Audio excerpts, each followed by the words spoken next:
Okay, we're live. Hello. We're live. We're We're live. live. We're live. We're live. We're live. We're live. Panic. Hi, chat. Hello, chat room. Chat.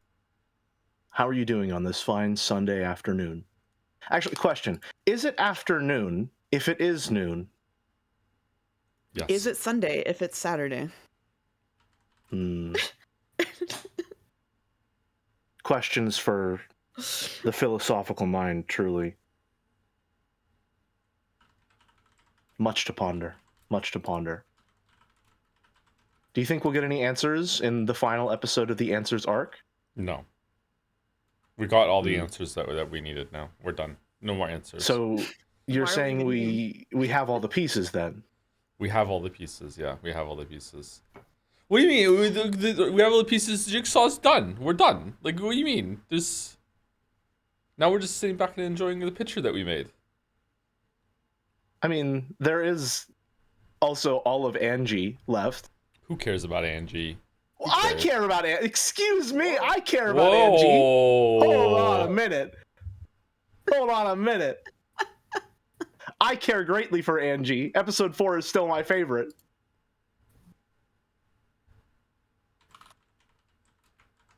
Okay, Link is out.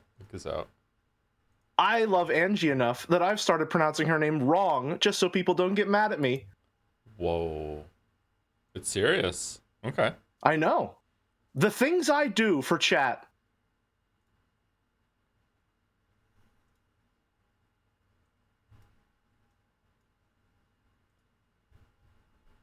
Is noon party after? There's a poll? Okay, 1 second.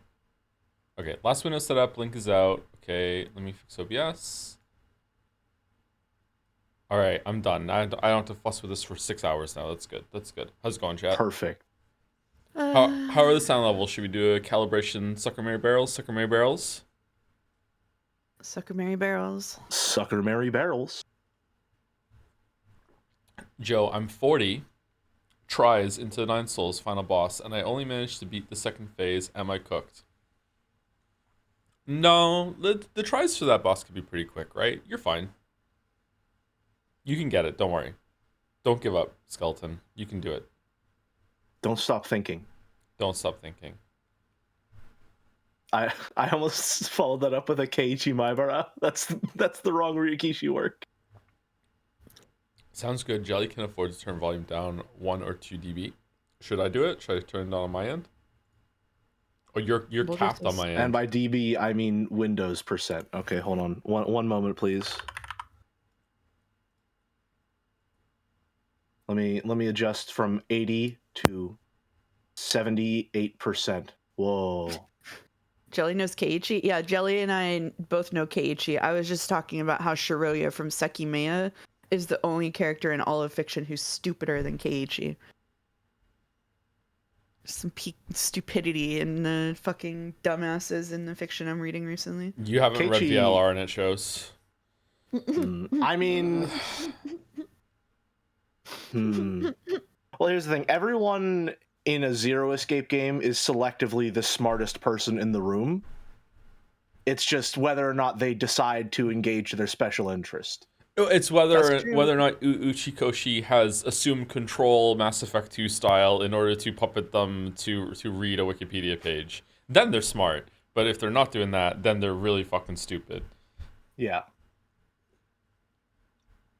Which is kind of the vibe I got from Sekimea at the beginning. It's gotten away from that to some degree. But I very much had that feeling whenever you two were starting out.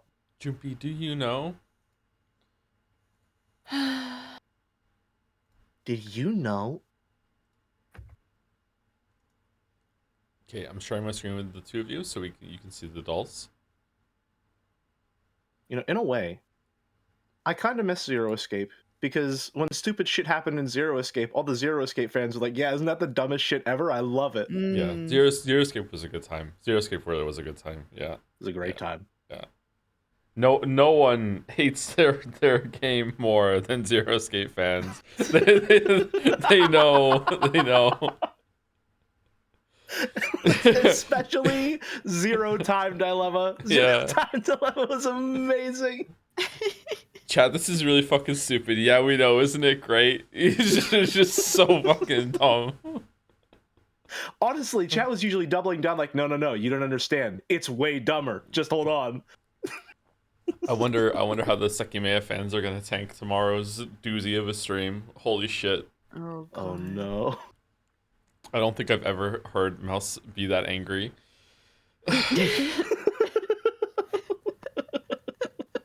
What's your opinion on smut books? I've never read a smut book, actually. I'm probably for them. I think they have their place, sure. I just have never partaken of a smut book.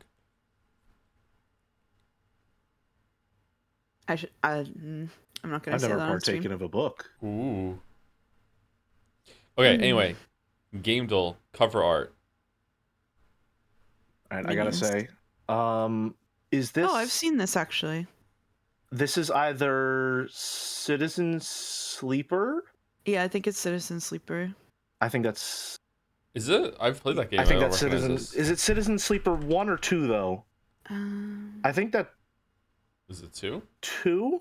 The first one is pink, isn't it? The cover Yeah, is pink. I think Citizen Sleeper 2. There you go. Oh, that's why I don't know it Let's then. fucking... Yeah. I've Alright, played I the wanted first one. to...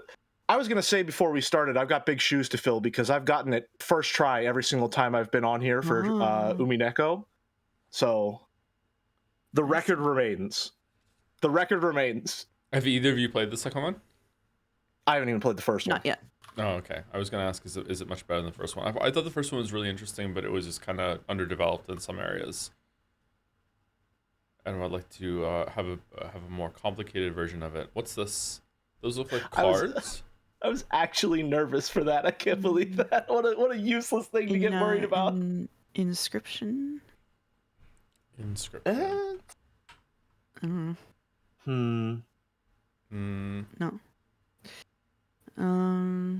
Hand of Fate? Hand of Fate.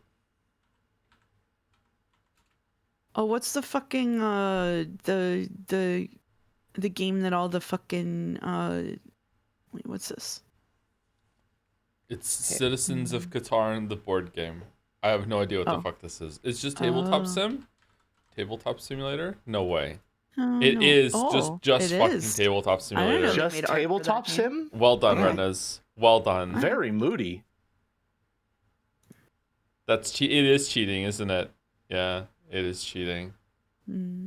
Okay, Bandle. 1995. I was 10 years old. Okay. Jelly, were you alive? 1995, I was not alive. It's before my time. Okay, 140 million views. Very hard. All right, can we hear it? Oh, it's quiet. Let me turn it up. There we go. Oh shit.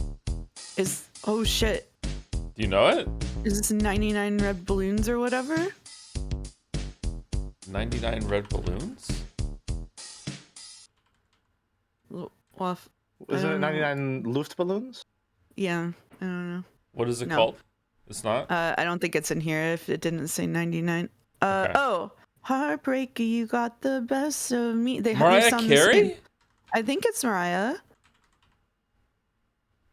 That's not here either. What's it called? Should have known right from the start. What other you were Mariah gonna songs are in break here? my This is what? I can't Fantasy? help it. Sweet yeah. It is. Wow. Those songs sound really damn. similar. Wow. I would not have gotten Wow. that at all. Can I hear Glorp? Would I've got it there? The Glorp has to go hard. Oh yeah. Oh yeah. I've listened to so much Mariah in this era when I was 9 because my mom loved her. The Glorp is actually really good. Sometimes I dare say the Glorp can go harder than the regular song. That's crazy. That's crazy. Not in this case. No Glorp is better than Mariah. I mean, do we have to pit two bad bitches against each other? Yes. Yes.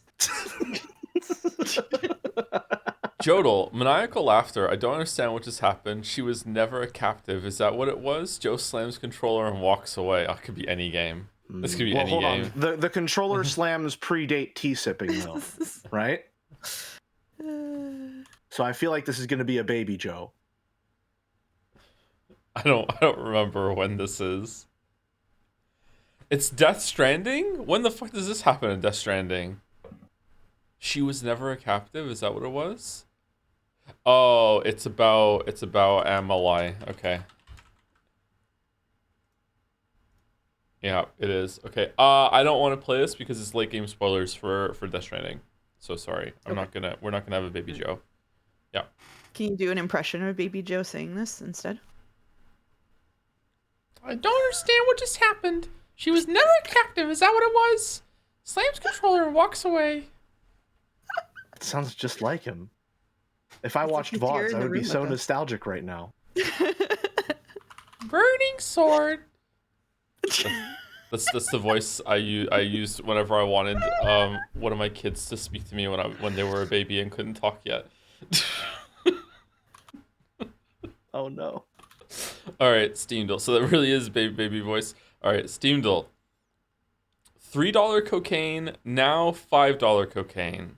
Okay, so it's Cookie Clicker or Vampire Survivors. Which one?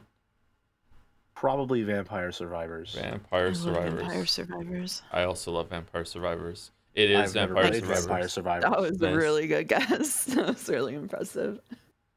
Crunching through the doles. I've never played this. Speed I've heard good things, but unfortunately, anything even vaguely bullet hell-esque is, I'm allergic to it. I break out in hives. I think that you would fuck with this game, Jelly. I highly recommend that you do not play it because Gotcha. it will just take over your life for at least a couple of days. Yeah, Vampire So Survivors is really what you're fucking saying good. is I would really love cocaine. Yeah. Yes. You would Okay. really love cocaine. Yeah, you probably would really love cocaine. Yeah. All right, now for the heavy hitter, the big event. Will my co-host please do the honors after I get us started? Can Mouse we choose it? Yes, we scram! All right. Woo! Are you happy? So oh god. All right, easy left, fuck. right?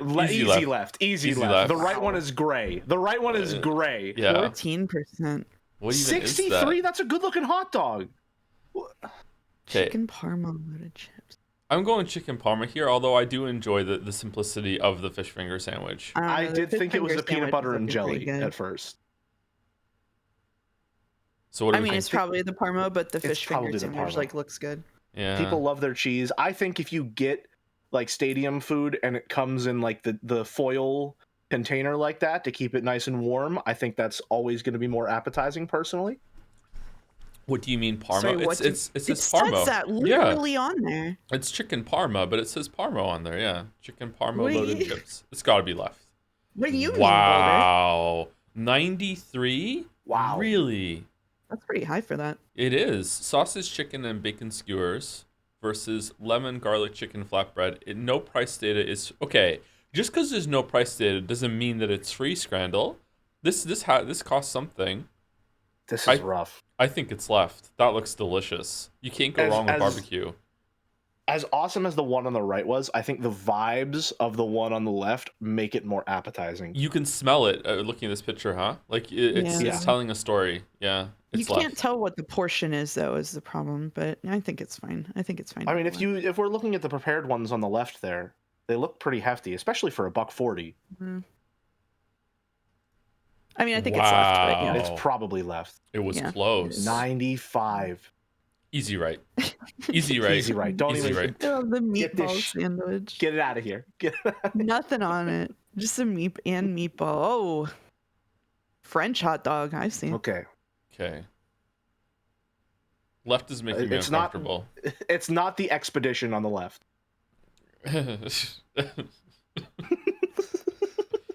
Two pork Expedition and 33 cheese. centimeters. What's a pupasa? Fucking hell.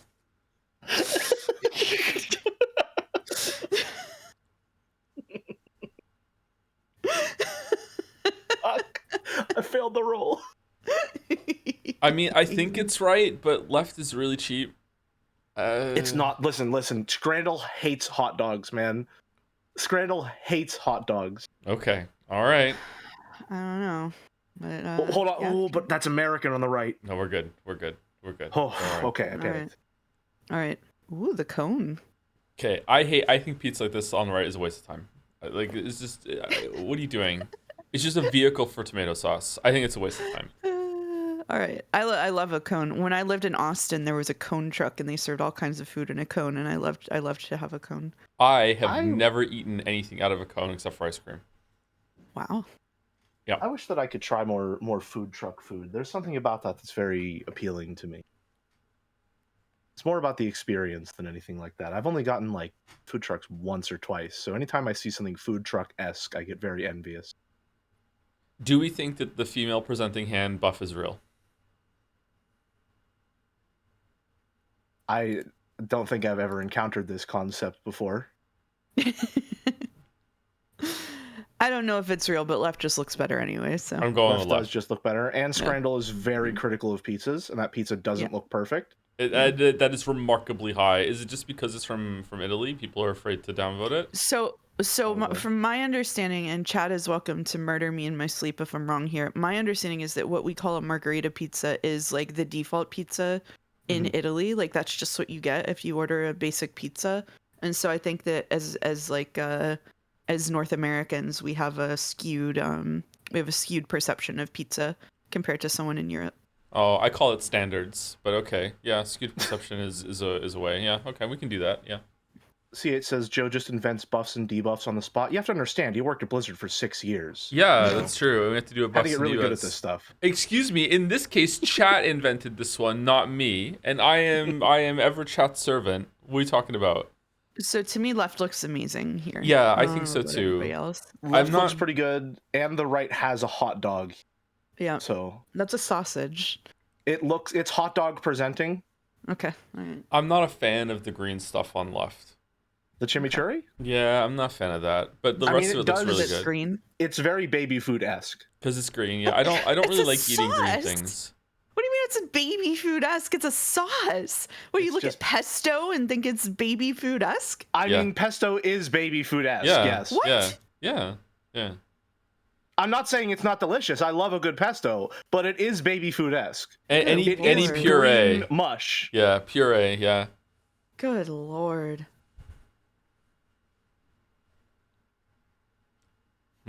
I think it's left. I think it could be right. It could be right. But People do if love both curry of you sauce. if both of you think that it's left, I'm also like if I had to eat one of these, I would eat left. So I'm leaning toward left myself. So my opinion is that left looks better to me, but that to people in England who are probably predominantly voting on these, I think that they would choose right. I'm thinking left for 2 reasons, all right? 3, but the third one is a fake reason, and I just think it's funny. First, people in Scrandle love a good steak that looks like a pretty well-cooked steak. 2, the fries look pretty awesome. Those look like some nice, crispy fries. It's a good photo. 3, I hate the fork on the right. No, the fork on the right makes me upset. So here, the fries are going to be the chief difference between an American lens and a British lens, I'm afraid, because to me, those fries do look good, but they look like fries you'd get when like McDonald's is having peak hours when like they're salty and fresh. Whereas on the right, those are like healthy, like thick cut chips. Right chips. They're crinkle cut. Yeah. Crinkle cut is a huge buff for people in the UK. Yeah. It's a great novelty to them. You know, like The left is also $10, which is the threshold when you have to start caring about the price. There is a big. I think it's probably right. I'm going left. I still think it's left. I'm going left. All right. No, within it was so close. 4. It was so close. Mm-hmm. Shit. And Mouse was right. That's right. You didn't want to participate in these whenever we started doing them, and suddenly you're so smug. I'm just saying I was right. Is it wrong that I was right? No, you are correct. Okay. I'm sorry, Erica. You can never be right if you have a speaking performance on any stream. You can have to always be wrong. That's how it is. Oh, okay. Yeah, that's how it is. Yeah. What's going on with right? It's gotta be left, right? Those look awesome. I think it's left because I don't know what's going on with the right. Yeah, it's gotta be left. Jellies say, "I'm sorry, women." I'm sorry, women. It's fucking back. What It's did it back. just get? It got 70 something, right? Is the one on the Yeah, it right did better get than 70 70? something. I think that I pulled don't know pork about looks that. kind of awesome. I'm not gonna lie, the pulled pork looks kind of awesome. I don't like pulled pork sandwiches. I said it. I Mm. don't like it. I've had a few in my time, and every single time they've been good for the first 2 bites, and then I'm just like, I'm over this. Sorry, is this the first time we've seen something presented alongside wine on this stream? That fucking slaps. No, there's been France. some. I think there's been a pasta dish presented next to a whole bottle of wine before. Vive la France. Hell yeah. Okay, do we think that right is more than 70%? Yes. Mouse? I'm compromised on this one. I'm looking at the wine. I'll let you decide. You're compromised? I'm compromised. I've never heard Mouse so sleepy. What the fuck are you talking about?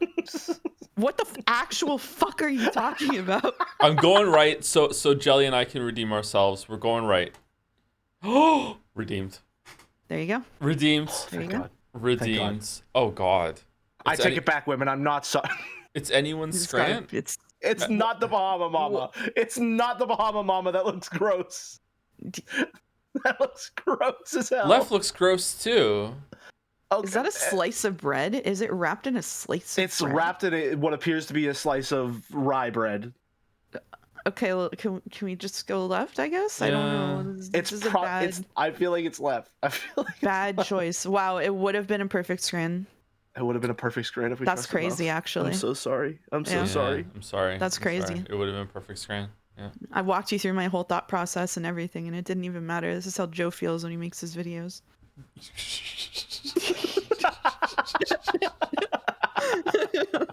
Well, I can't touch that one. All right. Okay, let's keep this.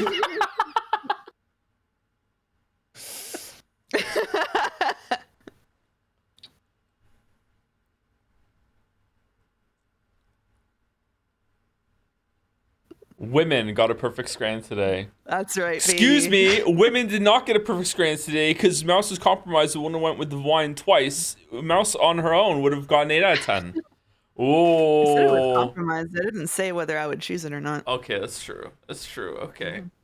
Okay, Fi.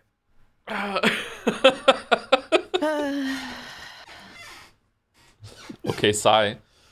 All right. By Crimson Ocat. This is a little excuse to draw more Battler and Beatrice, but wanted to contribute something to the Umineko streams. There is also not enough Joe in a dress fan art, sadly. So true, many people are saying this.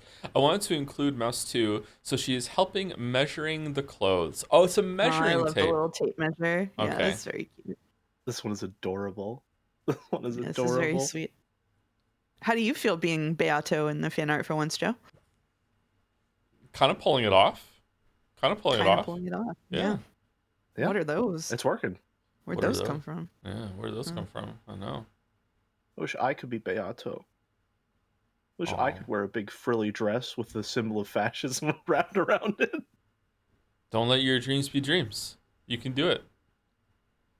Is it on Etsy? Hold on, Etsy. How much do you think? I'm sorry. Give me an estimate before you look it Umineko up. How much do you Beatrice think it would dress cost Etsy. to get Beatrice's dress on Etsy? How much do you think it would cost? Okay, here we go. Oh, if you get it on Etsy, you're gonna get like a really pretty image that's AI generated, and then it's gonna be a fucking like fucking Shein ass fucking texture polyester bullshit thing. That's the worst place to go get it. $500 Canadian. It's still gonna be shitty polyester. It's Yeah. gonna be so bad. There's only 3 pictures. Mouse swear jar. I will happily go to swear jar jail for the fucking downfall of Etsy and the rise of it being filled with the AI slop and Hates Etsy. Hates Etsy. I loved Etsy. I ordered so much stuff from Etsy, and then literally it felt like overnight Etsy was full of people fucking flipping shit from Alibaba or whatever, and AI generation. And it's especially bad because I knit, and the stuff like knitting patterns and stuff have been hit. Maybe like I'm gonna say everything got hit really hard, but like there's so many AI generated knitting patterns where they don't just AI generate the image, they AI generate the pattern too, and it's just absolute gibberish. It fucking sucks. Like Etsy has dropped the ball so hard on content regulation. Sorry, that's my little rant. I didn't mean to do that. I zoomed in on the cute mouse It's holding really- the tape during that. I love the little pixel animation idle bob. I do too. I was gonna say that. Yeah. There are a lot of like really simple. I say simple, comparatively animation techniques like that I think really add a ton of charm to so many different things. Like on my model, I have boiling lines for the eyes, just to add a little bit of motion. I'm a huge fan of really small touches like that just liven it up a bit, and I think it works really, really well here. Yeah, this is very cute. I love this is pixel phenomenal. art. Crimson OCat. I, the least talented of the three of us, enjoy the colors. Thank you, Crimson OCat. Thank you very much. Which one do you like the most? Oh, one on the left. One on the left. The color on the left? The battler. Oh, for the colors. The colors has to be the mouse because green is my favorite color. So yeah. See. It's my favorite color. The one on the left because Battler's suit is pretty styling actually. Even though I hated him at first. We're in the emo edits. Wow, we got here fast. So soon. I expected more. Warning. Umi 2, this week's round of emo edits from Crystal. Definitely pulling it off. Really, really good. Absolutely. I like this a lot. Red eyes are so gross. All right, thank you, Crystal. 1 of 4. Which one is this one? I think that's Lucifer. I think it's Lucifer. I'm pretty sure it's Lucifer. Or is it Satan? I'm pretty sure it's Lucifer. You know. All right, it's Satan. Chat says it's Satan. ZZZ. Oh, this is Lucifer, right? No, that's Belphegor. No, this is Belphegor. How do you just know that? This is Belphegor. I don't know. Chat knows. Chat knows the same. I can't. Belphegor has the side ponytail. Oh. Okay. This is Lucifer. Surely this is Lucifer. Surely this one is Lucifer. The red nails matching the red tie. What do we think about that? Yeah, that's pretty good. Very good. I like the tips of the hair too. Are they all doing that? Are their nails all matching the tie? Impossible to tell. I think so. Yeah. Good, yeah. Yeah, looks like it. Although Belphegor has black nails from the looks of it. I like the colors. Oh. I'll be real. I made Rosa very early on, so I made hers differently. Ooh. See, Rosa Umineko getting twice as much screen time than glasses are emo now. Are they really? I'm emo too. I got my glasses on again. I guess I'm emo. I'll put mine on when we read. Rosa here is giving like a very specific vibe of like a guy who sat next to me in high school, threatening me if I didn't listen to the new 9 Inch Nails album. What would the new 9 Inch Nails album have been back then? I don't even fucking know. Did I like it? I was not a 9 Inch Nails fan, but there's a really good mashup of a 9 Inch Nails song and a Taylor Swift song that's like a huge banger. I only know a couple of Mashups 9 are Inch Nails songs. Yeah. Can I find it? Can I find it to link to chat? Let's sign up. Have I ever listened to 9 Inch Nails? Some of 9 Inch Nails instrumental stuff is pretty good actually. It's better than the stuff with lyrics. Yeah. It's the mashup of Shake It Off and The Perfect Drug. Perfect Drug is pretty good. Right, okay, I have listened to 9 Inch Nails. I like that song. Yeah, that's a really good one. My problem when it comes to identifying music is that I just don't know song names. I just listen to the sounds. And then if I like the sounds, I continue to listen to them. Okay, I'm going number 1, 2, 3. That's my ranking today, the emo stuff. Rosa's bonus. Rosa doesn't even get a ranking, damn. Well, if Rosa does get a ranking, I would go 4 actually. Rosa would be last here. Just I don't know the order? Yeah, in the order. I don't know why though. Hates Rosa. Once upon a time, I looked at the stake designs and I asked myself, is there a reason, maybe like textually, that Ryokishi put them in a frilly leotard. And since reading Higurashi, I can definitively say no, he just really likes that design. He just I've heard it. a cope reason that they would be designed that way, which is I think at this point I can safely say that the reason would be that they're like Sayo's headcanon, and Sayo is doing like gender euphoria by making the stakes be in frilly leotards, but I think that he just did that. I think he just thinks that design is neat. The Sekimea just does that. Yeah. Mm-hmm. Yeah. Yeah. Thank you, No Liresto, for 1 out of 3. Okay. Umineko last stream spoilers. I found it fascinating how one scene can be interpreted so differently. The whole time during the tea party, I couldn't stop thinking how this was obviously a trick to make Angie cry. And when Kyrie said she didn't care about her, I just thought it was too on the nose. Yeah, that's a pretty good interpretation of it, actually. I think that it is reality, and that's how it happened. But that is, I think, a valid view of that. Is that it's this there to destroy Angie specifically. Yeah. Yeah, for whatever reason, what's her name? Bern Castell just fucking hates Angie. So, yeah, I don't think that's what's going on, but I think that's valid. Angie, who gives a damn about Angie? I sure don't. Same with me. You know, one time she gave me this drawing of her family, and I told her it was beautiful, but honestly, I found it quite amateurish.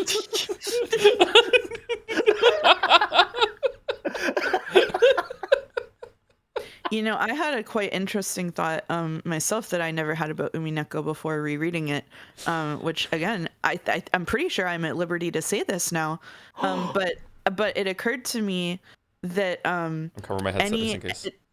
It occurred to me that any that because any like quote truth of what happened on Rikkenjima would still like in this Angie's world would still be filtered through Ava. It occurred to me that the beginning of it being Ava and Hideyoshi accidentally firing off their guns is probably just bullshit.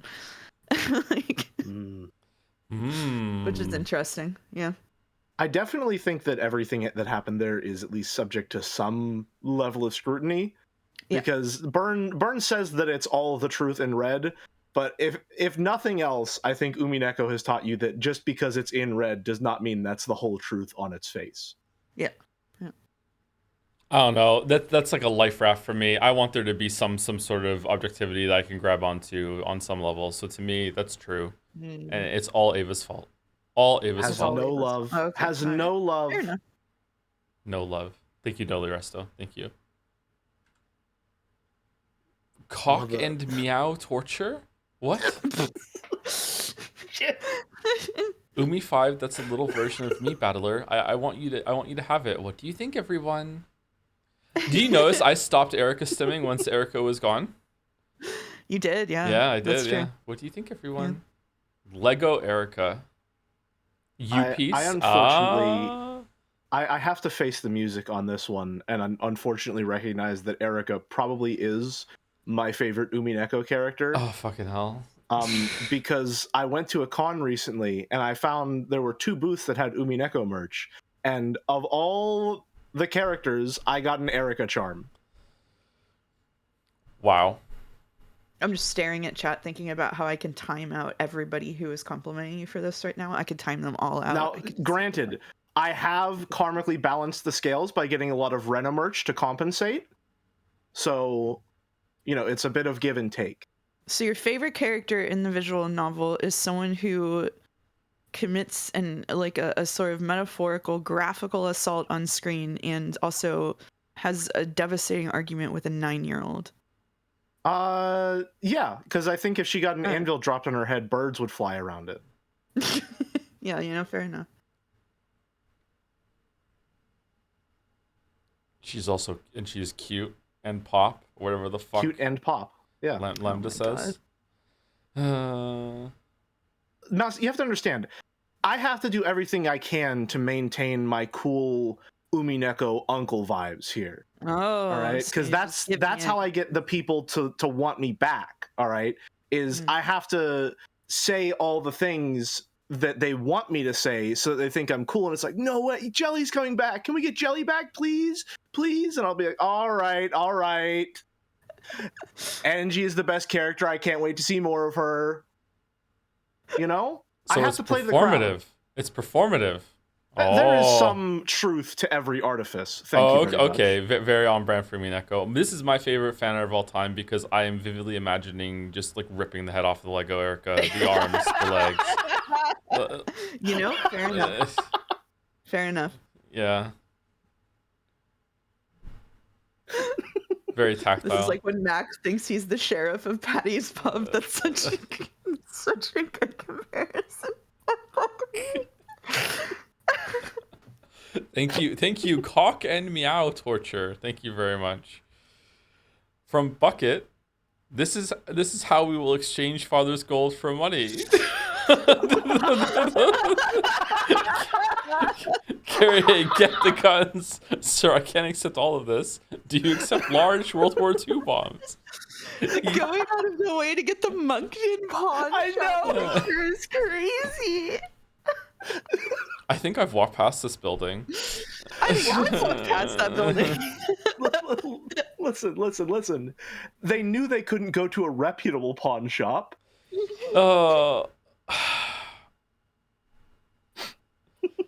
Kraus is stupid enough that he this might have been his plan. Yeah. Fucking hell. Oh, god damn it. Oh, I haven't said thank you to anyone yet. Hold on, let me scroll down. Who's the first person today? Rami Elf. Thank you very much, Rami Elf. Follow the little streams down. Welcome, Rami Elf. Thank you very much. Thank you, Goat Lord 03 for the new sub 2 right before the stream started. 2 new subs while the stream was down. Shy new subscribers, maybe? What's the meta on subscribing while the stream is down for the first time? Thank you very much. Thank you, Kamina, for the resub 2. Just when the stream started? No, also before the stream started. What's going on? And here, the first one since we started. Chronotacular loves Chrono Trigger. Hello, Tom. Thanks for the streams. I just remembered that I told everyone my name is Tom. I had a moment of panic there reading that one. Okay. Thank you, Chronotacular. Thank you very much. She used to tow. She used to talk. God damn it. Thank you, Bucket. He conditioned you. By Mega Geeko. Ooh. The gang's all here.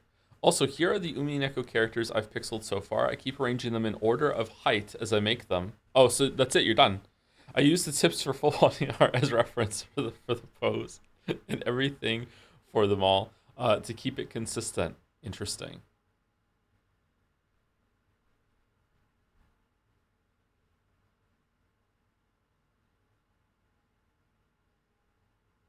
Interesting. Is Battler taller than? I'm examining. Is Battler taller than Rudolph and Co, or are they taller than Battler? That's a good question. Massive no one is taller than Goda. Yeah, the largest on the island. Yeah, the Goda is the largest one. Yeah. Yeah. Are the goats taller than Goda? Probably. The goats are big. They're of exactly equal height. Interesting. But it's a coincidence. Interesting. There's no way Lambda and Burn are that tall. Are they really? I'm telling you, the PS3 sprites did them dirty, man. You did show me, and Burn Castle especially looks a lot better in the pachinko. Is that what they are? Those sprites. I refuse to acknowledge the existence of the pachinko sprites. I refuse. She's that tall too? What's her name again? Nox. Delanor. Thank you. Is Delanor that tall? Apparently. I do like that they gave Delanor pants. That's good, yeah. Or at the very least, a longer skirt. Why is Shannon Cannon and Beatrice different heights? They're not. 2 of them have hats on. Yeah, they're the same height. It looks like they're the same height, yeah. You know, we should have been suspicious of them from the start. Everyone knows hats are untrustworthy. Just very true. It's very true. Oh, you agree with my hat take, Jelly? Not really, but I said it because I thought it would be funny. Okay. All right. What we're learning today is that we can't trust anything Jelly says because it might just be people pleasing. Whoa. Obviously not, yeah. I'm an entertainer, first and foremost. One of the first things that Joe ever said to me when we talked was, I'm a streamer first and a human second. And I was like, damn, that's a lot to drop on me right now, man. I just wanted to talk about Umineko. Holy shit. It's true. True colors. True colors. Anyway, I think I said, well, we can talk, we can unpack that one later. Anyway, about Umi, bro. What the fuck? It was a joke. It's also true, but it was a joke. Again, some truth exists in the artifice. I will say, I can't abide by your hat theory, if only because Ryukishi gives his silliest soldiers his best hats. That's true, yeah. Zero is okay. Hold on. It's not like I said it just like out of nowhere. It was relevant to what we were discussing about how Umineko was going to be presented on the stream. God damn it.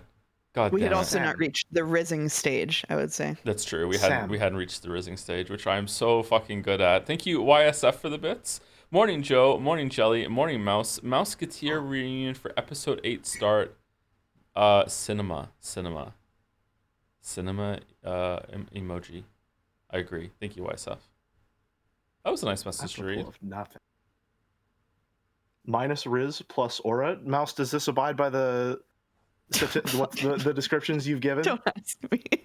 Don't ask me. I don't know if I have any Riz whatsoever, but I know I have no aura, so it's okay. Don't worry about that. Thank you, Nozo2727 for the resub. Fucking negative aura. Time for episode 8. I'm very interested to see what you're going to think of this one. It's definitely interesting. I've really enjoyed re-experiencing Umineko through these streams. There really is so much to discover in a reread. I'm curious, the best way I would want to re-experience this, would it be through watching someone else read it? Would it be just reading it myself? Would it be reading it myself on stream again, like a year or two from now? Or would it be re-watching my own stream? I wonder what the best way would be. I think it would be really good to go back and reread it yourself without an audience so that you can like sit and think about things without having to like articulate them.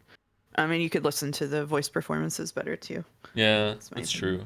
I also think the manga would be really good for you. Rewatching it or rewatching someone else read it. Isn't that Umineko 3? That could be Umineko 3, yeah. Umineko 2 is going through yourself again, yeah. I just think it's so interesting. Ooh, you could rewatch the VODs with chat.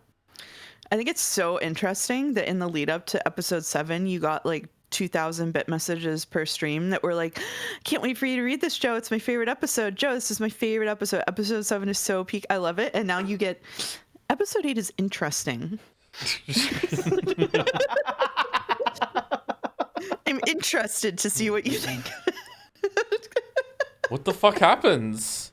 It's a very intriguing departure in the Umineko When They Cry series. What the fuck happens?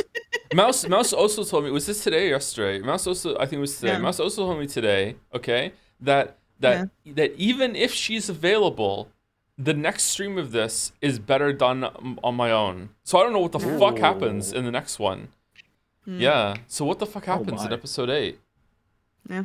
She's so right. Okay. All right. Thank you, GoatLord03 for the bits. Hi, Joe. First time using Twitch. I've watched more your stream VODs than I could ever begin to count. Thanks for the happy times and comfort. Excited to see the end of Umineko. I'm excited too. I'm also kind of sad. It's bittersweet. It's been a part of my life for a while now. But I also am excited to also have it done. It's like cognitive dissonance. The experience. Yeah. Thank you, GoatLord. Very appropriate name. And thank you, YSF, for some more bits as well. You take that back about Kiechi. Yeah, he's stupid, but he's also horny. Who the fuck is Kiechi? Is it the main character of Higurashi? The POV character of Higurashi. It's the prototype of George Ushiromiya. Oh, yeah. God. Yeah, George the First. Does George have a mustache? No, those are his glasses. Oh, okay. Thank you, Mega Geeko. Chat is so mad. By Ganoko, Family Conference 83. My personal headcanon is that Kyrie was on a hair trigger the entire time. I would have gone sicko mode on her entire extended family. The second it seemed even slightly advantageous to do so. The fact that the killings didn't occur until 1986 was a minor miracle. True. Family Conference 83. Maybe we could skip the calf steak today. Oh, of course, dear Rosa. I will let Goto know right away that you hate his cooking. I think Eva treats Rosa like chat treats a streamer. Yeah, That's true. Yeah. yeah. I just think Goto's wonderful food would be wasted on Maria. Baka Rosa, this attitude is why we don't invite you to the Krause's investment seminars. the knife. Really good. Kyrie has become one of the most interesting characters in the whole story to me now. Rereading, I'm going to be very, very scrutinize her very heavily to see if there's any cracks, because again, like what I said last stream, I'm not sure if this holds any water or not, but it's like sometimes something that is realistic is not always good writing. In the same way, it's very realistic in terms of like history. If you look back and like how the world works, sometimes people just drop dead, man.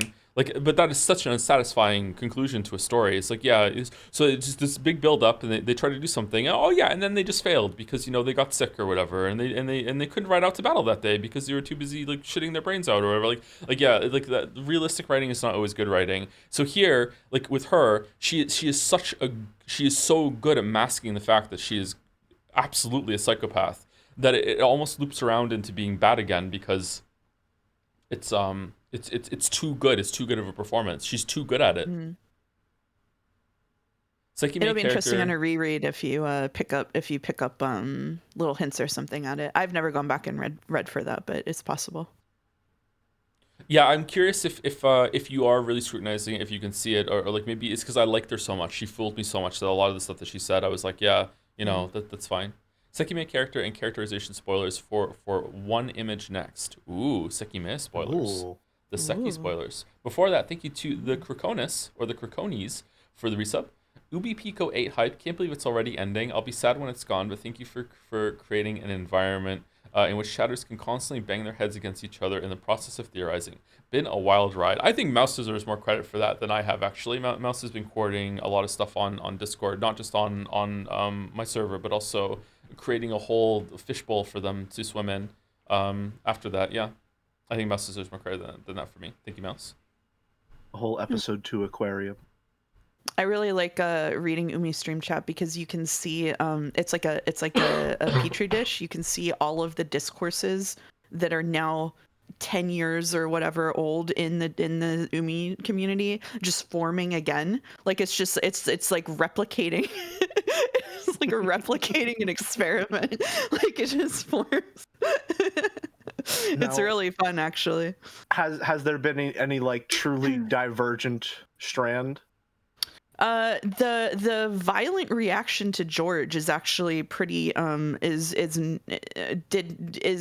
it's not like people loved George, but like people's revulsion toward George I think is reflective of age differences and stuff being really, really particularly reviled at this particular cultural moment, probably in reaction to a lot of cultural stuff that's happening right now. And so I think that a lot of people were kind of taken aback by it, which is why the VOD comments are full of people defending George. I think it was Jelly that said too. I think Jelly absolutely hit the nail on the head when he said that like as a society at this moment we seem incredibly just completely done with incels or anything adjacent to incels. And yeah. George is definitely incel adjacent. He's in that area. So I think a lot of people are hitting George with just this very harsh reactionary judgment that he probably wouldn't be getting if that wasn't the case. George, I think I am guilty of that too. I don't think George is that bad, but he is still pretty bad. He's one of my least favorite characters. I actually disliked George right from the beginning, not because of the stuff that was going on with Shannon. I didn't even like understand the age difference at first.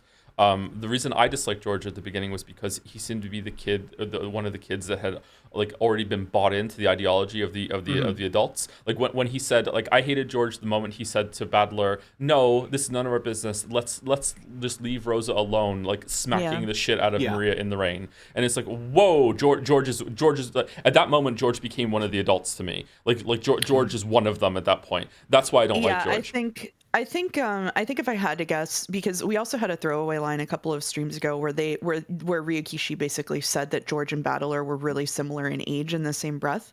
And my suspicion is that George was written in order to represent like he's like the next generation of the family standards. Like he's trying to keep the family order in place, right?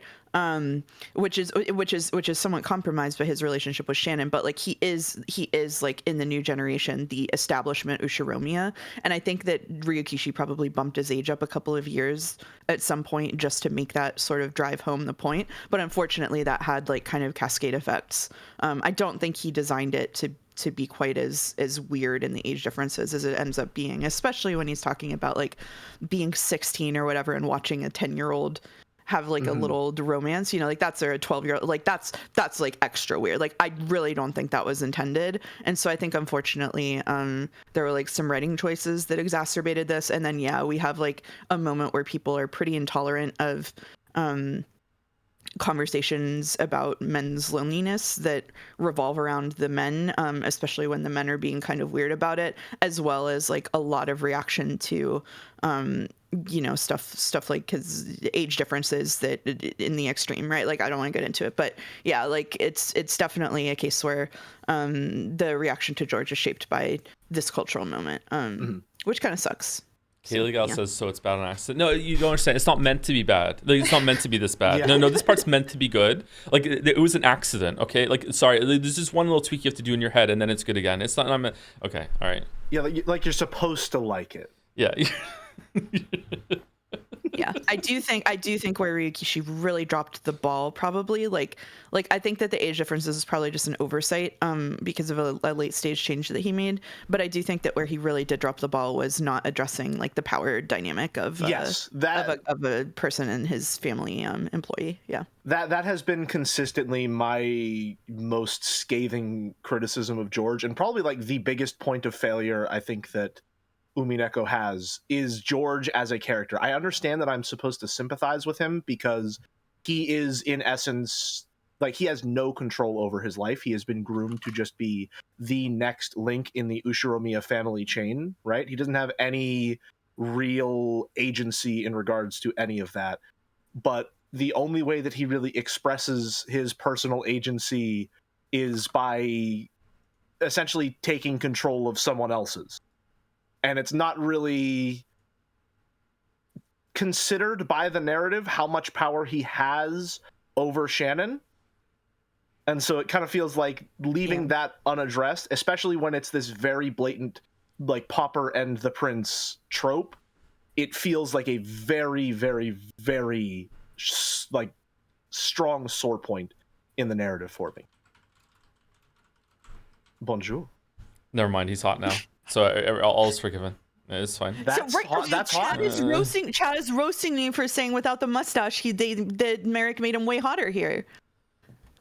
He just did. Fixed. I think Merrick just gave him more handsome eyes, is all. Yeah, that's enough. He also cleaned up his hair a little bit. That's more like a side tussle than like the center part. Bro got glammed. Glammed as fuck. The glow up. The glow up. Jelly talks like how Ryukishi writes. Hey, I mean, you're exactly right, but you can't just say stuff like that. You're going to ruin people's image of me. Like when a couple streams ago, someone said I sounded like the ES guy. I can't unhear it now. Is this the one we were on? This is the one we're on, right?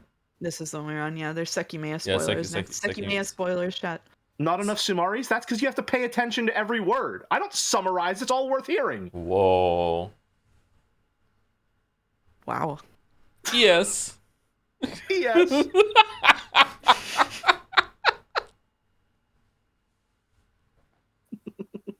Thank you, Aluminium, for the resub. Thank you very much. Everyone once. Thank you. Aluminum.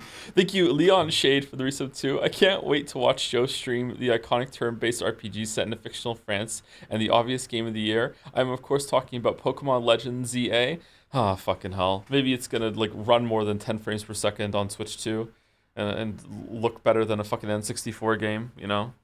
Fucking like Arceus was actually not that bad of a game. It was interesting, but like my god, it doesn't do enough. Anyway, let's try and stay on topic. Let's try it. More fan art. Thank you, Jonah. More fan art. Sorry. I mean, listen, we're really good at staying on topic, so it shouldn't be a problem. We're discussing the story, so it's really, really good. I'm glad that we went there, but like yeah. it needs to move the fan art along a little bit instead of like diving into discussing Donkey Kong Bonanza and shit.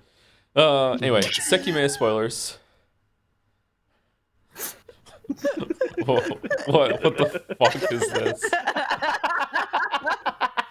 Imagine if you lost Katsuki and Shiroya in Ashiya Tower. They would have to be the most generic that would have to be the most generic silence, but you wouldn't be able to hear it over the sound of their overlapping internal monologues. Oh. What was the bit we did on the Fly Mouse, which is them deciding what to eat? Fucking. Oh god, yeah. Yeah. Yeah. Oh, they're just the worst. They're the worst people. Mia has some opinions about her friends. Katsuki and Shiroya's minds are otherwise occupied. I understand Mia more every day. I also understand Mia more every day, especially her just flat out distaste for Shiroya. I think I came into a stream one time and you were calling her like a clinical psychopath or something like that. She is. She is. Yeah. She is. It sounds to me like maybe she's having a more reasonable reaction to having to put up with these two's bullshit. You gotta watch the streams, Jelly. You gotta. Okay, gotcha. Yeah. Like I have to watch Severance? No, because it's good. You don't have to watch Severance. You don't have to watch Severance now. No. You're telling me Sekimea is better than Severance? Yeah, you heard it here. I can't even keep a straight face. I've never watched Severance. Your Audi has already watched Severance, so you don't have to. You're done. Thank you, Boulder. That's exactly. I was waiting for the pin to drop. I was also waiting for Boulder. I was baiting Boulder specifically by saying that Sekime is better. Put the cheese under the box and wait for it to fall. Yeah. Baldur loves Severance. Baldur also hates The Expanse, and I like The Expanse. So, Wait, Jelly, you don't like The Expanse either, right?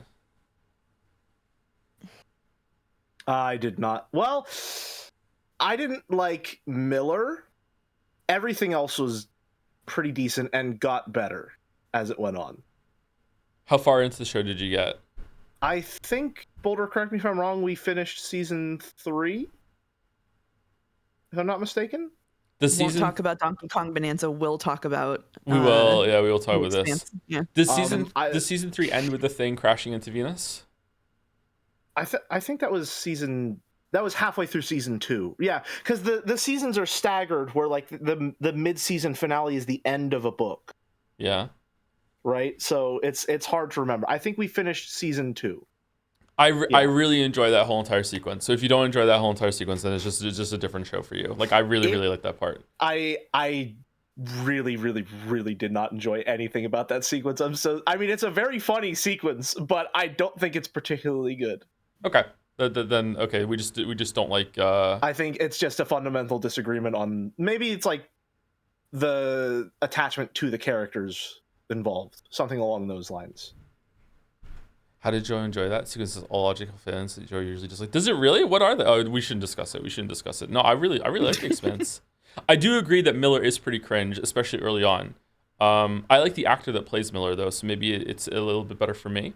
But that could be. I mean, something as simple as just liking the person portraying him can give him a lot of good faith. Mm-hmm. But even with that person, the part that Merrick hated about Miller, I also really hated that part too. Like that is a really bad part. I was destined to hate Miller from the moment I saw his stupid hair without his hat on. I'm that superficial when it comes to some characters. It really is just like I see one thing and I'm like, no, no, get out of here. I couldn't take him seriously from that point forward. It was all downhill. We need to move on because we were talking spoilers. Yeah. During Sekimea spoilers during the Umineko stream. There you go. There were no Expanse spoilers. We're fine. Okay. Thank you. Bizer. It's Kaiser, but bye. There we go. Bizer. Okay. Thank you. Hello, Mr. Anderson and associates. Oh, you're associates now. I can't afford to pay full attention today as I am on vacation with family and hope you all have a good time. Oh, thank you. Hope you enjoy the VOD if you get to it.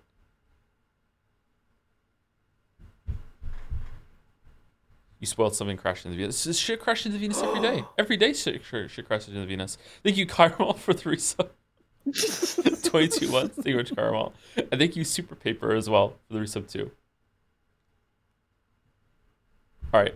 Sekimea spoilers are over, I think. 4 tags for Sekimea. Is this the last Sekimea thing, or is there more? I have no idea. Who's to say? Oh, God. This one is for you too?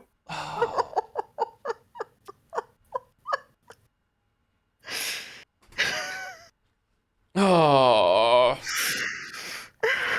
Why am I Jensen? A little sneak peek into Joe's next big project after the Witcher 3 video. ASMR, your dragon daddy calls you a good kitten.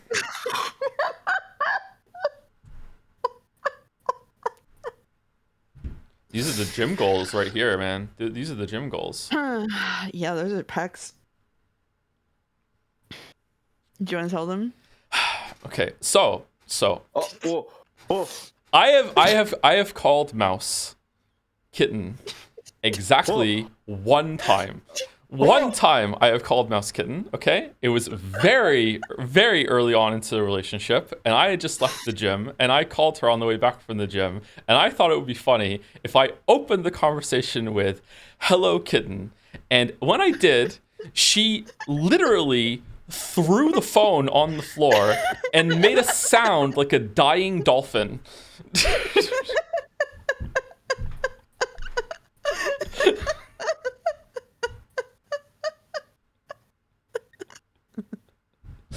You cannot be doing that shit. A pretty reasonable response. Pretty reasonable response. Oh, just to be clear, I called her just because I thought it would be funny and to see what she would do. I have no interest in calling anyone kitten. But yeah, it was worth it. That's it wasn't like, "Hello, how are you? By the way," no, that's how the conversation started. It was like phone call answered. I mean, can you really blame a mouse for being scared of a cat? True. Very true. And now you've gotten it out of your system, because every time chat has made a joke about you calling people kittens since then, you've been tempted to tell them this. I've wanted to tell them the story. Yeah. It was really funny. Thank you, Sen. Thank you. All right. Thank you also, Supreme Cool, for the resub. I've been falling behind on watching VODs lately. I was just watching stream 1 of Expedition 33 when you went live. But luckily, Umineko is the one thing I'm able to keep up with watching live every week. Keep the peak streams coming. Oh, you're welcome. I'm glad you're enjoying it. Expedition 33 has been going pretty well so far too, I think. Yeah. I'm enjoying it. I actually really want to stream some more of it, maybe tomorrow or Monday, but I don't know if that's a good idea. Maybe too many streams. Thank you, ISF, for some more bits. Yes, we scran. Wow, we are really behind on saying thank you to these. It's funny because not only is it late, it's also early. Ooh. Viewing the bits with love. Thank you very much. And thank you, Bibrosco, one of those for the resub with a Joms buff. Thank you very much, Bibrosco. And thank you, Sen. Okay, Joe Jensen is off the screen. Phew. It's time for peak. 1 of 8. What? By 4G? Greetings. After watching the Chan collab, Joe briefly pitched the idea of a Chan who had the power to combine with other Chans to make new Chans. So here she is, 5 months and 4 weeks after the stream she was first conceptualized in. I was doing preemptive chanting. How often does a new Chan get a whole block? What? Combiner Chan? Holy shit. Wielder of the collab driver. Oh my god. A special belt made to recreate the fusion phenomenon that created Speedrun Chan. Everyone knows that Speedrun Chan is the fusion of Undo Chan and Breaker Chan. True. And that Breaker herself is the combination of Purple Dummy Chan and Bomb Chan. Also true. So I won't explain that here. It goes without saying, honestly. It just goes without saying. Yeah. I'm not even going to quiz Mouse on this because I know that she's been studying her Chan lore to keep up with the community, right? Of course, yeah. By inserting 2 different Chan tags into the center of the belt, she can transform into different forms with unique abilities based on the original Chans. So it's 3 Chans in one. The tags she uses to transform are the same ones fan art tag Chan. Oh my god. Sorry, hold on. My dyslexia just almost made me say something awful. Chan uses the tag stream art museum pieces. Fucking hell. Don't ask how she gets them. Combiner Chan is just her name when she's transformed. Her real name, Mary Sue.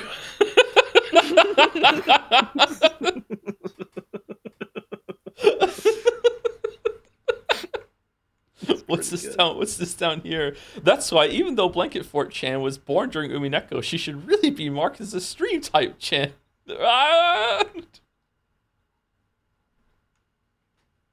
This Chan's all the way down. Okay, all right. So let's see. We're gonna have examples of have examples of what is going on up here. You'll find out. This is Trolley and huh. Have you ever seen a fan art showcase before? You scroll through the images and information is okay. revealed. I'm sorry. You know what? You can read these ones, Shelly. Go for it. Go for it. Oh, absolutely.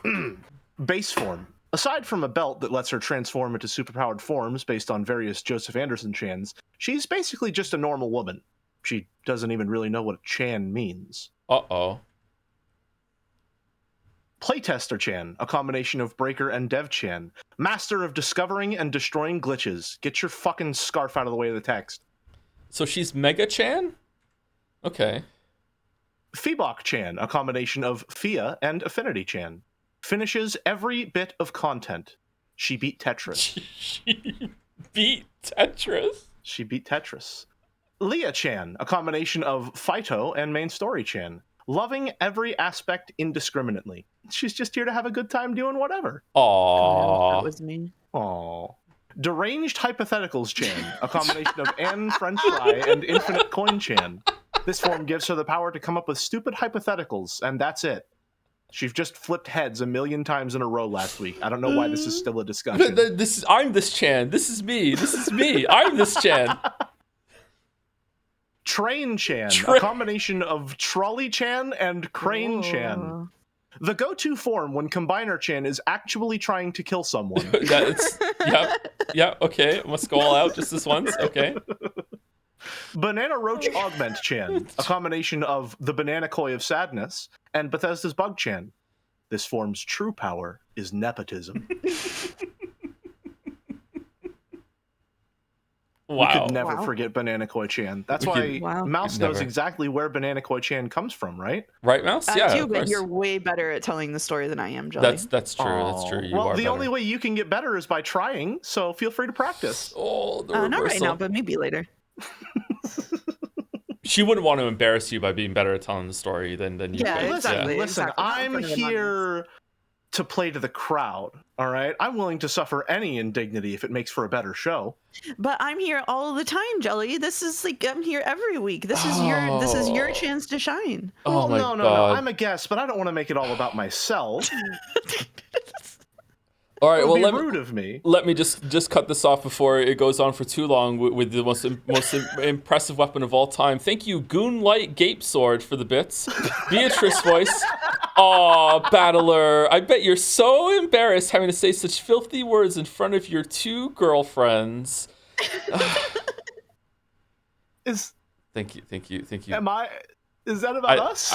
This was 57 minutes ago, so I have no idea what this is referencing to. This could be anything. This could be anything. Oh my God. Who even thought of that name? Anyway, it's pretty good. It's pretty good. New tech has dropped for Chan artists everywhere. Enjoy the power of combining two Chans into one with base form Combiner Chan. You'll notice that despite this being an 8-part fan art series, there's actually 12 tags for Combiner Chan. Oh. I just thought that was interesting. Oh. Okay. It's already happened. Does it happen immediately? Reading right the tag afterwards? explains the tag. Okay. All right. Combiner Chan spoke to me spiritually, so I tried my best to give her a cool transformation, though the drawing did not cooperate with me at all. What are you talking about? It looks good. By Ash Ashir. No, I would like to say. Do you have to like fiddle with the belts? Is it it's like a D-pad thing, or like with clock handles, or okay. Smile. I would like to say that this is a fine example of Chans being used in a way that is like an in-joke, but is really cool and creative and is not alienating at all. Since before I said that the Chans can be kind of rough coming into the community, I think this is a really cool use of them. So as long as it's for aura and hype moments, then. Oh. Sure, we can go with that. It's a profitable merchandising opportunity. Okay, all right. +2. Ash, combined chant spoke to me. Okay, so why does she keep taking the tags? What a pain. Bomb and Bethesda's bug? Uh-oh.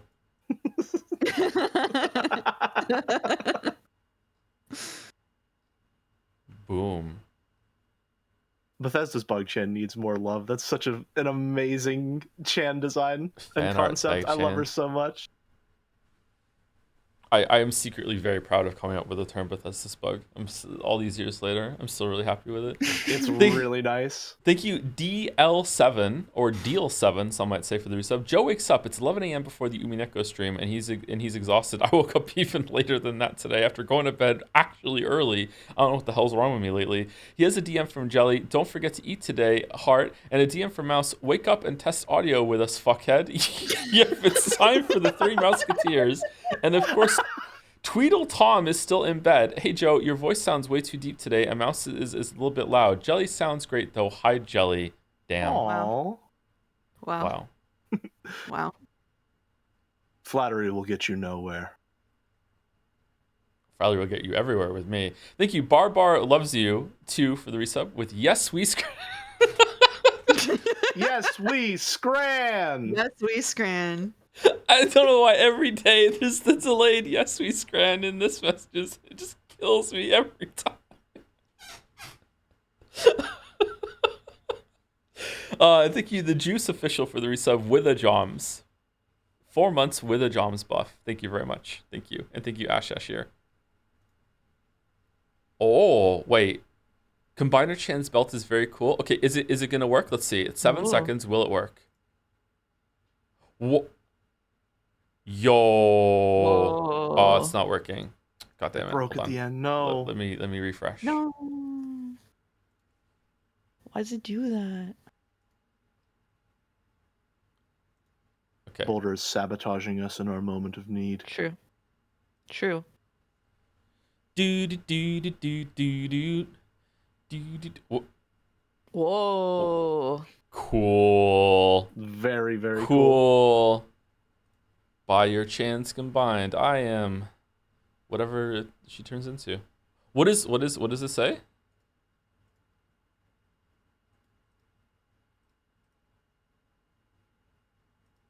What is? Oh, wow. Did you? I'm sorry. You paused on the impact frame first try? Yeah, I'm good at games, Shelly. I'm good at games. Sometimes I'm good. Captain Scranit? Captain Scranit.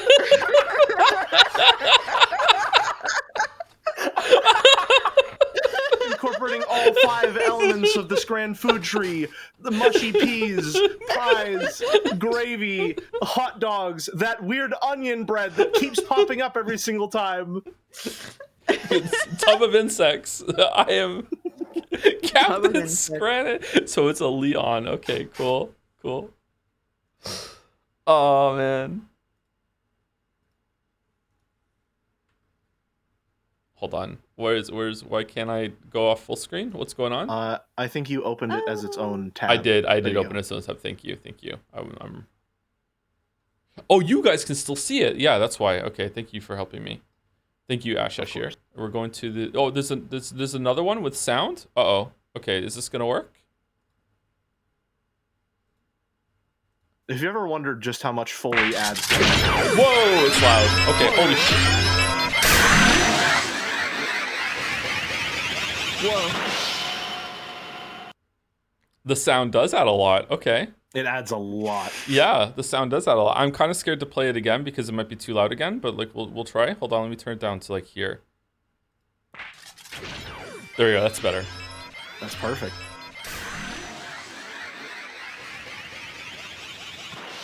I feel like I recognize this sound. Where do I know the sound from? Anime.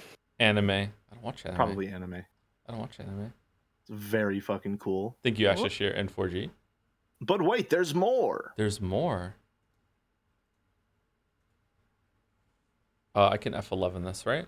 Oh shit! No, I F11 the wrong thing. No. Will you get this name first try? Fifi de Fi Fessel. Thank you very much. I really like Combiner Chan.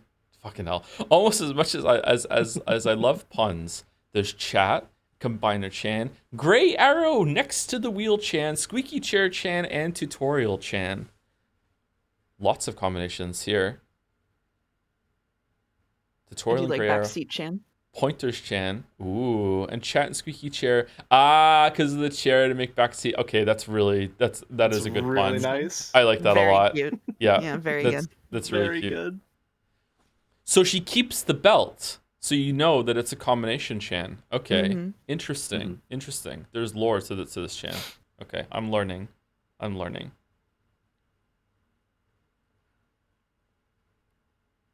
It's just I'm getting very cool. I'm getting a psychic Chan message from through Merrick group. right now.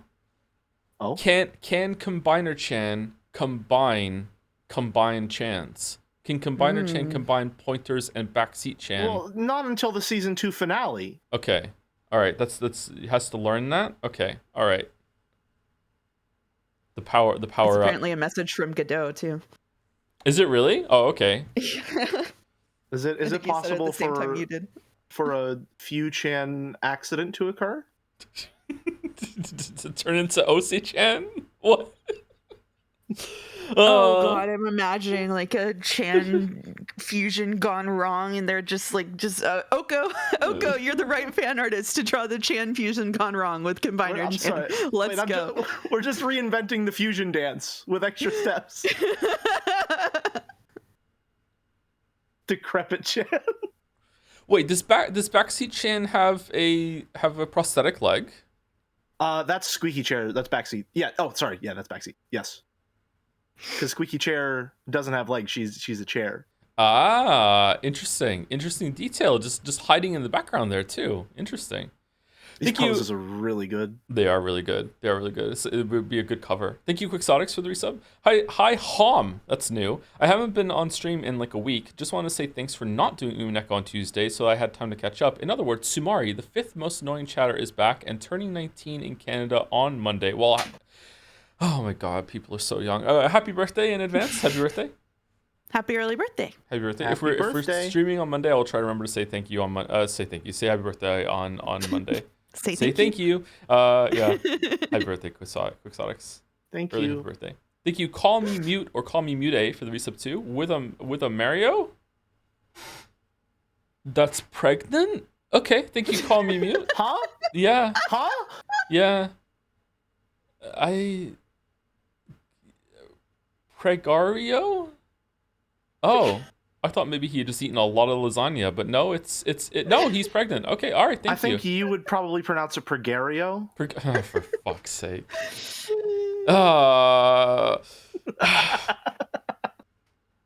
Well done. Thank you, Mathiv Peanut, for the resub with a heart. Thank you very much. A wholesome Mathiv Peanut. Thank you very much for the 30-month resub. And thank you, Terraflop, also for the resub. 24 months, or some say 23 for some reason. It's saying both on my list. Hi, Joe and company. Congrats on making it to the final stretch. Joe, since you've mentioned wanting to check out the Umineko stage play at some point, do you want to know a fun little detail about the production, or would you rather go in completely blind? I have already watched the first episode. Was it the first episode we watched together, Mouse? It was the first episode, and It's the fucking so good. the straight face I had to keep when you were like, "Are those actors twins?" And I was like, "Mm-hmm." Yeah, Shannon and Cannon are played by twins. Isn't that crazy? It's crazy. What is the fun little Cool detail? choice. Terraflop, if you're still this is 47 minutes ago. Sorry. Yeah, that's what I was thinking of. I figured, Okay. Yeah, I Okay. figured. The Yeah, he noticed on stage his play. own. It seems so far away now. I was doing student teaching whenever we watched the stage play. Mm-hmm. That's crazy. So long ago. That was I back mean, when I still had time to stream things. I had character analysis of Boulder in the stage play that's still accurate. Oh, what's this? We have to date everything with our Chans at this rate. Well, yeah, Mars needs senpais. Mars needs senpais. How does it feel knowing that whenever you do eventually...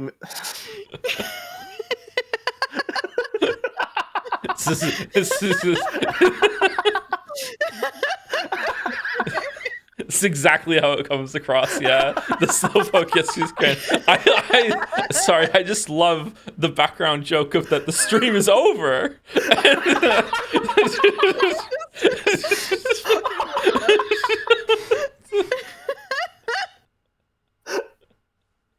I think slowpoke is probably one of my favorite meme formats because of how it's structured, it's evergreen. It's perfect. I love Slowpoke. Slowpoke is Finn's favorite Pokemon, really and we sing the Slowpoke song all the time. Fantastic choice. Slowpoke. Thank you, Merrick.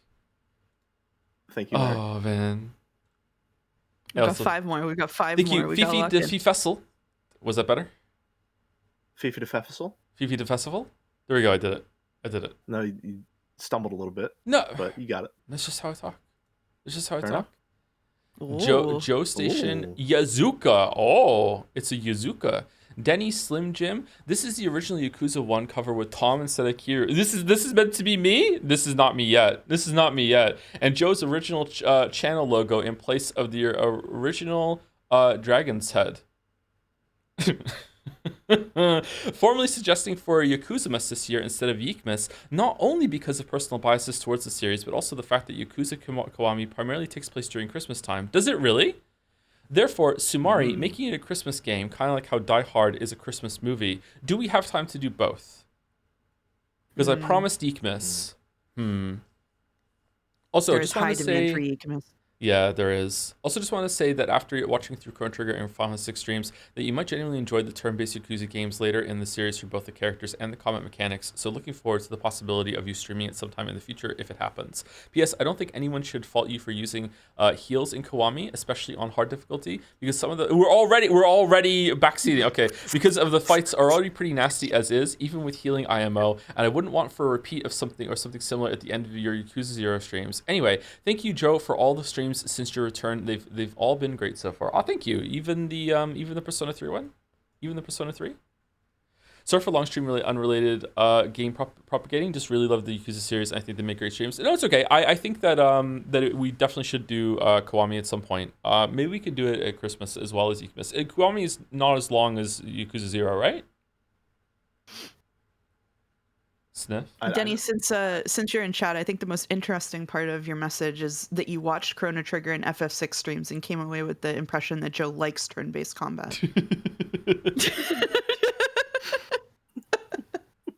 Half as long and side content not as interesting, says Ironwrath. Okay, yeah. So maybe we have time to do both. However, there is a chance that Jeff Keighley's award thing is going to nominate a game that we're not expecting, and we're gonna have to do like an emergency stream at the beginning of December in order to get one of them done. I hope to God it's not Kingdom Come Deliverance 2, because if it's that might be we might only be able to need to have time to play like half of that. Yeah, there's no way we're gonna be able to do that. Yeah. Now, what would you rate this backseat out of 5? Because I think having backseat in the fan art while it's depicting your literal back, that's gotta rate pretty highly. It's pretty good. It's pretty up there, yeah. It's pretty up there. I think that's gotta be like 4 minimum. Does this mean you'll play the newest Yakuza game if it gets nominated? Oh, see, that's a tough one. If I'd already played the rest of them, yes. But because that's a series that we're playing in order, I don't know if I'd want to skip ahead. If it gets nominated for Game of the Year, yeah, maybe. I'm not sure. This was before the backseat rating, so you were ahead of your time, Danny. Oh. Yeah, that's impressive. We didn't even have the meta yet, and you front seating, one might call it. M for Mahjong. 14 plus pages of rules. Yazuka. This is a cool image. Thank you, Denny. Chat thinks Kingdom Come Deliverance duly nominated. If it gets more and more sure as time goes on, maybe we should play it early. I don't think it's gonna get nominated though. I'm holding out hope. It's boring as shit. Kingdom Come Deliverance 2 is a pretty generational RPG. No way it will be. You really think it's that good? Really? Did the first one get nominated?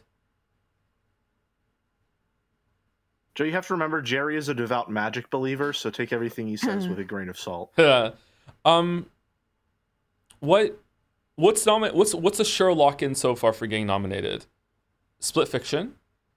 Expedition 33. Expedition 33. You think Split Fiction's gonna get there? Absolutely. For sure? Like his game won a couple years ago. Death Stranding 2. There's Death a pretty Stranding good 2. chance Blueprints will get the token indie nomination. I would say Blueprints is the least likely of those 4, but I still think it is going to I get. think so. Yeah. Mm-hmm. Split Fiction is so bad. What do you mean? Split Fiction is a fucking great game. What? Those streams were a lot of fun. The story. The gameplay in Split Fiction is amazing. Yeah, the story is whatever. Like, the story's actually bad, actually. He said actually twice. The gameplay in Split Fiction is really good. I think you and I still need to set something up for A Way Out if we ever end up having time. Are we doing that? I think we had plans for it, but it has been a year. I can't remember. If we had plans for it, we should do it. Yeah, I would like to see the other games that I can't remember his name that he did. Joseph Flores. Thank you. We also still need to finish Overcooked, but that's Overcooked is so stressful. Silent Hill F is probably gonna get nominated. Fares, sorry. Probably. Joseph Flores is someone I knew from a different place as Fares. Dude, I don't think Doom is gonna get nominated. I feel like I feel like I like Doom way more than most people, so I don't think Doom is gonna get nominated. I feel like it's already been kind of forgotten a bit, which is sad because I think that game's really good. I think it was in the unfortunate position of following up Doom Eternal, which is like the logical endpoint of pretty much all of its mechanics. So it had to go in a completely different direction while still trying to one-up what was essentially a perfect product. Yeah, like Doom Eternal is still better than Dark Ages, I think. I'm curious to see how the Doom Eternal DLC handles that. Yeah, I wonder if they can. It also sucks that it also sucks that Indiana Jones released in the dead zone of after last year's Game Awards, but before this year, and so it won't get nominated even though it was good. Yeah, that game looked really fun. There's no way Silent Hill is getting nominated. Do you think so? Okay, so Silent Hill is a really big series. I don't really like it as much as most people, and Silent Hill 2 is a very beloved game. Silent Hill F has all of the makings. I guess, again, obviously, this is going to be a stupid statement I'm about to say, but it depends if it's good. Like, if Silent Hill F is good, I feel like it's going to get nominated. I feel like it has a very high chance of being good. Like, Ryukishi is writing it. Ryukishi is a very good writer. And it seems to have very high production values, so I feel like it has a chance. I want to throw a wrench in the works here as Ryukishi's biggest hater, because I saw someone point this out on Reddit. Ryukishi is a good storyteller when he has like 120 hours to work with, but Silent Hill games are typically less than half of that. Yeah, that's true. That's true. I don't know how that pacing is going to work, Chief. So it depends on what kind of editor they got to work with him then. Yeah. Okay. And we all know that video games have great editors. Of course, yeah. And they really understand colonialism. Mm-hmm. I think his horror writing is genuinely quite good. Yes. I'm very excited to see more of it. Anyway, let's move on. But before we move on, I want to say thank you to the next 2 subs because one of them is relevant. First, thank you, Magical Bacon, for the resub with 4 months. Hope you enjoy episode 8. I love it even though it doesn't have the best pacing. Oh my god. Really? At the end, the pacing is the bad thing? What the fuck? Oh no. Squeakle E. And thank you to Kiru's Big Naturals for the resub. Happy Umineko Day with a smug. Thank you, Kiru's Big Naturals. And thank you, Denny, again. All right, last 4, I think. 3 or 4. Numbers are hard. By Foss. Jexel, Matshocks, and Usmo enjoying some sea salt ice cream in Kingdom Hearts 1986 8 days. If there's fan art, then it has to be played at some point, right? Okay, I posted this. I posted this in the channel in response to this. It's already being fucking played. You don't have to preemptively make fan art for it. No. I'm playing it in December. This is specifically fan art of Kingdom Hearts 386 and a half days, or whatever the fuck it's called, which is a game that I owned on the DS and did not get through any significant portions of, but that is forever stained in my memory, and so I recognize this scene exactly. Mouse, what do you think the phrase "birth by sleep" means? I don't fucking know. Oh, you're good. Okay, you're right there. Okay, it's gonna be a great time. Okay, good. Yep. Okay, all right, yep. fine. Correct response. You win. Correct response. Thank you to Ari Alice for the new sub. Welcome, Ari Alice. Thank you. Thank you to Critical Woe for the bits. Does Jelly have a favorite episode? Episode 4. Episode 4 is Jelly's favorite. Interesting pick. Thank you, Dominic. Sorry, go ahead. Episode 4 is, I think, where a lot of the emotional highs of Umineko like reached their peak for me in a lot of ways, and I really enjoyed Angie's character and a lot of what they were setting up with her. I think a lot of the implications of having a character like Angie in the text and following her story years in the future, but not many, is really interesting and got me theorizing a lot on the overall trajectory and destination of Umineko. So it's probably where I was the most engaged with the text. And so I think even if some of the other episodes are of higher quality in a lot of regards, episode 4 will probably end up being my favorite overall. That's a really good answer. I like that answer. Yep. I agree with a bunch of what you just said, but I just can't get past the pacing. But I also agree, very engaged at episode 4. Yeah, that was a really good answer. Under normal circumstances, I would probably say I'm immune to pacing issues. However, I've read episode 1 of Higurashi now, and it's good. However, Ryokishi has certainly improved as a writer since then. Oh. I will say that much. Thank you.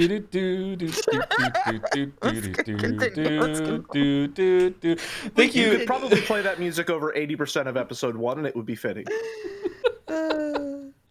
Thank you, Dominic, for the bits as well. Can't catch it live, so I'll send all my messages ahead of time. He hates it. He loves it. I disagree. Good point. Actually, lol, +2. Fuck you, George. And finally, reading without love. So much hate. My so much hate head. Thank you. Thank you very much, Dominic. Is that a TLDR of the stream so far? It's a future TLDR. We're gonna. Yeah, it's all the messages Dominic would send if you were here, just sort of preloaded.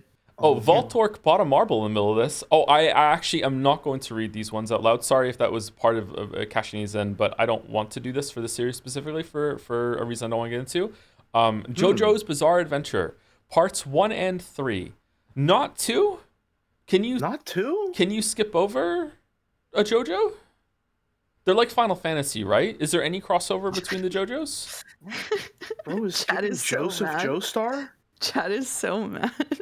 Oh, I give an A+ to this marble. Yeah, this is why. Okay.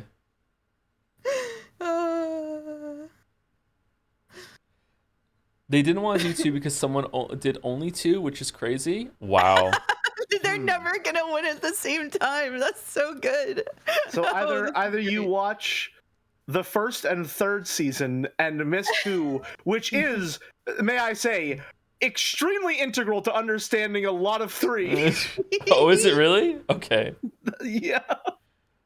Okay, all right. Or you just watch 2 and you're a little confused about some of the stuff. I don't know what's funnier to do right now, to leave it as is or to say we'll add 2 into this one, but not 1 and 3 to the other marble. So like in the race it'll be parts 1, 2, and 3, or just 2. Leave it as is. The idea of someone watching. I'm cheering for this one. The idea of someone watching part 1 and then skipping directly to part 3 is insane to me. Yeah, I love this. Let's keep it this way, please. Okay, we'll keep it this way. Thank you, right, Voltork. Right, lock it in. Clap. And then I'll sentence you to part 4, which is slice of life hell. Oh God. And then I think to really just to be the cherry on top of this, I think that this should win. And then afterward, you should criticize how you didn't understand anything that was happening in part 3, and you felt that the story didn't explain itself well enough. Yeah, it just introduced a lot of characters out of nowhere, and you're just expected to know what's going on, even though it's all really, I mean, dare I say it, bizarre. Remember to mark marbles on your dashboard. I should do that. Yeah, I'll remember. It's fine. It's fine. People are really good at keeping track of this stuff. So usually when I say, "Hey, did we do that one?" Usually at least 3 people in chat know. Yeah. I learned something else about Twitch yesterday via mouse. I learned that I have I can run my own sub discount promotion. I didn't know I could do that. Yeah, I found out about that the other day too. Yeah, I didn't know I could do that. I would have done that. Feature. I would have done that at the beginning of Expedition 33 if I knew I could do that. I didn't know I could do that. Maybe we'll do it next week. Yeah. Thank you, Selena. Are we not worthy of it now? Nope. I see how it is. No, Umineko doesn't get it. No. Only French JRPG. Sorry. Thank you, Well, Selena. I mean, they Selena are Fenris. Umi Fullers, so they would be disgraced if they didn't pay the full price. All right, +2. +2. 33 gift subs. Folks go. Yeah, that's true. That is kind of shitty for them. Can they like retroactively get the price or? No, it only runs for like a time that you can't even like you schedule set it. the It's a time. really half-baked implementation because they're still testing it. So like you have to go into your dashboard and like hit the button to start it for a set amount of time, and then it runs no matter what. There's no pausing, there's no scheduling. It's just like it just goes. So I was joking. I'm sure they definitely don't not mind. retroactive. I would kind of mind it in that case. I don't know. Maybe we should wait for the next big game. Anyway, thank you to Selena Fenris or Selena Fenris. It's probably Selena Fenris. Excited to see. It's a cool name actually. Excited to see episode 8. Yesterday I did great on my final exam, but also got burned by hot grease. Well, I know what chat's about to say, which is kind of the episode 8 experience. What? JK, I love it. Wow. Wow. Episode 8. It's so good. It's like doing well in your exams and then getting burnt by hot grease. Thank you. I hope that congratulations, and I hope that it wasn't too bad. It wasn't too bad. Ungrease me. There it is. Thank you to Puka Boy for the resub. 6 months at tier 3. Thank you so much. The gang's back together for Umi 8. Can't wait to see y'all's thoughts on it. It's one of my top 3, although I am now being informed that I should only say it's interesting. Apparently it's paced poorly, so really it's an 8 flipped on its side for how long it's going to take for us to get through it, I guess. Yeah, it's poetry. It's a good visual joke. Thank you, Zorox, for the bits too. I keep asking my servant to marry me, but they say it would take a miracle for them to love me. What should I do? Just keep trying until it goes through. It seemed to work for he who shall not be named, right? What do you think? Everyone. Just you gotta get it in there. You gotta say the full phrase. You can't leave them hanging like that. Thank you, Fozzie. Mega Geeko loading Joe. The 516 streams the 516 streams inspired some more pixel art practice. This time I did some Joes based on the sprites from the game. This GIF is just loading Joe. Loading Joe. Okay. I passed the D20. All right, loading I also Joe. did. Yeah, I also did. It was really tough. It was really tough for me. I didn't even know there was a roll. I apologize. Why is so much Joe fan art lately? This is a new era. Okay. It really is Final Fantasy 6. Oh, cool. Ooh. Oh, I like these. Fucking Discord notification. Dragon RPG. Cool. There's more? What's the other really one? Nice. Oh, it's a sprite sheet. Nice. Full sprite so sheet. cute. Nice. Sprite sheets are so charming to me. I like sprite sheets. There's something very, very enthralling about seeing it all laid out like that. Boom. I still need to play Final Fantasy VI. I tuned out for those streams because I'm trying to play it myself. But I have RPG sickness. I'd be interested to hear how you like it playing it for the first time as an adult, and see if it and also having played. Did you play Expedition 33 or any more recent JRPGs, Jelly? I watched most of Mouse's streams for Expedition 33, but I don't generally play RPGs because I am a very compulsive completionist. So when I play an RPG, I will usually, at some point in, I would say like the final third of the game, get into the mindset of like, okay, the game is signaling it is going to end. Time for me to do all of the side content that exists. Mm-hmm. And then about halfway through all the side content, I will be like, okay, I'm going to take a break and play something else. And then I will never come back to it. And when I do come back to it, I'll say to myself, well, I don't want to just pick up where I left off because now I'm not really in it. So I'm going to start again from the beginning. I'm exactly the same way. I really had to overcome this. I really had to overcome this, yeah. Now that you've said that, I wonder if that's why I didn't finish Final Fantasy 12. I wonder if I had skipped a lot of side content and then I got to the end and then I was like, I have to go through the whole entire area now. I wonder if that's why I didn't finish Final Fantasy 12, because I was right at the end of Final Fantasy 12. I played almost all of that. You saying that Final Fantasy VI is a more brisk experience, and the fact that it only took 5 streams is very encouraging to me. I know you were playing on a version that has you can speed up and you grind it off stream and stuff like that, so cut down on the time spent, but it's definitely a more appetizing proposition. That sounds sinister in some way. You know what I'm talking about. I know what you mean. 12 is the best side content in the series. Really? 10 had really hard side content. Then I remember there was some like thing in the desert that just like wiped out my entire party, and I said, fuck it, I'm not doing this. I think 10 had that. I'm probably going to play Final Fantasy IX first, though, purely for the reason that it has Vivi, and I like Vivi. I hope you like Vivi. That's all. Yeah. He's 9 years old, and he has been mugged 17 times. I'm planning to play 9 soon, too. I hope all I the characters like in 9 look kind of funny on a replay. They do look kind of funny, like visually. I like Steiner a lot. Steiner looks really goofy. I like him. Steiner's pretty fun. I think my team in Final Fantasy 9 was the main guy, because it always feels good to have the main guy in your group. Garnet, Steiner, and Vivi. I think that was my team in Final Fantasy 9. To me, Vivi will be the main guy. Ooh. I have devastating news for you, Joe. What's that? I was playing through all the intros of the games that I haven't played just to watch the introduction, and I really liked the intro of Final Fantasy X. I thought it was fun. I liked the opening scenes. Maybe I like them more when I'm older now. I don't know. I didn't hate it, but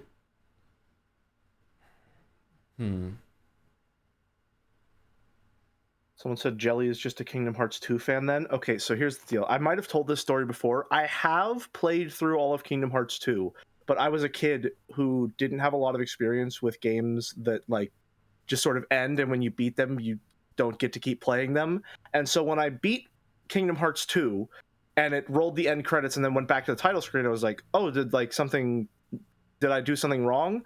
And I replayed the end of the game 4 more times. Oh my god. Oh no.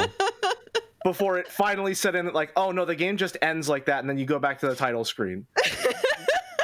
Just double checking. Quadruple checking. Oh, I was not a very smart child. Oh. Poor Jelly. So. Okay, let me say some rapid fire. The ending was pretty good though. You know, I remember it ended well. If there's one thing I remember, it's that. And then we will take a short break, and then I think we can get into the game. I think we're done. I think we're over fan art. It's the Pixels, right? So it's the last one. Merrick said that explains a lot. Can you elaborate? What does that explain exactly? What are you trying to say, pal? The nuke from Merrick. Anyway, thank you too. He does have a supply of them. Mugurumin or Mugurumin. Dangerously close to Uryu there. Thank you, Mugurumin, for the new sub. Welcome. Thank you, Pinzara, for the bits. My friend group calls each other kitten as a joke all the time, but it backfired on me and my friend when at a concert, my taller female friend asked me, a short guy, can you see kitten? Because we were surrounded by girls in heels, and we saw like 3 people turn at us with an expression I can only describe as disgust. Joms.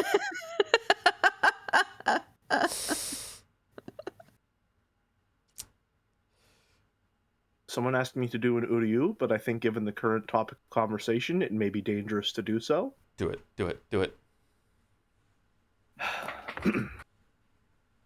Uryu. Thank you, Lion. Good job, kitten. No. Thank you, Quantum 065. I'm not a kitten. I'm a very proud lion. Thank you very much. Proud lion. Do not infantilize me, even though I'm the youngest of the group. Oh man. Moving on. Quantum 065. Thank you very much for the resub, Quantum 065. Thank you, Vix Burley Hart, for the resub too, with the message, hi Joe, crazy how my sub hit 6 months right at the start of episode 8. Truly a miracle of magic.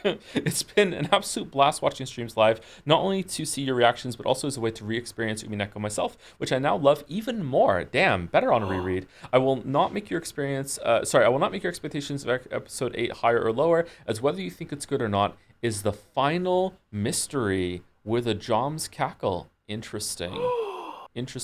Will Kingdom Come Deliverance 2 be nominated for a Game of the Year? What was it, yes or no? And thank you, Tacos Debira, for the resub with the message, hi toe, hi mouse, hi. Everything all right? The message is high toe, high mouse, high twink, which is not a word I would use to describe you in any I'm so universe. sorry. I don't know what it is. Everyone seems to think that I'm this diminutive creature. I'm like 6'4", people. Yeah. Jelly's really tall. Yeah. I'm sorry to break it to you. I'm a pretty hefty guy, all right? I'm a big guy. It would be incredibly painful for you. Wait, what? Why'd you have to say that? What? Because I watched the fucking Bane scene from The Dark Knight Rises, and now it's stuck in my head, and it just went on autopilot. Okay, all right. Mouse is tall too. Do people know that Mouse is tall? Mouse is tall too. I am 5'10". Yeah. Mouse is tall. Jelly is spiritually a twink, like the same way Joe is spiritually battler. I don't even get to be a character. I'm just an archetype.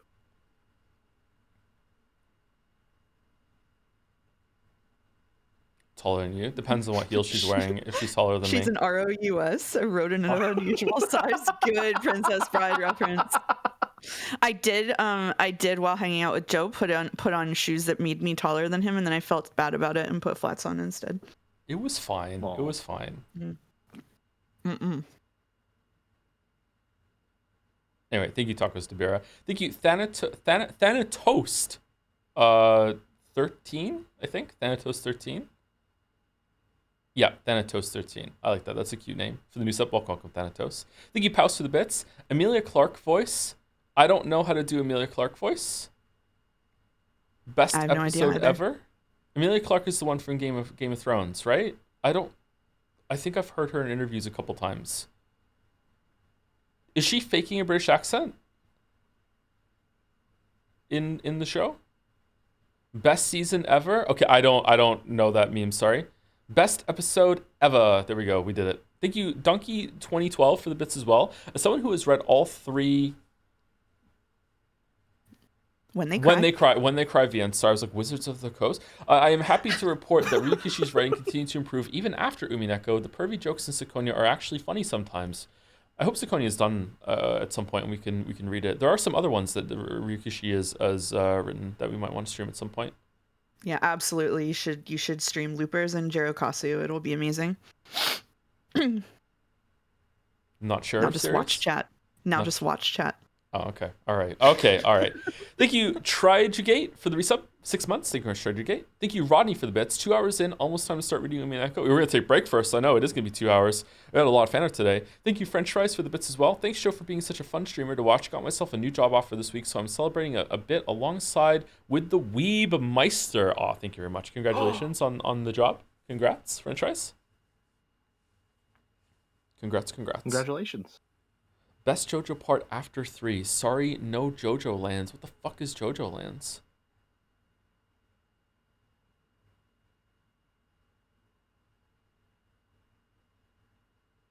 In defense of Ryukishi, Loopers was a cooperation with Key and Key. With Key, and Key has never had a good VN. Okay, you said Key and Key made it seem like it was attorneys at law. Key and Peele type thing.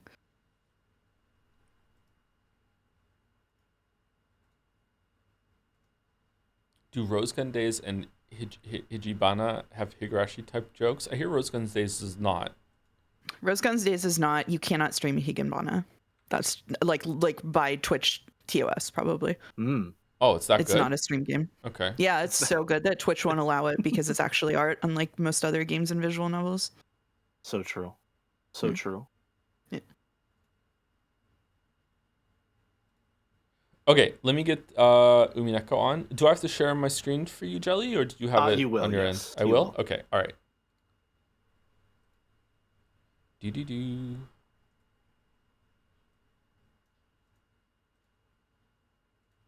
Sorry, I'm really troll-brained today. I don't know why. I've said like 20 things that just aren't even true. I don't know why. You're becoming a real streamer. I was I've gonna got say, a little gremlin brain today. Listen, the true essence of streamer banter is rage bait. Oh, look at this in the background. Cool. Your objective is to make the chat as mad as possible. Chat has watched my corruption arc from the start of the Umineko streams. Is Will the hottest guy in the story? I think so, probably. Streamer first, mouse second. That's right. That's right. Yeah, it's probably Will. What about the goats? I'm not into that ever. Sorry, I'm not into that. Renove is hot, but he unfortunately is. It is like the Genji demon. Oh right, yeah. I like it when men look like women, says Ryan. I think I like that too, but I just don't want to admit it most of the time. Episode 8, Twilight of the Golden Witch. Good morning. This farewell is as sad for me as it is for you. I've prepared a goodbye party for tonight. A game competition will be included as well, so please feel free to participate. The difficulty is small, but not to be trifled with. As this will be the last opportunity, why not take part yourself? Episode 8. All right, we're going to see what the first, oh God, every single time. This story is undoubtedly nothing more than fantasy. It could not possibly have any relation to real persons, organizations, places, or events. I can't believe that took on another meaning. Every time I have to say that. This episode to run place that only a PlayStation 3 and PC editions Umineko is required for playing this game. We hope that you enjoy a fresh experience with the continuation of the story. Wish you a pleasant voyage across the sea of mysteries. Can I look at the cover I can't yet? wait for that's going to be crazy recontextualized on Umineko 2, probably. Also, Joe, you're not streaming it in Discord. She, he, end? 1 second. There's no sound. There is sound. It's just too quiet, I'm guessing.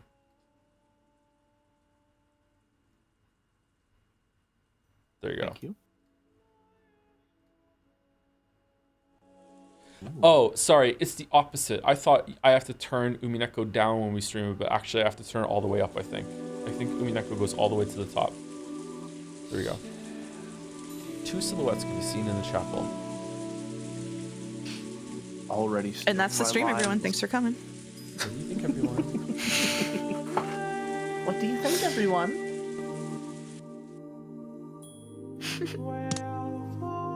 Now it's loud. That's an insane vocal stem. It is impossible to resist the "What do you think, everyone" refrain. Yeah. Okay, I moved down to -10 and we'll see if we can. No, I'll leave it as it was for break, so there's some sound, and then we can fuss with it when we get back. Anyway, be back in about 5-10 minutes. I don't know if anyone's gonna make a tea. I have such a capable adult that I have ran out of sweetener to make coffee, so I cannot have a coffee or a tea today. So, yeah. Music is very Katamari coded. We'll be back in about 5 minutes, I think, and I'll run in an ad while I'm gone too. So anyway, we're back. Muting Discord. And muting me. See you soon, chat.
Hello, hello.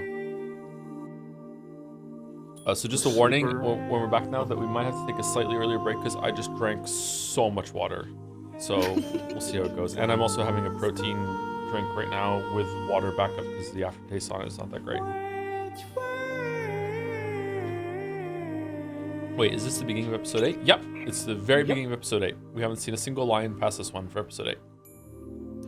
We're going to be trying something new with voice assignments today, chat. Jelly is going to be your narrator for the day. It is my honor and pleasure to be your guide on this episode of Umineko. Hi, Gatsby. What's up? Did you drink a lot of water too? Uh-oh.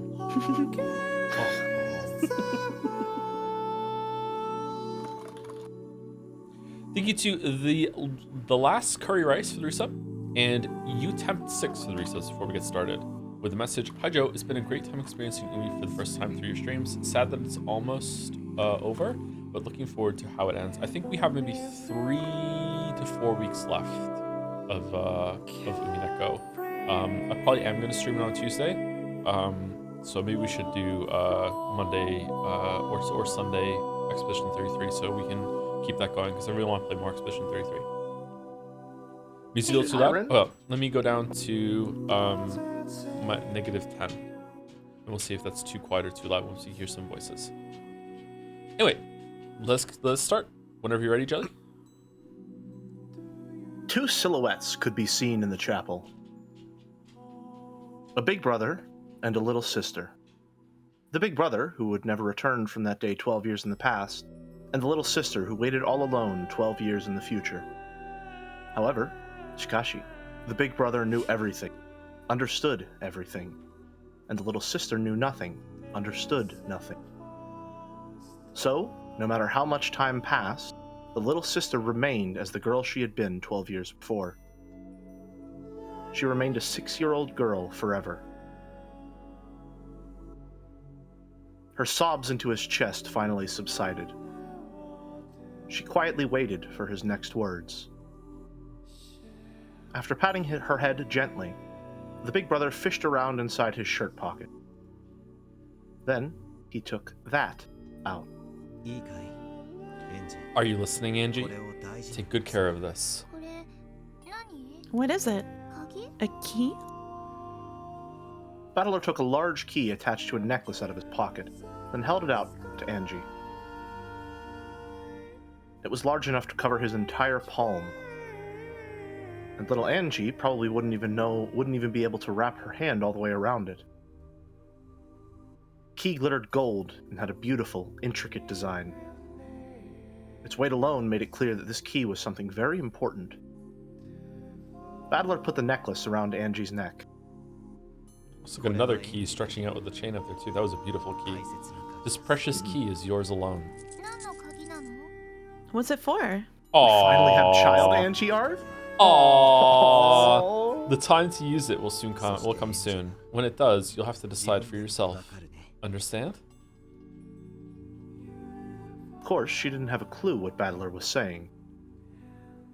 But she did realize that he was telling her to take good care of this key.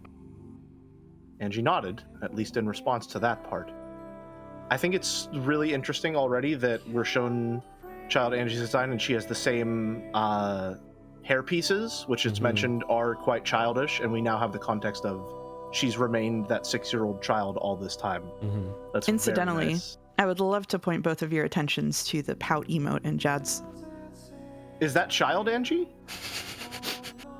Has that been child Angie this entire time? I feel like we knew that already, didn't we? I knew it was Angie. I didn't know it was child Angie. I'm not doing this again. I'm not doing this again. No, I'm just gonna tank this. I've decided to just not take damage. I mean, I can rattle the bars a little if you'd like. Just go for it. Go for it. How could you do this to me? What the fuck? Again? In episode 8, there's still stuff we're finding out. Okay, we're good. All right. Thank you. That's all. That's all I've got. Hopefully that was good enough. It was good. Yeah. In her hand, the key had felt heavy. However, Shikashi, now that it was around her neck, it felt as light as an ordinary necklace. How strange. Okay, let's go. Where to? She had been sure that her brother was about to sit down. After all, just a second ago, he said he'd tell her what happened on Rikenjima on that day. She'd expected him to tell her here. On that day, on that island, just what is it that happened? I thought you were going to tell me about that, Oni-chan. Absolutely, and you'll be given the chance to listen. However, to you, it may not feel as though you're merely listening to a story. What does that mean? What you really want isn't to know what happened on that island on that day. So, he does understand, after all. What happened on the island that day? Trying to answer that question was all I was capable of, so I wished for nothing more. But I'd want to go there. To that island. On that day. To Rikenjima, on the day I couldn't go. To the Ushiromiya family mansion. To Mom and Dad. To all the cousins, all the relatives. And everyone else. I want to go back to the island on that day. So I remain the way I was on that day. My heart and soul stopped, stuck as a 6-year-old's forever. I want to go home. I know. Mom, Dad, Oni-chan, everyone. I want to go home to where everyone is. That's why I've decided to invite you there. Huh? Your Oni-chan is the game master now. Only those who know everything about the game board can open it up and invite pieces in. So I'll invite you to come to the game board. So sorry, I had a thought when I was reading that and made me stumble. Is Battler the game master for episode 8? Or is Berncastel the game master for episode 8 and there's like a framing to it? Or does because Berncastel said she got the chessboard, right? Is Berncastel doing her own side thing, and that could just turn into like unlimited stories that we're never gonna see Berncastel again, and she's just there chewing the pieces forever? Or is it like a mix of both? Is there 2 warring game masters? That would be interesting. Like what's happening here? I wonder. I'm wondering if we're going to get their 2 perspectives on what happened that day in episode 8, and it might be switching between the 2 or something along those lines. Could be, yeah. Because I do think, and I have thought for the longest time, that the ultimate ending of Umineko will be a question to you, the reader, of whether you believe there is magic in the world or not. So if it's swapping between Burn and Battler, it could be a question of which of these 2 perspectives do you find to be the most truthful. I thought it was building up to that too, but I feel like episode 7 kind of blew that away. Maybe it's going to come back in episode 8. I'm curious. I don't even understand why there is an episode 8, to be honest with you. So we'll see how it goes. It could be returning to that. As I see it, episode 8 exists because we need to resolve Angie's story, and Angie is our real perspective character. She is how we are getting access to the fragments. She's how we're seeing the island. She's why we're here to begin with, and this story would be incomplete without a finale for her. I feel like episode 7 could have served as a finale for her. So are we going to see some resolution about what happened after the fact? Because it seems like what happened at the end of episode 4, that is the future. I do think that is the future that went in. I also think, I was speaking about this on stream chat, I think last Saturday night.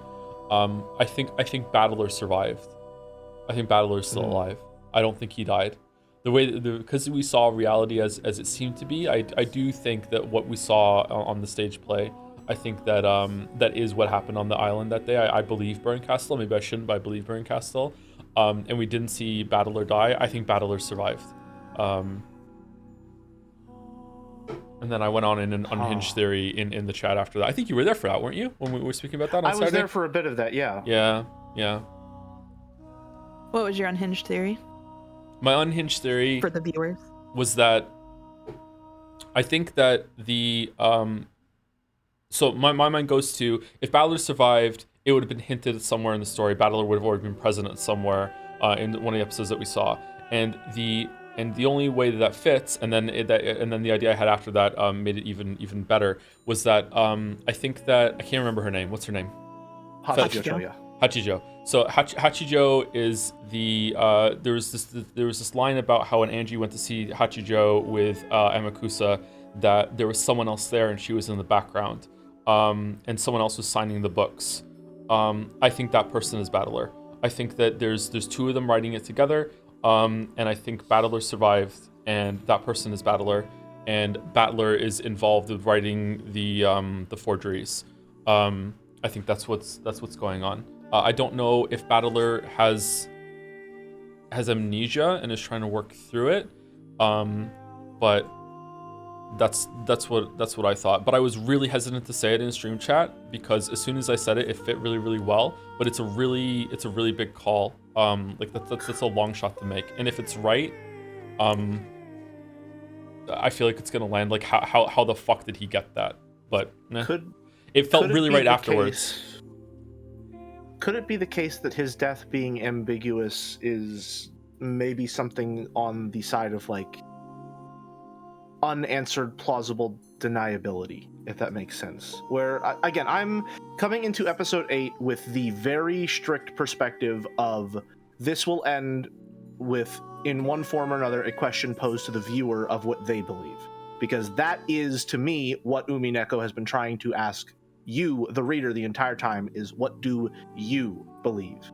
In episode 6, that entire interaction between Angie, our perspective character, and Toya, who is, for all intents and purposes, Ryukishi's self-insert, the most important thing that Toya stresses to Angie is she doesn't care about Angie reading the story, she wants to know what Angie thinks is happening and will happen. Which to me is Ryukishi saying to the reader, what do you think? Which is reinforced by that episode 8 intro text where it says something along the lines of, or it said something along the lines of, this is your last chance, so like make sure that you play along this time. I think that you, the reader, have the final say. I think that is the point. And so going into it with that in mind, I think that maybe the fact that you're seeing it could be plausible that Battler could be alive, that may lend to maybe a more magical interpretation of the end of the text. I like that. It could be that. I feel like if we hadn't just gotten all the answers in episode 7 that we did, I would like, because we kind of felt that the story was going there, but we were wrong. We thought that back in, I can't remember what episode we were both on. Probably Jelly. 3 was is it where 3? we did most of our theorizing. In episode 3, I remember us saying that we thought that the story was going to be leading up to this conclusion where it's like something horrible was done to who we now know as Sayo. Something horrible was done to Sayo. I thought at the time that Sayo had a repeat life of Kuidori and Beatrice, but that wasn't the case. And I thought the story was going to lead to, hey, you can like have a firm line in the sand you can draw and be like, no, reality is reality, you have to accept reality. Or you can go along with this magical world that's basically cope, that Sayo has created for herself, that has made her life a lot better and more tolerable, or you could make her face reality. And that's what I thought it was building up to. And there has been a little bit of that, but not really. That hasn't been the crux of the story whatsoever. So maybe it's that with Angie now. Maybe they're going to do that with Angie. But now that we've seen the answer, I don't think it's going to be a case of like what do you think is more plausible, more real? It's that you know what's real, but even though you know what's real now, do you still want to just go along with the magical theory because it's just better for everyone involved, including yourself, maybe? I think maybe that's what's going for. I don't necessarily agree with that. I think, personally, taking Byrne's reality in the episode 7 Tea Party at face value feels naive to me, because we know that Byrne is someone with a deliberately malicious perspective on these events, and we know that she's confirming it using the red truth, which is almost unanimously a lie of omission. I don't think taking the events of the episode 7 Tea Party at face value is plausible. You very well may be right, but right now I am. But you might be right. If it turns out that that is the case, and you're right, that it's like, okay, episode 7 is not meant to be 100% accurate retelling, or even if it's not 100%, it'd be like 90%, whatever, that sort of thing. I wouldn't be angry, I wouldn't be upset. But to me right now, it felt like the point of that scene, and it hits harder for Angie, is that no, this is the truth. Like the truth is even worse than any of the magic and the bullshit that you can come up with. So that's what I think is happening there. I think that it is maybe not 100% reliable and accurate, but I think it is overwhelmingly accurate and overwhelmingly what actually happened. I think as far as the events that are portrayed in episode 7, I am willing to believe that that is how it happened. But I think the people as they are portrayed is where the manipulation factors in. That could Byrne is definitely be the explicitly case. someone who does not see the text with love. By her own insistence rather, she does not have love. She does not care for the characters within the story, only the events as they occur. I think if there's going to be any manipulation of those events on Byrne's part, it is going to be in how she portrays these characters with the explicit goal of making Angie miserable. That I could definitely see. I think that would be good if it was that. Yeah, that so I could fuck with. It very well could be the case, and in fact, I believe it to be the case that Kyrie and Rudolph were responsible for the murders. But was Kyrie this completely unknowable, unshakable, unmoving psychopath who just heartlessly gunned down every single one of her family members? Whenever Rudolph died, she's like, yeah, I don't really give a shit, and also I don't care about Angie either, and I don't care about Battler, he's not my family, I don't care about anyone, I'm just doing this all for personal gain. I don't believe that to be the case. I don't want to. Maybe that's part of what you're supposed to go through. I don't want to, but I don't know. Like Jerry just said in chat too. Jerry just said, I just think Kyrie and Rudolph are written to be way too spontaneously evil if 7 is meant to be the literal events. See, I want to agree with that, but I just feel like Kyrie, there is something there that it was a little too extreme, too suddenly, but like Kyrie definitely is troubled, lack of a better word, but we also saw with I can't remember her name, I'm sorry, it was in episode 4, the one that probably killed Angie when she was on the island at the end. What was her name? I know who you're talking about. Kirie's sister, Kasumi. Like Kasumi, I think was there. Like the whole time I remember like reading that, and I'm like, wait, this is Kirie's family. Kirie is a part of the fucking like Yakuza. Like, what the fuck are we talking about here? Like, I feel like Kyrie was brought up in this very, very extremely violent background that she could do those things. To me, it felt like Rudolph was too much into evil, and I wanted to criticize it at the time, but the more it went on, the more I started to wonder if he was actually fucking just scared of Kyrie and that she was gonna kill him too. I absolutely got that vibe. Like, the impression I got from that, how that's portrayed, is like, if I step out of line, she is going to kill me. Like, I am or kill Battler, a potential threat, or kill Battler. He needs to follow her exactly, or else he doesn't get anything out of this. Or rather, he doesn't get out of this. I also kind of agree with Kyrie's take that as soon as the guns came out, like I was saying it before she did, like as soon as the guns came out, I can't say that properly. It's like, okay, this is over, and there's just some practical part of you that takes over at that point, and it's like, okay, so like all of us are gonna die except for 2, and I want it to be me. So like okay, here we go. Anyway, okay, sorry, we just faffed around. I'm sorry, Mouse. Yeah, sorry. We can continue. It's okay. I was complaining about Higurashi and Umi full chat while you were busy. I did have the intense urge to say, "Don't be so naive, Keiichi Maibara," while Joe and I were talking. So know that your brain rot is not. I'm with you there, in spirit at least. There you go. Now that I've called it absolute trash, we can continue. All right. You'll take me to Rekenjima on that day? That's right. I'll invite you to the Rekenjima of 1986. Will I be able to see everyone? Of course. even though my memory is vague and I can't remember anyone's face clearly? You'll remember soon enough. And though it'll be a reunion after 12 years for you, it'll only have been a short gap for us. Everyone will welcome I apologize. you. That's Ruby. It's okay. When you finally if return, anyone from my stream is in chat, I have an emote just for Ruby barking. When you finally return from that distant future, everyone will welcome you. Will I be able to stay there forever? This way, I can be with everyone forever. This is the goal I'm supposed to reach. Angie, listen to me carefully. Battler spoke in an admonishing tone, as though warning me that this was a dream that wouldn't be granted. The Rekenjima family conference usually ends after a single night. Because of the typhoon that day, the boat couldn't come, and it lasted 2 nights. So when the typhoon passes, I'll have to leave the island again? Not exactly. That decision is yours as well, Angie. You'll decide that yourself.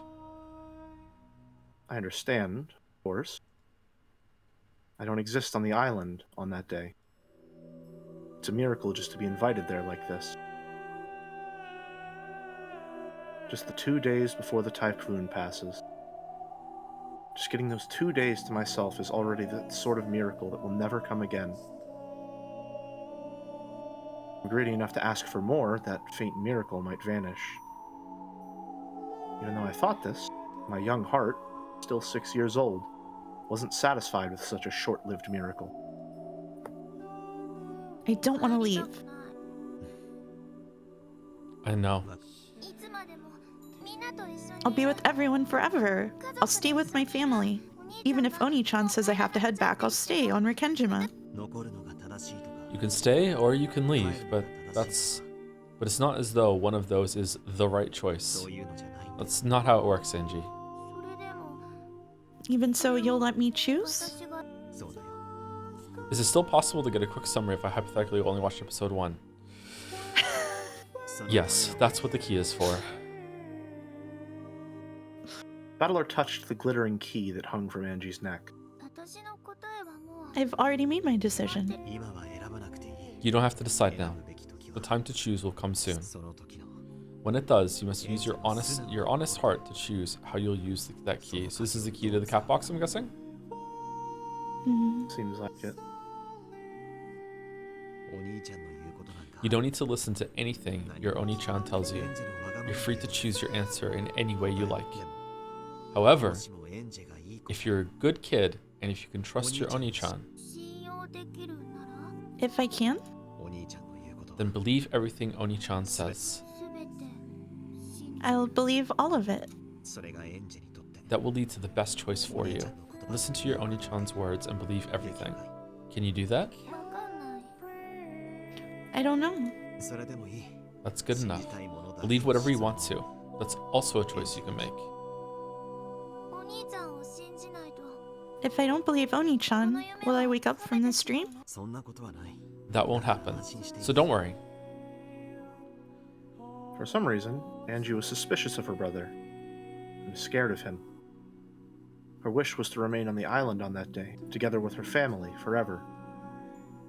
She was afraid that, once she got her 2 miraculous days, her brother might tell her to be satisfied with that and return to 12 years in the future, all alone. I already told you. There is no right decision. You can go or you can stay. That's for you to decide. You don't need to make your decision right now. No one will force me to make either choice? Of course. And Oni-chan won't tell me to go back to the future? There is a choice your Oni-chan wants you to make. Even so, Oni-chan wants to respect your decision and let you reach it of your own accord, regardless of what it happens to be. And I just told you, I've already made my choice. And I just told you, now isn't the time to choose. When will it be time? The key will tell you. The large gold key hung from Angie's neck.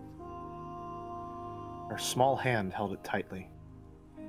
Who's voicing the key mouse? Woo! Angie, it's time to make your decision. Here we go. I think if this is going in the direction that I think it's going, this might end up being my favorite episode. Really? Damn. Yeah. I'm already seeing. I'm gonna voice it now just to see if I'm the only one seeing it, especially considering that Angie's story begins with her throwing herself off of a building. This reads to me like either contemplating, maybe not suicide, but just contemplating whether she should continue living.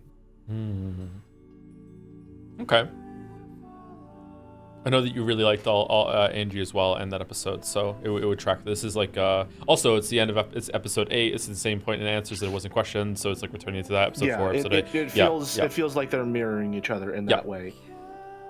I'm not entirely sure how I feel about that, given the context of what I think the ending is and what it might represent, but I'm interested to see how it develops. At that moment, she noticed a book lying on the chapel's altar.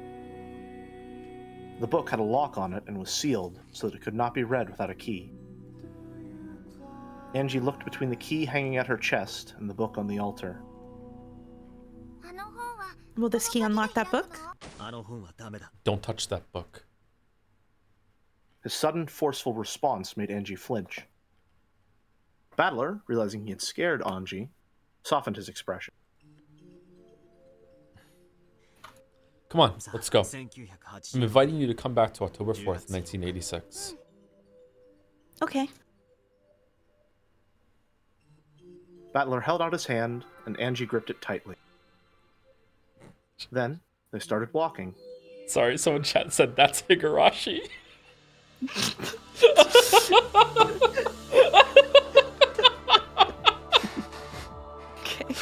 Oh, no. Oh, this is a beautiful shot. Can I hit escape? There we go. I will say, the episode 7 Tea Party did remind me a lot of episode 1 of Higurashi. Aw. So I'm really in that mindset of looking for parallels between Ryukishi's previous writing and the finale of Umineko. In that same way. I think it's pulling from a lot of his previous work, both in Umineko and before.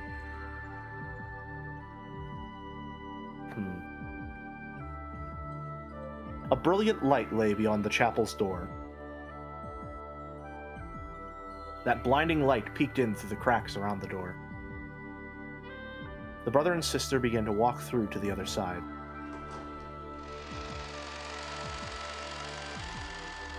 I've only read chapter 1 of Higurashi, if people are wondering. And if you want more elaboration on why I thought episode 7 was like, or Tea Party 7 was like Higurashi 1, I elaborated in Umiden a couple days ago. I think this is you, Joe. Higurashi. Is it? I was about to ask. Yeah, is it me? Welcome back, Angie. This will be the last time. I'm opening this game board one last time for you. Oh. Should I turn up a little bit? The final OP.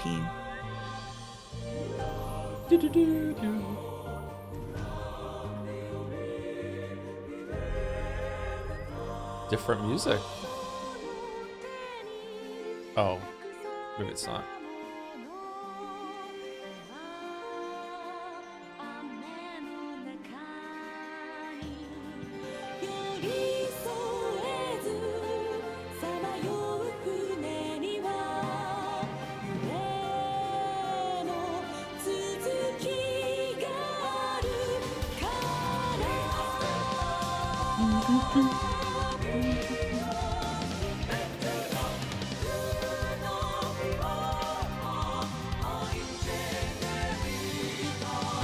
Hope we get some good Battler and Beatrice scenes in episode 8.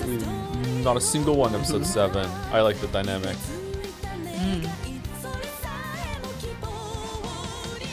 I hope the Chiesters come back because I think they're silly.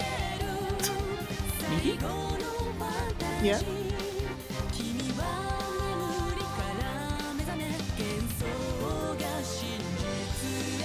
I read something out loud on my stream, and August pointed out I did it in the Jester voice, and now I have a complex. Is that so? Yeah. As you collect voices, you can just slip into them sometimes, like without knowing. Yeah. Mm-hmm. Yeah.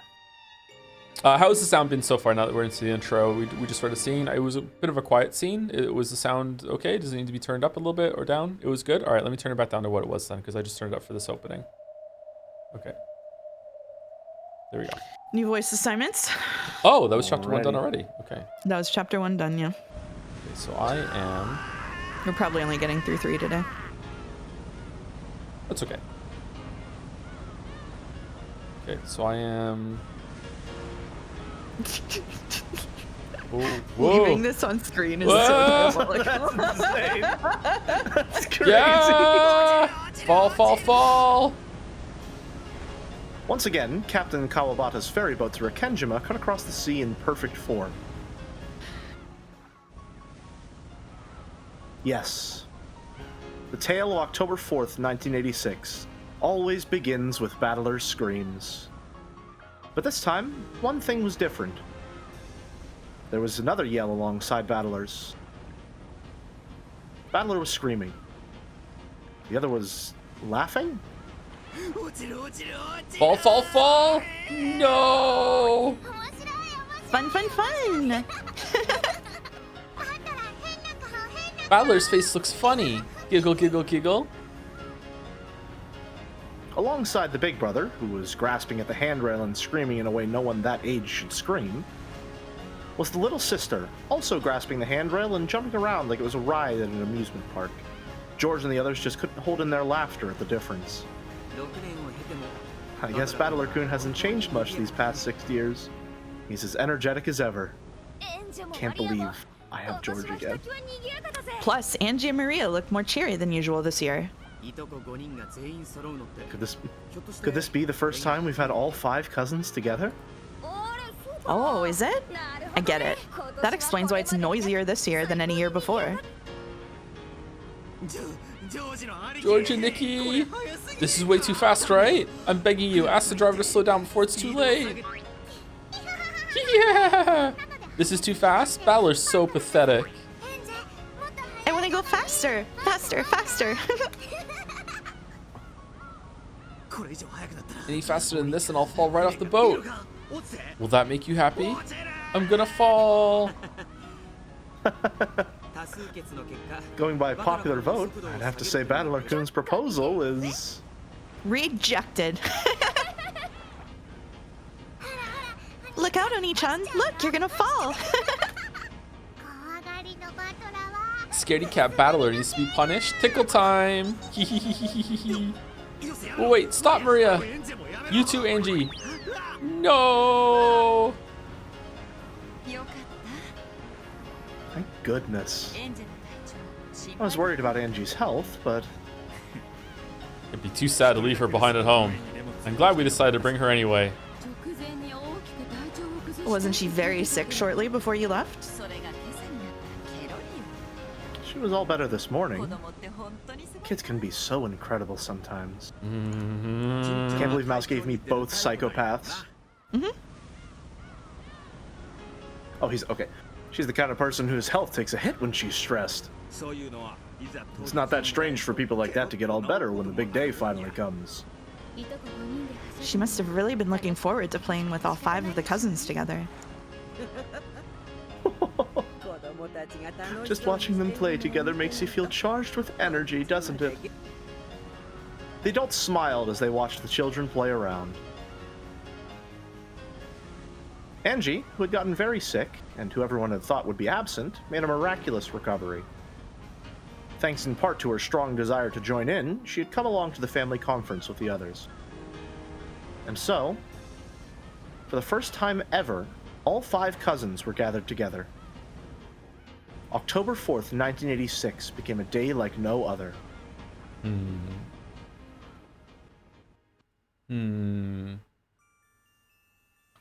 If you looked away from the screen, the motion sickness inducing stuff is over now. Chat, just so you know. Thank you, Mouse. Thank you, Mouse. What's gonna happen here? Are they all gonna work together to fight off the evil? The goats and shit? What's gonna happen here? Anyway, sorry, The continue. kids dashed up the path leading from the harbor to the rose garden. No problem. They were probably so charged up that even walking was too boring for them. Wahaha! See that? First place. Battler was the first one to reach the rose garden, which was the goal. Apparently, he was trying to make up for the dishonor he had suffered on the boat by proving his superiority on land. A short while later, Angie and Maria reached him in a dead heat. I'm second. I'm faster than Angie. Ooh, ooh, ooh. No, you aren't. Maria One-chan cheated. I'm second. 3-year gap between Angie and Maria was large, especially since both of them were growing kids. It was only natural that Maria was faster, but Angie seemed to be complaining about a shoulder bump at the start line. Maria One-chan cheated, so she gets last place. Teacher always says you get last place if you cheat, protested Angie. Come on, no need to fight. Still, both of you are really fast. It's been a long time since I've run that much. Breeze feels so nice. Are you out of shape, George and Nikki? You know, anyone who has to run the race to make it to before the bell every day gets strong legs by default. Okay. In other words, Sumari, being a fast runner is proof that you sleep in a lot. Oni-chan always sleeps in. He didn't wake up today either, so I had to wake him up. Right? A stomp followed by a flying elbow, and that body flex on the top rope at the end there just about finished me. That sounds more likely to put you in an eternal sleep. Sounds fun. I want to do it too. I'll bet Oni-chan sleeps in tomorrow too. We'll wake him up together this time, okay? I'd recommend against staying up too late tonight.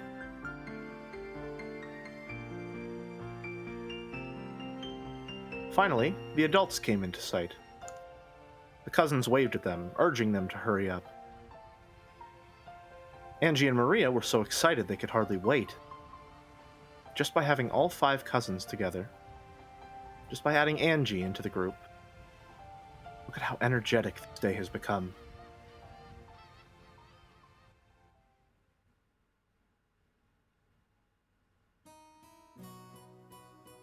I'm now wondering what Umiful thought when I said that episode 4 was going to be Angie inserting herself into Rekenjima to cope with the loss of her family. Excuse me, the family members have arrived. So, they made it. I must let father know. Are they all in the guest house now? Yes.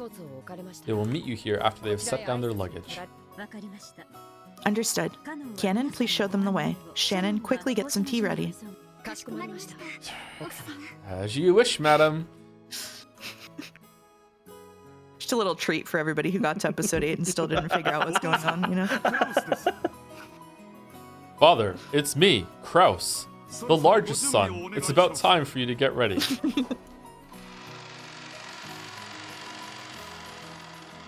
After Kraus knocked on the door, it opened from the inside. Oh, Dr. Nanjo, how is father doing? No need to worry. He's changing as we speak. I think he's just a little nervous. Who are you calling nervous? No, I cannot find my favorite one-winged necktie pin. How many times must I tell Natsui? My possessions must never be moved without my approval. Apparently, Kenzo had been running around for some time just because he couldn't decide on a tie and a tie pin. Kenzo, who felt that the dignity of the family head must always be preserved, usually made a big deal about the head's attire being equally dignified. Will he make it in time? Do you think you could give us a little longer? We'll come down as soon as he's ready. Understood. I'm counting on you, Dr. Nanjo. Father, I must say, that necktie pin looks splendid on you. This necktie pin, you say? This pin? The family conference is held but once a year. There shall be no compromise. I must have that necktie pin. Where is it? Where? Big Kinzo. Necktie Orichi! Kinzo-san, you already looked in that drawer 5 seconds ago. Besides, you own several splendid necktie pins. Is it not stylish, just like something fitting to match fate's whims? You think so? So, I don't need to use the one-winged eagle pin? As Kraus watched Nanjo calm Kinzo down, like a child, he started finding it hard to believe that this doctor wasn't his own mother. Well, it was always like this. He always makes a fuss when no one's looking, but when the time comes, he makes his decisions with pride. After asking Nanjo to come down by lunch at the latest, Kraus snuck out of the study.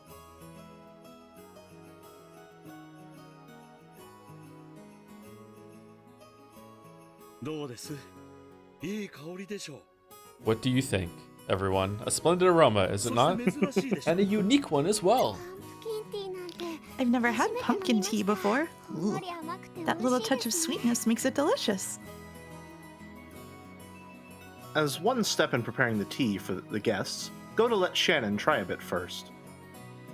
Until then, Shannon had thought that it would be outrageous for a servant such as herself to drink the same thing as the family and their guests. However, Shikashi, according to Goda, that kind of thinking was a mistake. One must not serve something if one does not know the taste beforehand. For example, when you visit a restaurant and a dish you've never heard of catches your eye, what are you likely to ask the waiter? How does this dish taste, correct? I see.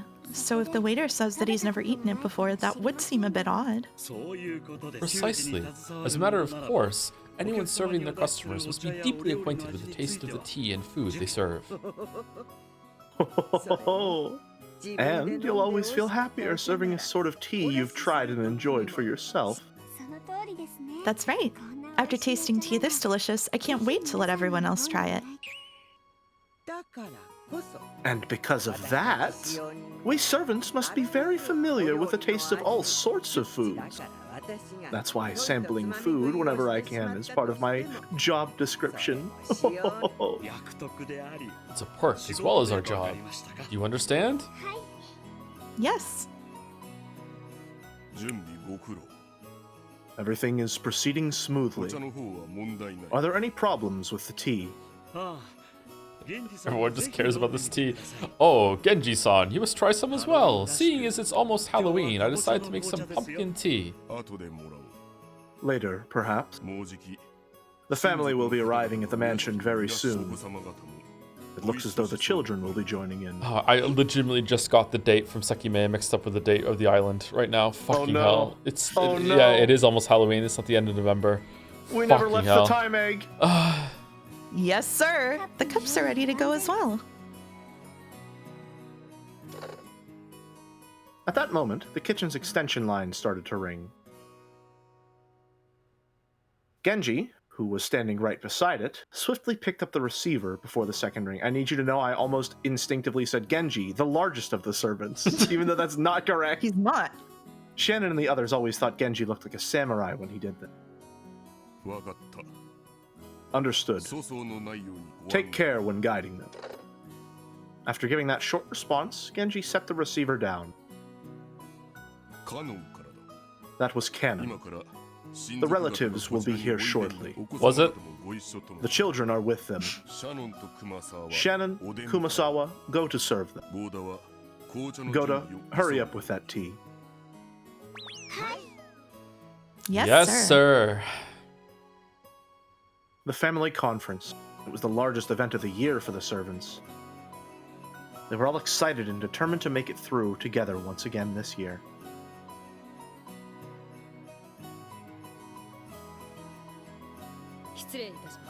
Kurosama, I have led the relatives here. Oh, there you are. Were there any troubles on your trip here? Nissan, you've been doing pretty well for yourself lately, haven't you? Isn't it about time you bought a private jet? After all, no one was in the plane but the family, as usual. I'm glad Angie-chan made it. I was so worried when I heard she was too sick to come. Thanks for your concern. She suddenly got all better this morning. My tummy ache went away. I rubbed my tummy clockwise. That usually works out. Ooh. Mhm. It's a magical ritual to heal tummy aches. Now, Maria, quiet down. Whoa, Rosa, what's your problem? What you just saying? Oh, is that Battler-kun? You've grown so big. It's been 6 years, hasn't it? You've grown splendidly. Well, I do keep getting bigger, at least. Can't really say that about his guts, though. Just happy to learn he's still the same old Battler-kun. Battler may be bigger, but he's still Battler. This brat's always been terrified of falling off planes and boats and stuff. That must be a Sumo-san's blood, right?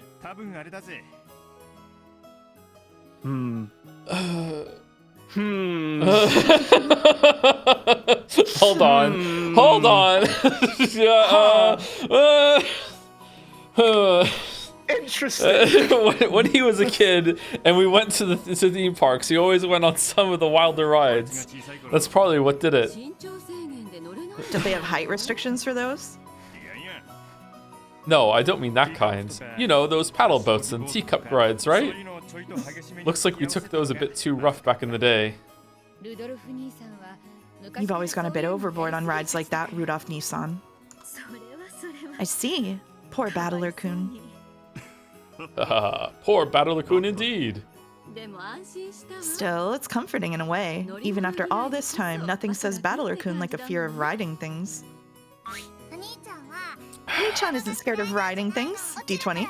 He's just scared of falling off them. Fall. Ooh. Hey, stop running around. Maria, you're one of the big cousins now, right? Set a good example. Pardon me. I brought some tea for everyone. A pleasant aroma followed Shannon as she came into the room, pushing a serving cart. Even Angie and Maria, who had been running around in circles, sat down obediently when they heard that drinks were here. By the way, what's Dad doing? He should be down here soon. He's been rushing about all morning trying to choose a tie. You mean all of that about choosing an attire suitable for the family head? Father's always been picky about ties, hasn't he? It's just something he has a passion for. Staying stylish is a good thing. And yet, he always shows up wearing the same tie in the end. The family members burst out laughing. The sweet scent of Goda's specially made pumpkin tea spread throughout the parlor, and the calm atmosphere grew more cheery and excited. Look, Mama.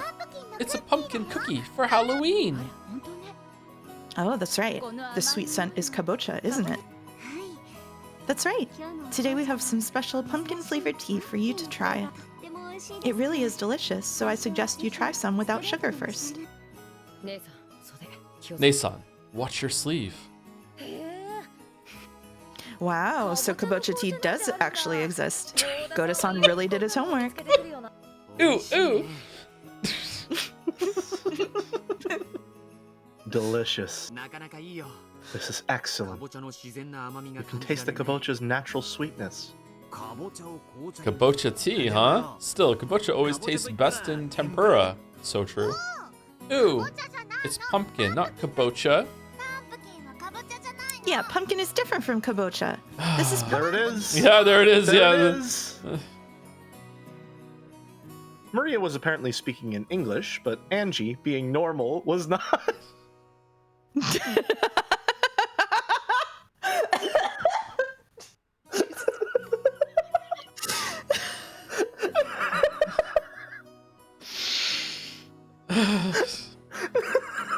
All right. Maria seemed to think the English word was more fitting for Halloween. But it looked like Angie thought kabocha and pumpkins were entirely different things. Everyone laughed, but Angie, not knowing why she was being laughed at, cocked her head to the side discontentedly. Nice word. Just when it looked like she was about to get in a bad mood and start grumbling, Maria started teaching her a cookie game, and Angie immediately became engrossed with that distraction. I need you to lock in, Jelly. You're about to deliver a line, okay? Then, the sound of approaching footsteps drifted in from the hallway. When the relatives realized whose footsteps those must be, they straightened up, just like I'm doing right now in my chair. Those quick footsteps stopped for a moment just outside the parlor door, as though someone was taking a deep breath and setting up a dramatic pause.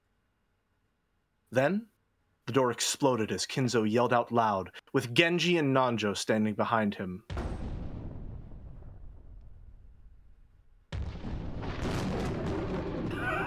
Happy Halloween! And trick or treat! Trick or treat! Trick or treat! The cousins shouted it back. The adults returned the greeting too, looking embarrassed and refusing to meet his gaze. Did I do good? You did good. You did good. Thank you. I did not have enough breath for that one. Angie stood alone there with her mouth open, unable to comprehend what had just happened. Welcome, my grandchildren. If you don't give me a treat, I shall trick you. Go ahead, Maria. Happy Halloween, grandfather. I got you a really incredible one this year. You'll be surprised. Maria picked up a present that had been hidden behind a sofa. Come to think of it, all of the relatives were now holding similar packages. Come on, Angie, you too. Give this to grandfather. Kyrie handed Angie a neatly wrapped present. Whoa, Maria! You're always so thoughtful! Grandpa's so happy! As Kinzo took Maria's present, a smile broke out across his face, and he rubbed his cheek up against it. Well, this is emotionally devastating. Master, your dignity. I'm sorry, is his dignity in the room with us right now? Is it even on the island? Oh, that's right. You have pleased your grandfather greatly, my granddaughter. In return for the treat you have given me, I promise not to trick you at all this coming year. Now it's your turn, grandfather. If you don't give me a treat, I'll prank you. Indeed, I'm well aware. Genji. Here. Genji fished through something that looked like Santa Claus's sack and pulled out a present addressed to Maria, handing it over to Kinzo. Here you go, Maria! Here's a present from me! I'm warning you, it's so cute! Such a waste to give it to you! Master, dignity. This is a present from the Ushiromiya family head to Maria. It is a cute an item worthy of the Ushiromiya family's dignity and grace. Take good care of it. Aw. Thank you, grandfather. I love you. Kiss, kiss. Oh, Maria, my adorable granddaughter. Choo choo. Da da da da da. Christ. By this point, even Genji had given up on Kinzo's dignity. All right, wow, that's saying a lot. Still, the dignity of the family head had lasted a full 10 seconds longer than usual this year. Happy Halloween, grandfather. This is from me. Happy Halloween. This one's mine. I hope you like it. Oh, George, Jessica. I must thank you once again this year. I'm so happy. With tears streaming down his face, Kinzo hugged George and Jessica. Oh, and Battler too! I'm so glad you've returned to the family. It's been lonely without you these 6 years. Well, anyway, happy Halloween. Not sure if you'll like it though. Bro, you Don't wrote worry. this. What the fuck? Don't worry, Battler. This is Peace Battler. I know you have things you want to say, things you want to ask. But now is not the time. Grandfather. Kinzo-san, I am glad that you have returned to the Ushiromiya family. Makes me feel happy. Slowly, Kinzo moved forward and hugged Battler. Battler drew back at first, but then he understood Kinzo's feelings and hugged him back. Angie watched this scene play out, shocked. Was Ushiromiya Kinzo always this kind of person? Yeah, the whole time, yeah. Angie, you're up. Go on, give it to grandfather. Okay. Someone just said he would not fucking do that. Angie didn't have a clue what was going on. Or a single friend. Oof. Why'd she say fuck Angie for? What? You've been saying fuck Angie since the start of stream. Just wow. For no reason. I am the only one here who is taking up residence in Angie City. I will be her only friend. I love Angie. She's like one of my favorite characters. I just love the line. She did not have a single friend. Okay, anyway, Mouse City? Oh no. She took the present her mother had given her and walked forward timidly. Kenzo's face, which had looked so cheery a second ago, suddenly became stern as soon as Angie stepped forward. No, it didn't become stern. That expression was the one always worn by the Kinzo inside Angie's mind. This was Ushiromiya Kinzo. He was fickle, short-tempered, and always wore a stern expression on his face. This was the most terrifying person in the Ushiromiya family. Hmm.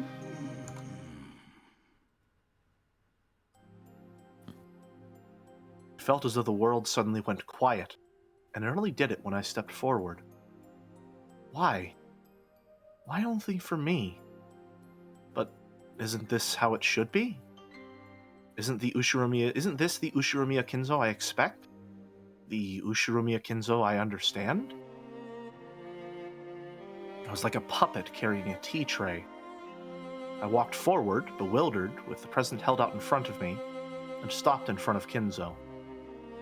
Without letting his expression change in the slightest, Kinzo slowly reached out and touched the present. Angie! No. In an instant, Angie was caught in a firm embrace, present and all. Kinzo's white beard rubbed against her cheek. Fuck you, Ryukishi. Fuck you. Fuck you. What do you say? Sorry, let me ask this inquisitively. What do you say fuck Ryukishi for, Joe? This is absolutely devastating. This is devastating. Mm-hmm. Like not just for Angie, for everyone here. No one here got this. I had a thought during the episode 7 tea party that I felt like somewhere in episode 5, and it manifested finally, which was like, all of these people are dead. Mm-hmm. And the story goes to great lengths, I think, to kind of distract you from realizing that, in a way. And episode 7 Tea Party just made it feel real. I feel so fucking bad for Natsuhi, man. That is just like, I don't know. Something about being the first one out of all of them to die, knowing what we know about her is heartbreaking to me. I feel like so many people in this family just got an unbelievably raw deal. It's rough. Yeah. Grandpa. It's fucked up, man. Fucked up. Sorry, go on. Grandpa is so happy. I'm so glad to be blessed with such lovely grandchildren. I feel happy. So happy the tears just won't stop. Master, your nose is running. That and your dignity. Oh, Genji, forgive me. I hope. He didn't look like he could possibly be anyone other than a kindly grandpa overcome with tears at their grandchildren's gifts. Thank you, Genji. I heard that you chose to come, even though you weren't feeling at all well. I'm so glad.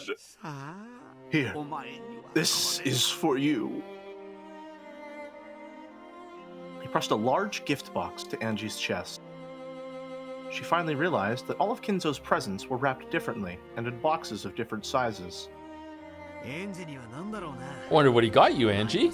I hear the grandfather always personally chooses what he'll give each one of us. Pretty incredible with all these people.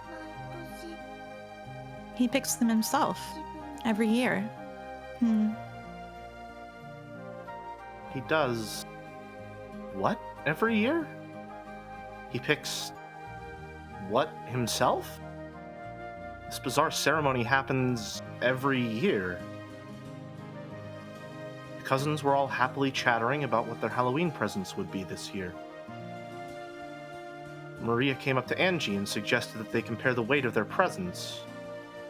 But for some reason, Angie just stared blankly. After that, the adults also handed their presents to Kinzo one by one, receiving a gift in return, along with considerate words about their health and questions about how they'd been doing recently. Then, after watching to see all the exchanges had been completed, again Goda appeared and announced that lunch was ready. Is it ready? Come, ladies and gentlemen, let us enjoy the splendid lunch that Goda has prepared for us. Quickly to the dining hall. This way, everyone. Follow me. We will carry your presents to your rooms in the guest house. Please, feel free to leave them here as you leave for lunch. The relatives stood up, leaving their presents where they lay on tables and sofas, and followed Kinzo out of the parlor. Only Angie remained standing there, stunned, as she clutched the present Kinzo had given her. Can't believe I fucking morbed episode 8 during episode 4. It's a good morb. Goda's lunches had never betrayed expectations before. When Hideyoshi said that these meals were the only reason anyone ever came to these family conferences, everyone laughed and nodded. The delicious food caused conversations to erupt all over the room. You've gotten so big. How have you been lately? Pretty good. It was a fun meal, with everyone asking each other about the latest and laughing together. The Ushiromiya family sat at meals in a specific ranked seating order. So the adult siblings, the cousins, and the spouses all sat together in groups. So conversations sprung up naturally. Angie had withdrawn slightly from the cousins' chat and was looking around the dining hall. That's a really interesting... sorry to interrupt, I know I'm taking a lot of time. That's really interesting that in episode 1 we have this very rich description of the seating order just to describe how it relates to the hierarchy of everyone at the table. And in this one, it's treated merely as grouping similar people together to encourage conversation. Mm-hmm. Yeah, it's reframed. They're being a family. They're actually a family now instead of a business. That's really good. Yeah. It's really good. Yeah. Angie had withdrawn. I read that one. What are Kinzo and the adult siblings doing? Their conversations seemed to be peaceful and fun. Most of the time, the siblings were mothers or fathers of their own households. However, shikashi, when they gathered together by themselves in front of Kinzo, the burden was lifted from their shoulders, and they became young and bright, as though they'd gone back to being kids again. Rudolph, who was usually an easygoing father who nonetheless had a sense of dignity, became so bright and cheery in this group that it almost looked like there was another battler. Even Kinzo looked peaceful and relaxed. Didn't say a word about money or the inheritance. In fact, he didn't even insult his children or call them incompetent.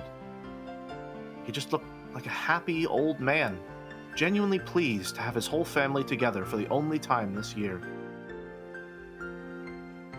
The group of spouses was just as harmonious. Why is Nanjo in the group of spouses? Who is Nanjo married to? Honorary spouse. Hey, when you say something is for the spouses of the Ushiromiya family, can you also include me in there, just like the spouses of the Ushiromiyas and Nanjo Teramasa? Thanks. The mothers kept bringing up their problems with education and household matters, as well as family health issues, which Nanjo was very knowledgeable on. Hideyoshi and Nanjo happily joined in on their conversation. He's married to Walrus?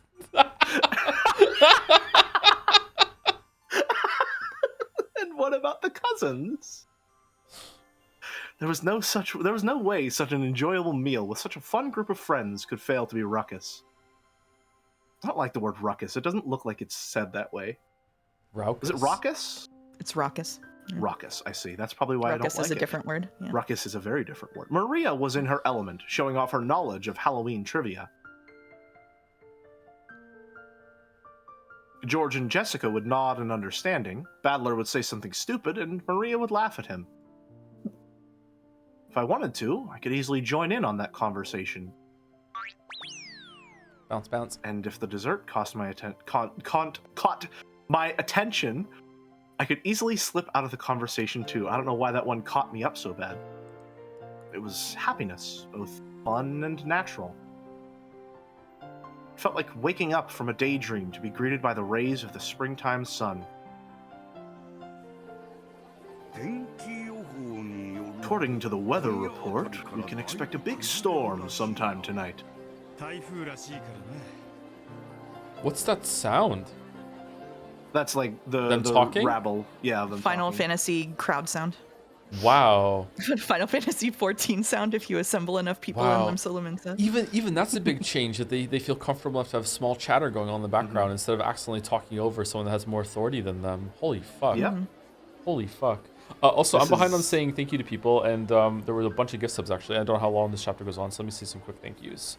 This Thank you- chapter is over in like less than 10 minutes, and you could say thank you and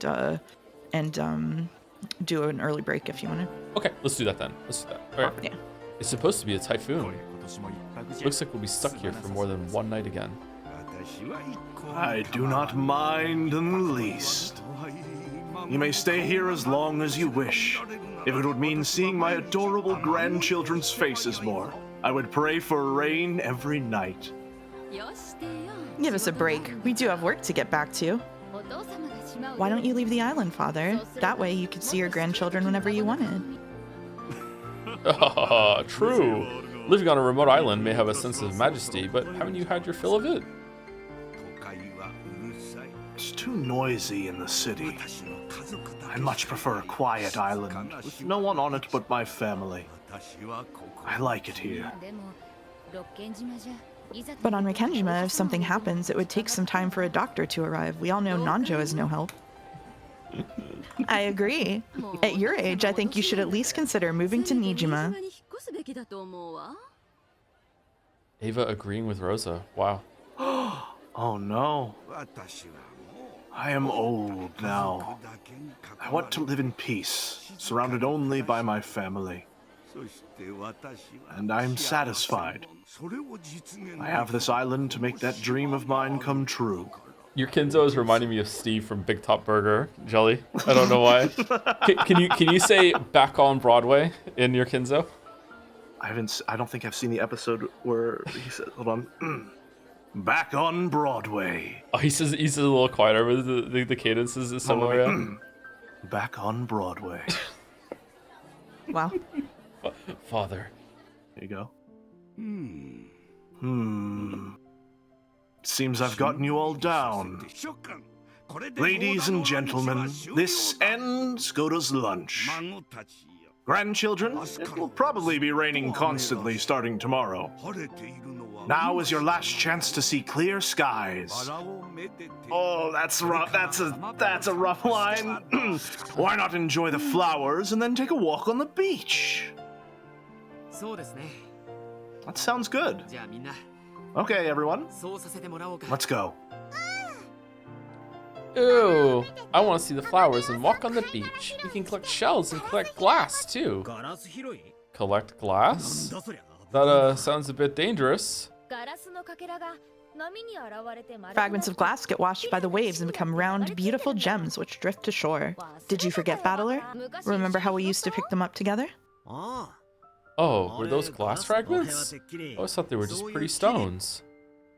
I am terrified of the ocean and the beach. There are too many creatures in the ocean for me to ever feel comfortable encroaching upon that land.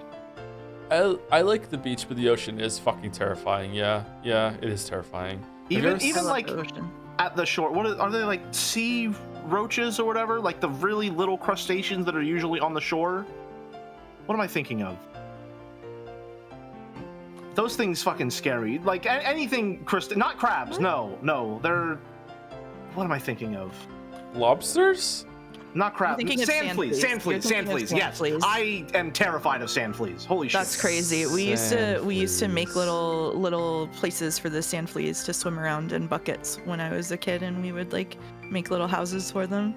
I would do that with real little like clams, like the real tiny ones. I would do that sometimes. These look cute.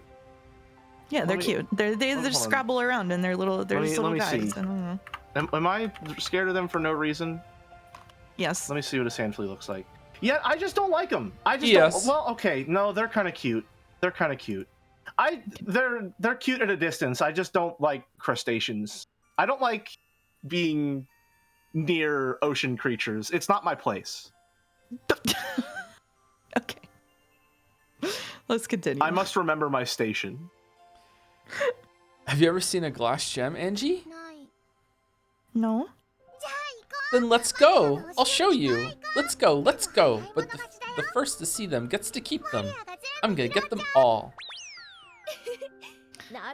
In that case, I'm not gonna lose either. Let's see who can find the prettiest, biggest glass gem. Alright, times like this, why not be a kid? I'm not gonna lose either. Then we'll head down to the beach. There are a lot of people asking if jelly, like people thought that the jelly in my name was short for jellyfish. No, Irene, Anu just called me that one day, and I was like, yeah, sure, I guess I'm Jelly now. That's it. Damn. That's all it is. I'm specifically scared of jellyfish because every time my family and I went to the beach, someone would get stung, and it was never me. So it always felt like it was just, if it would be my time eventually. I'm the only one on call that named themselves. Okay. All right.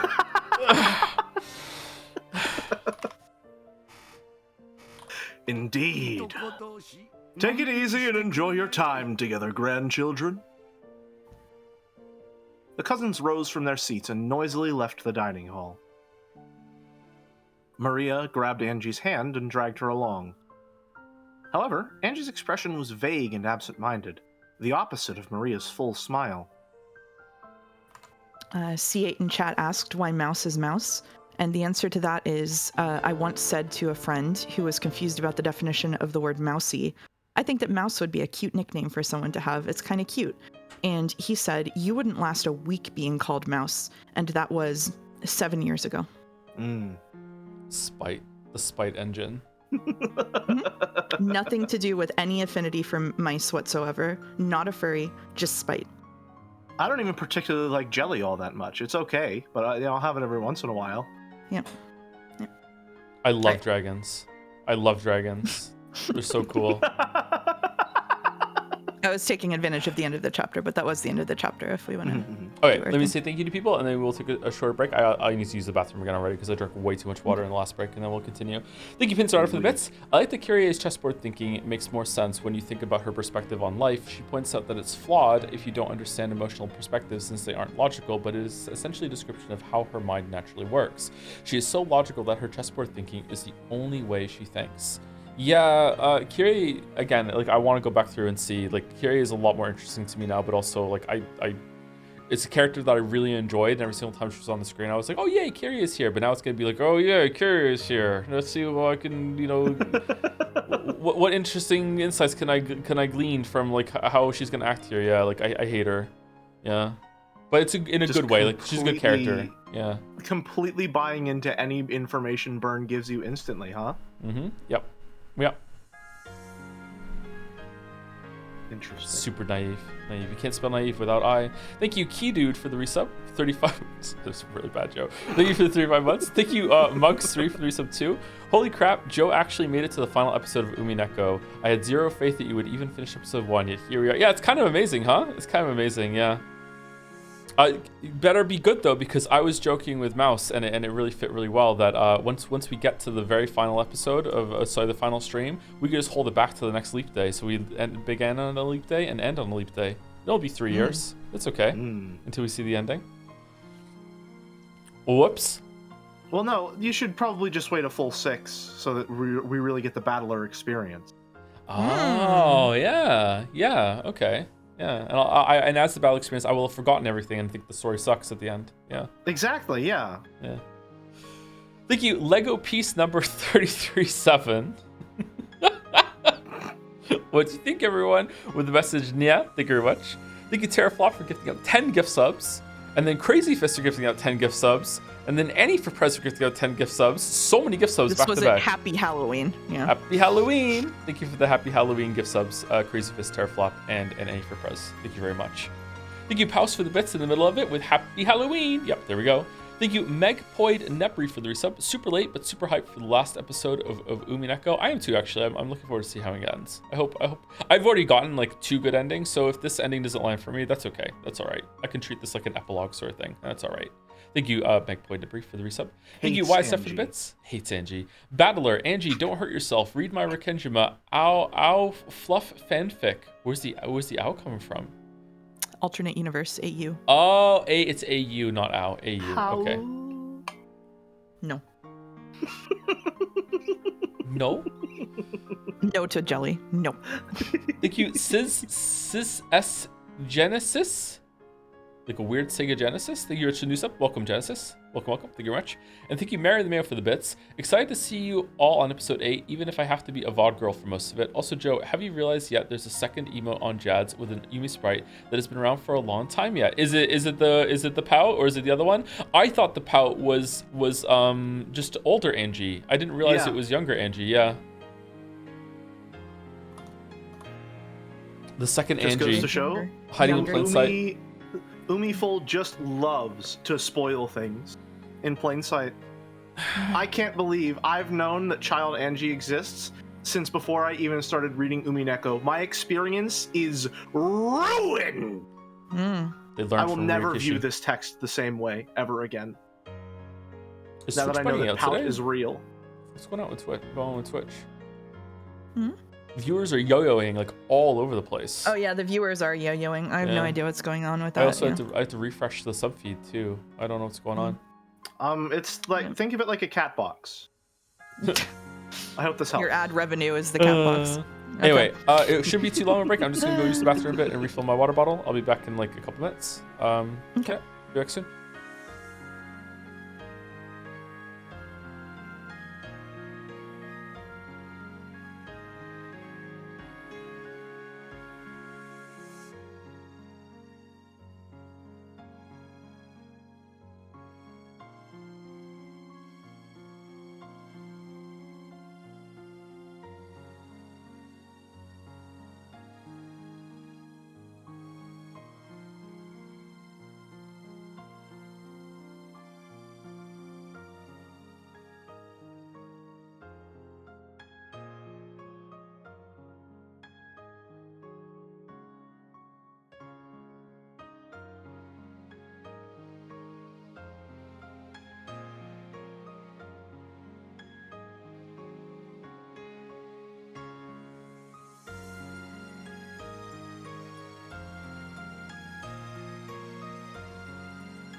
Okay, we're back.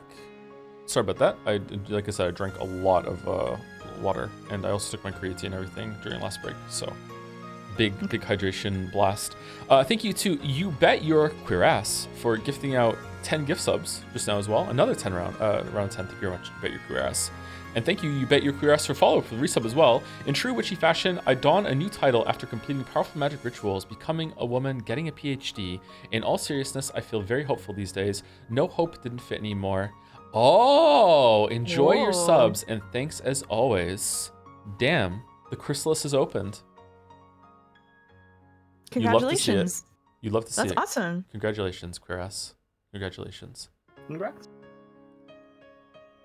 Okay. Just some slight modifications for reading this chapter. Yeah. So it's what it was before with some additions. Okay. Mm-hmm. Okay. All right. Here we go. The cousins walked along the beach, playing in all kinds of ways. They searched for bits of glass, polished by the waves to become small and gem-like. They caught up on news of each other's lives and joked around. They wrote words in the sand. They chased the receding waves and ran away from the coming ones. The cousins enjoyed the time they had to themselves. Get back here, Maria. You won't get off easy this time. Wahahaha. Oh, this is me too. No way, no way. You'll get hurt if you fall. Be careful, you two. Feels like the wind's gotten stronger. Maybe we should head back soon. You're right. I think the sky's getting cloudier too. Batala-kun, Maria-chan, I think we should call it a day soon and head back to the guest house for the time being. Ooh? No way! I want to play more! Hey, don't ignore your cousin. Okay, that's all for now. Here, I'll give you my glass gem. Ooh? Really? Okay, so exchanging is something that's like fun for the cousins to do instead of the scorpion charm? Nice. Thank you, Battler. Now I have the most, so I win. Ooh, ooh, ooh. I like the way you enunciate each ooh so much. Ooh, ooh, ooh. Angie, are you okay? Yeah. What's wrong, Angie? You look a little down. She's just tired out. Come on, let's all head back together. Angie's expression probably did look tired. However, Battler alone thought he saw something else in it. What's wrong? Can you tell me? It's nothing. She said that, but something in her expression showed that she was unsatisfied for some reason. Since Angie didn't say what it was, and Battler couldn't think of anything, he was unable to guess anymore. So, he squeezed her small hand, silently letting her know that she could tell him whenever she was ready.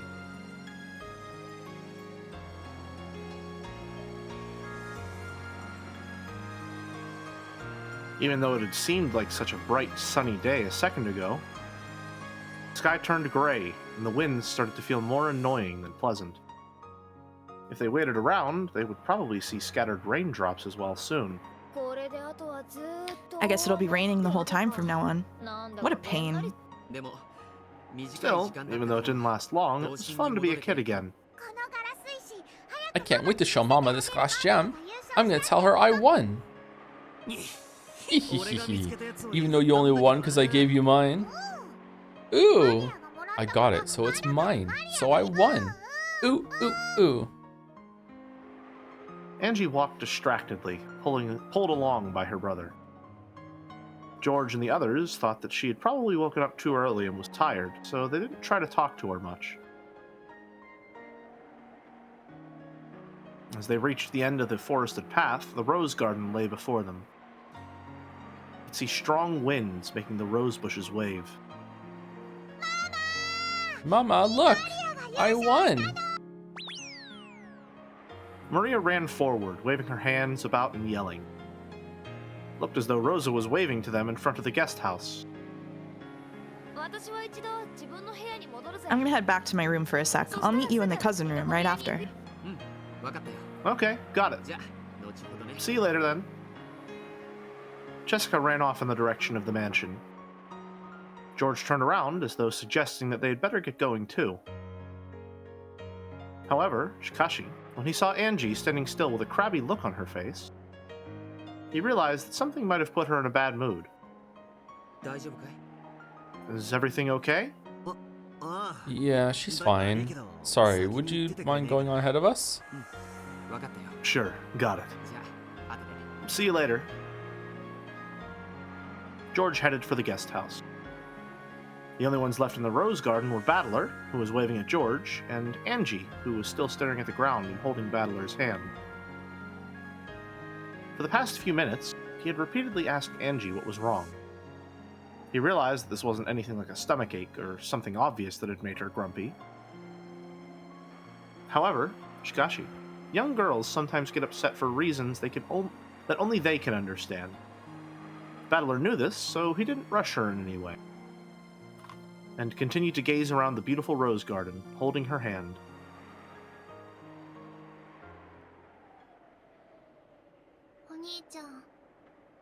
Oni-chan, What is it?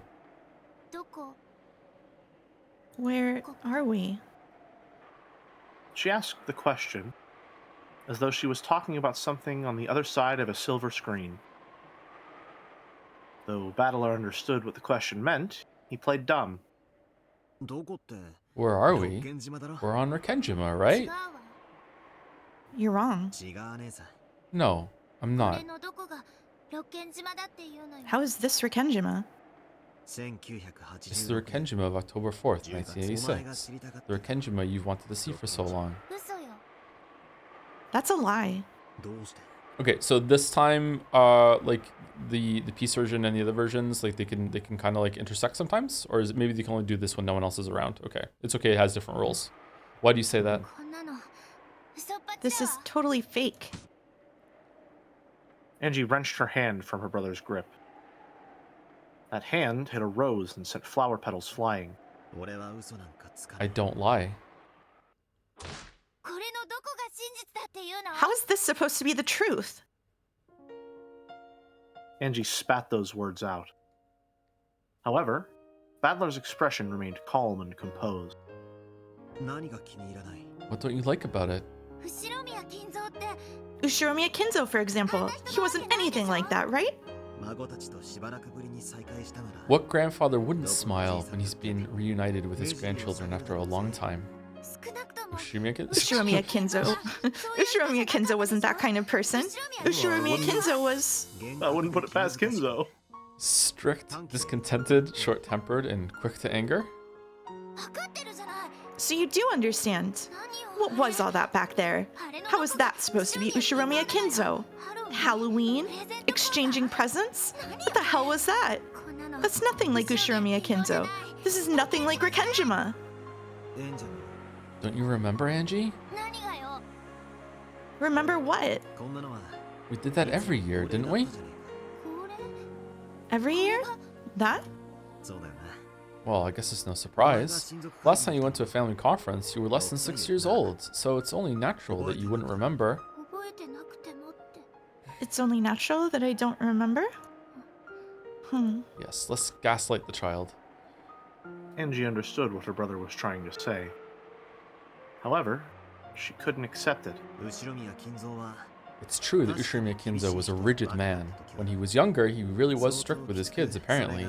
And while it's probably not wrong to say that it was pretty traumatic for Dad and the others, and that they're still a bit scared of him.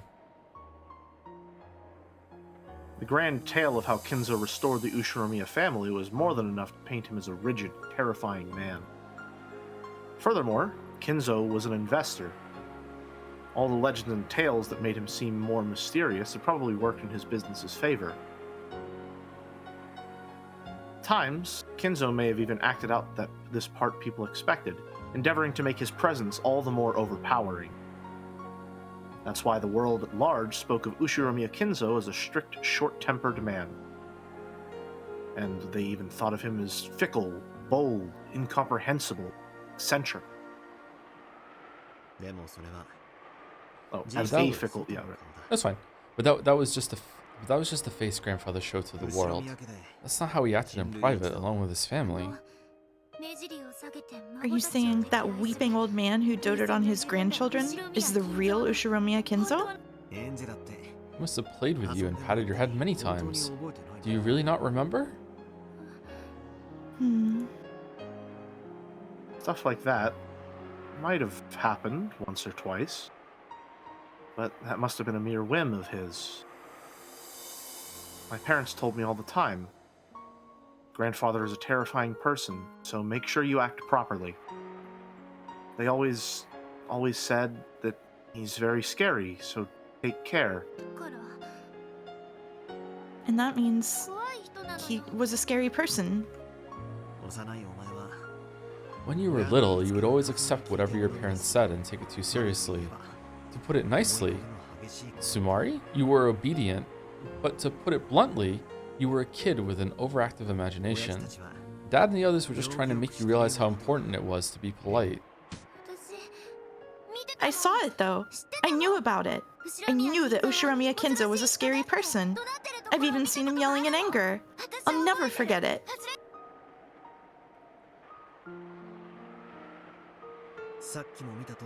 Well, like you saw just now, grandfather could be a bit abrupt at times. He might just have been trying to surprise you, or it might have slipped out when he was having a serious discussion with his kids. And you think I just got scared for no reason and got the wrong idea? That can't be true. I mean, I still remember it.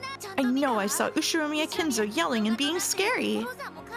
Mom and Dad were terrified too, so I know I'm right. Cattler is back. The impression you had of grandfather when you were young remained with you, and that impression grew inside you as you grew up. How many times did Angie see Kinzo in her life? How old was she the last time she saw him? Angie, who got sick easily when under pressure, couldn't have gone to Rikenjima often. And since she was absent from the family conference when she was 6, her last memories of him must have come from when she was just 5 years old. Is that a mistake in the art back there? This line that's between Rudolph and Curie, do you see it? Is that showing up on stream? I think it's the power line, but yeah. It doesn't. Yeah, I think there's a hidden power thingy behind Rudolph's head. Is there? Okay. Yeah. Possibly. It's not the power line? Oh, okay. No. I don't know.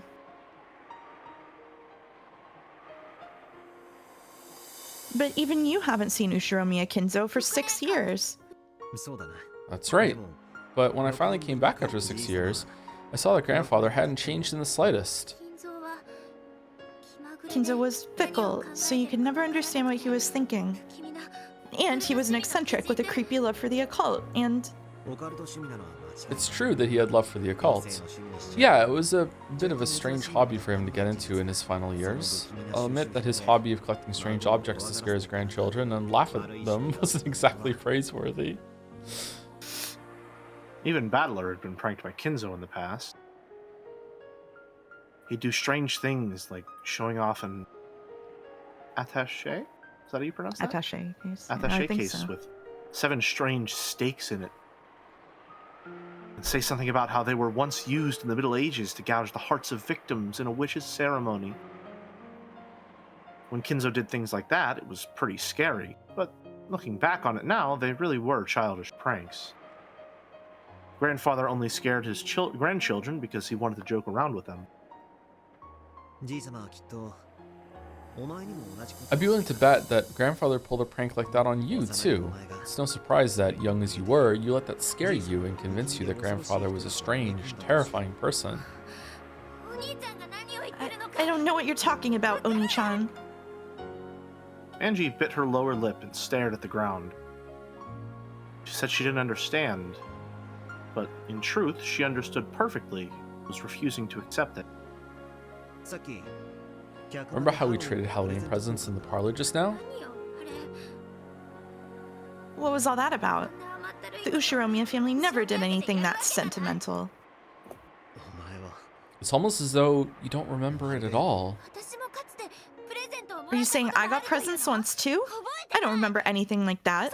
That could never happen. Do you really think that grandfather, a man who loved the occult and Western traditions, wouldn't celebrate Halloween? Grandfather's Happy Halloween was pretty much the standard greeting at our family conferences. He must have said it to you too. He's actually convincing me a little bit. You can be so cruel. Even though grandfather put all his heart into choosing those presents, it looks like your heart didn't remember anything. Are you saying I was just too young to remember? And that was the truth of October 4th? On that day, just like 6 years before, grandfather entered the parlor with a cry of Happy Halloween!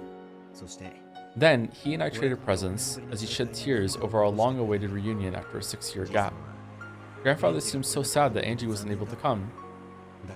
So, he gave Kirie-san a present, telling her to make sure that Angie got it. I never heard anything about a present like that. Mom never gave it to me. True. She never had the chance. I don't believe it. I won't believe that was Ushiromiya Kinzo. Then what about the family conference itself? Wasn't there a tense argument over the distribution of the inheritance? All of the adult siblings were in money trouble. That's why they all longed for Kinzo's inheritance money. Angie, where did you hear that from? What do you mean, where? It's the truth, isn't it? Do you think Dad would talk to you about financial difficulties with his company when you were that age? And not just Dad, even if Uncle Kraus, Aunt Ava, and Aunt Rosa were in money trouble and wanted Kinzo's inheritance money, do you really think they'd talk about it in front of you? But it's true, isn't it? In the end, it was true. Angie's words were not mistaken. Not only Rudolph, but even Kraus, Hideyoshi, and Rosa had companies in money trouble. People started talking about the Rekenjima explosion accident as though it were some sort of conspiracy. Who is this? So far it's been Angie. Sorry, go ahead. And a mystery imagined by the public covered the island. Weekly magazines and television shows researched the circumstances of Kinzo's children at the time, and in the future where Angie lived, that research had been made public. This is reminding me a lot of episode 5, with Erika using Natsuhi's diary as proof that she was the killer.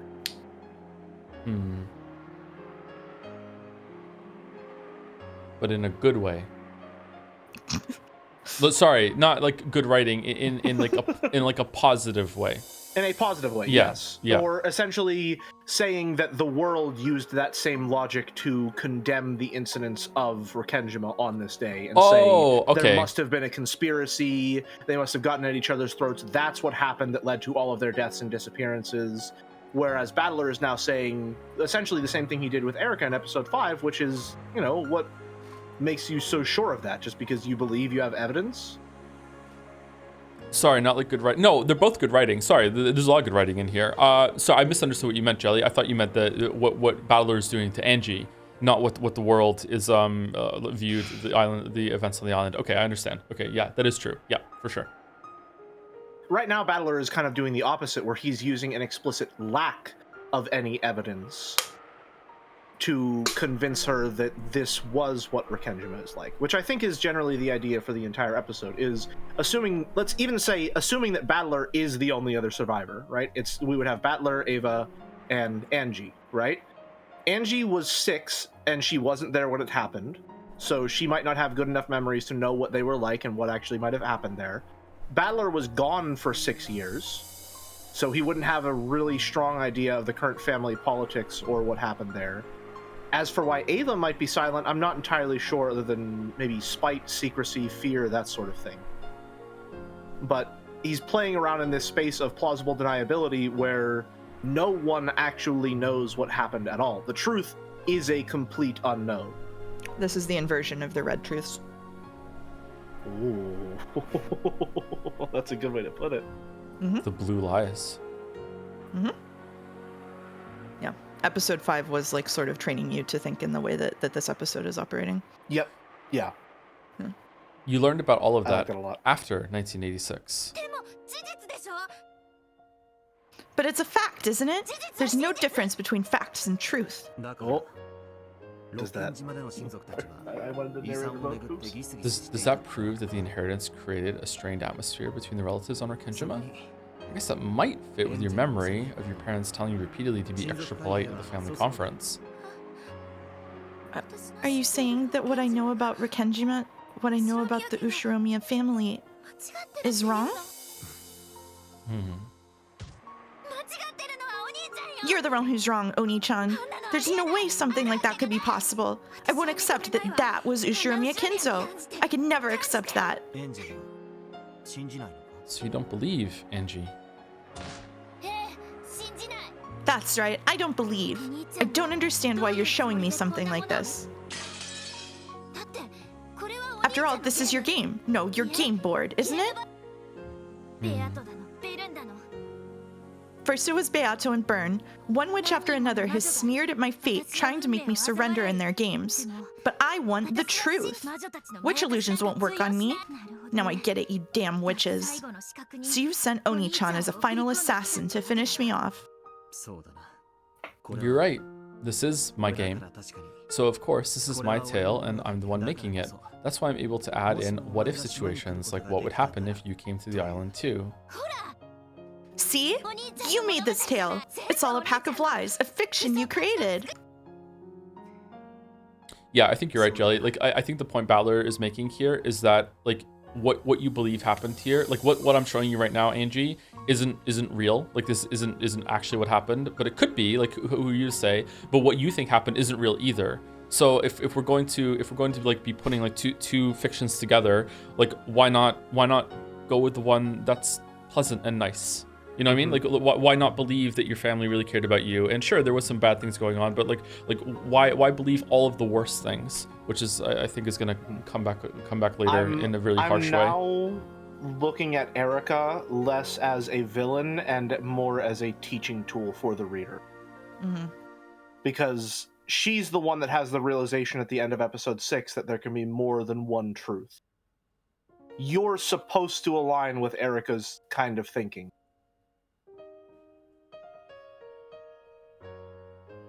But it's Erica. I wouldn't agree right. that you're supposed to align with Erica's line of thinking. I think you're supposed to align with Erica's character arc of maybe you're going in expecting to, like, really wanting the literal truth, and then by the end of the episode, she has shifted into, like, constructing a whole thing against Natsuhi, and then finds out that the golden truth exists, which is basically, hey, it doesn't matter what you think you know, we believe this to be true, so it is true. And then she's forced to acknowledge that that you can hold two things in your mind at this time. That's a much better way of putting it. Yeah, I'm thinking right now back to her episode 6 conversation with Delanor, where she was talking about being cheated on, and there was that point that Delanor said at the end, like, you have all of that circumstantial evidence, yes, but you still haven't countered my 4 points saying that I love you. Yeah. Right? Where it's really a matter of there is no way for the truth to be known. So what you need to do is pick the truth that matters most to you and decide what it is.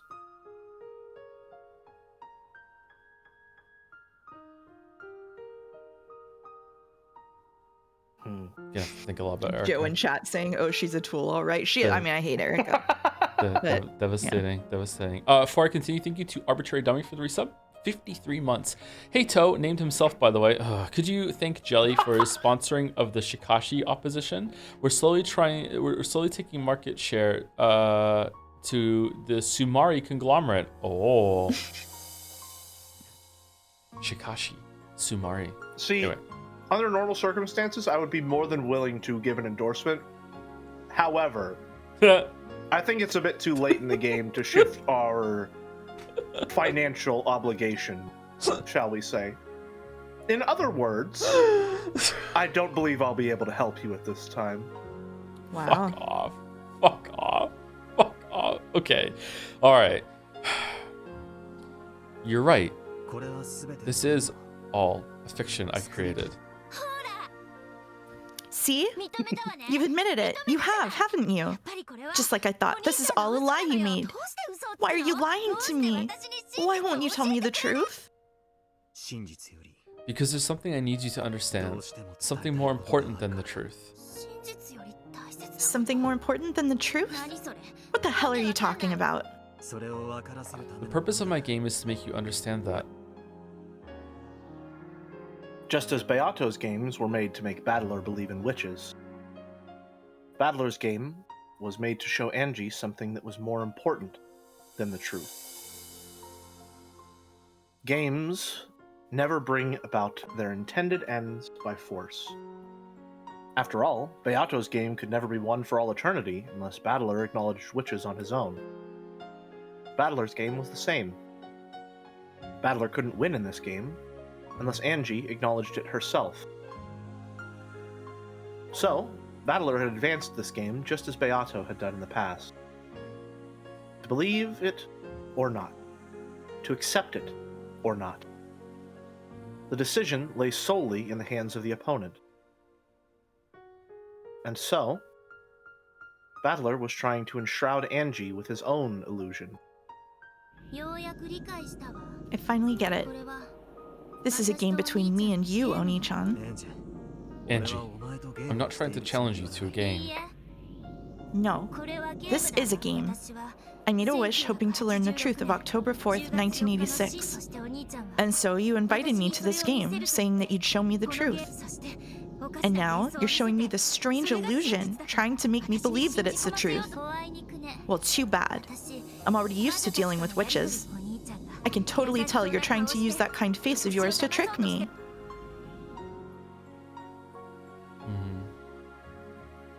The big brother realized that no words of his would have any effect on his enraged little sister. So, he just quietly listened to Angie's words. But even so, Angie was dissatisfied. I've had more than enough of this stupid farce. If you don't plan on telling me the truth, then end it all now. I'll find my own truth for myself. I won't rely on you. That's right. There never was anyone I could rely on, anyway. I've always been all alone. With no friends. Sorry, I won't let you leave this game. Oh, that's right. Unless the Game Master admits defeat, the game never ends, right? That isn't what I meant. I'm just telling you to stay quiet and listen. Oh, sure. I'll just stay quiet then. Even if a player isn't around, the pieces just move by themselves and the game moves forward. Isn't that how it works? That's right. The player can step back and become an observer for a while if they want, and they can return and join in whenever they want to. Then I'll do that. This is an endurance contest. It'll keep on going until you stop trying to cover up the truth.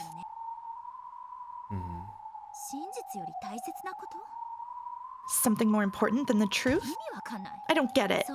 How could anything like that exist? It does, Angie. Whether my tale is the truth or not, the fact remains that you lost something precious on this island. Dad, Mom, and you, Oni-chan. I lost my family and everything that mattered to me. She spat out those words as though no further questioning would do any good, and looked away. Even as she watched this, Battler's expression remained gentle. Just keep going however you like. Later, Oni-chan. At least make sure you watch the tale. Even just listening is enough. If I feel like it. Later. Uh-oh. She Mithrid out.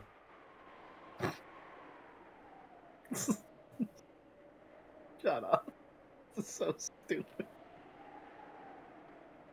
Angie's eyes clouded. Ah, mine too. Fuck. Then, a particularly strong gust of wind blew by, sending her hair flying. The wind must have been carrying some dust with it.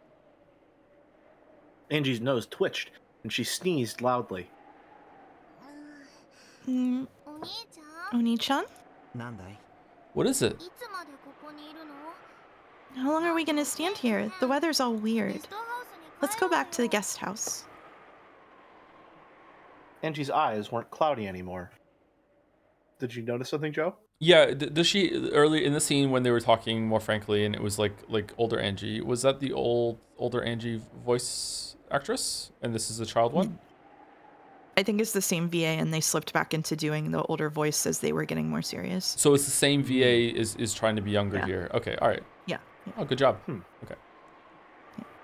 However, Gashi, the tone and atmosphere about those eyes seemed somehow different from before. In a manner typical of young girls, Angie signaled that she was too bored and wanted to go do something. This Angie was clearly a 6-year-old Angie. Good point. Then why don't you head back to the guest house now? I'm going to stay here. Why? It'll start raining soon. It won't be long now, so I'll wait here a bit longer. You're waiting here? Who are you waiting for? Huh?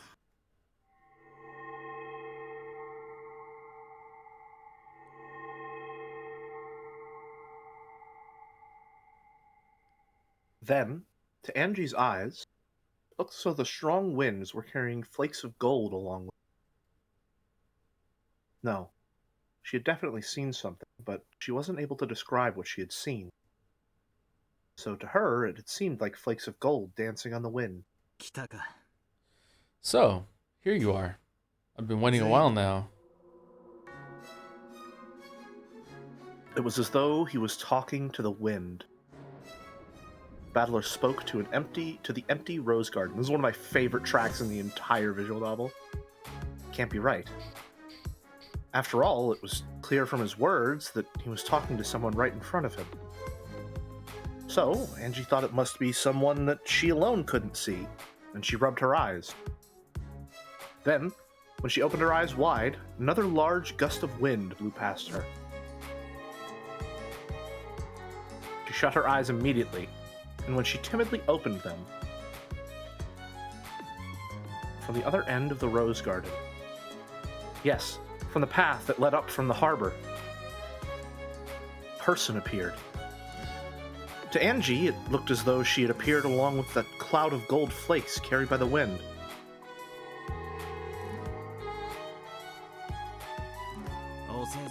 Thank God it's not Erica. You're late, Beato.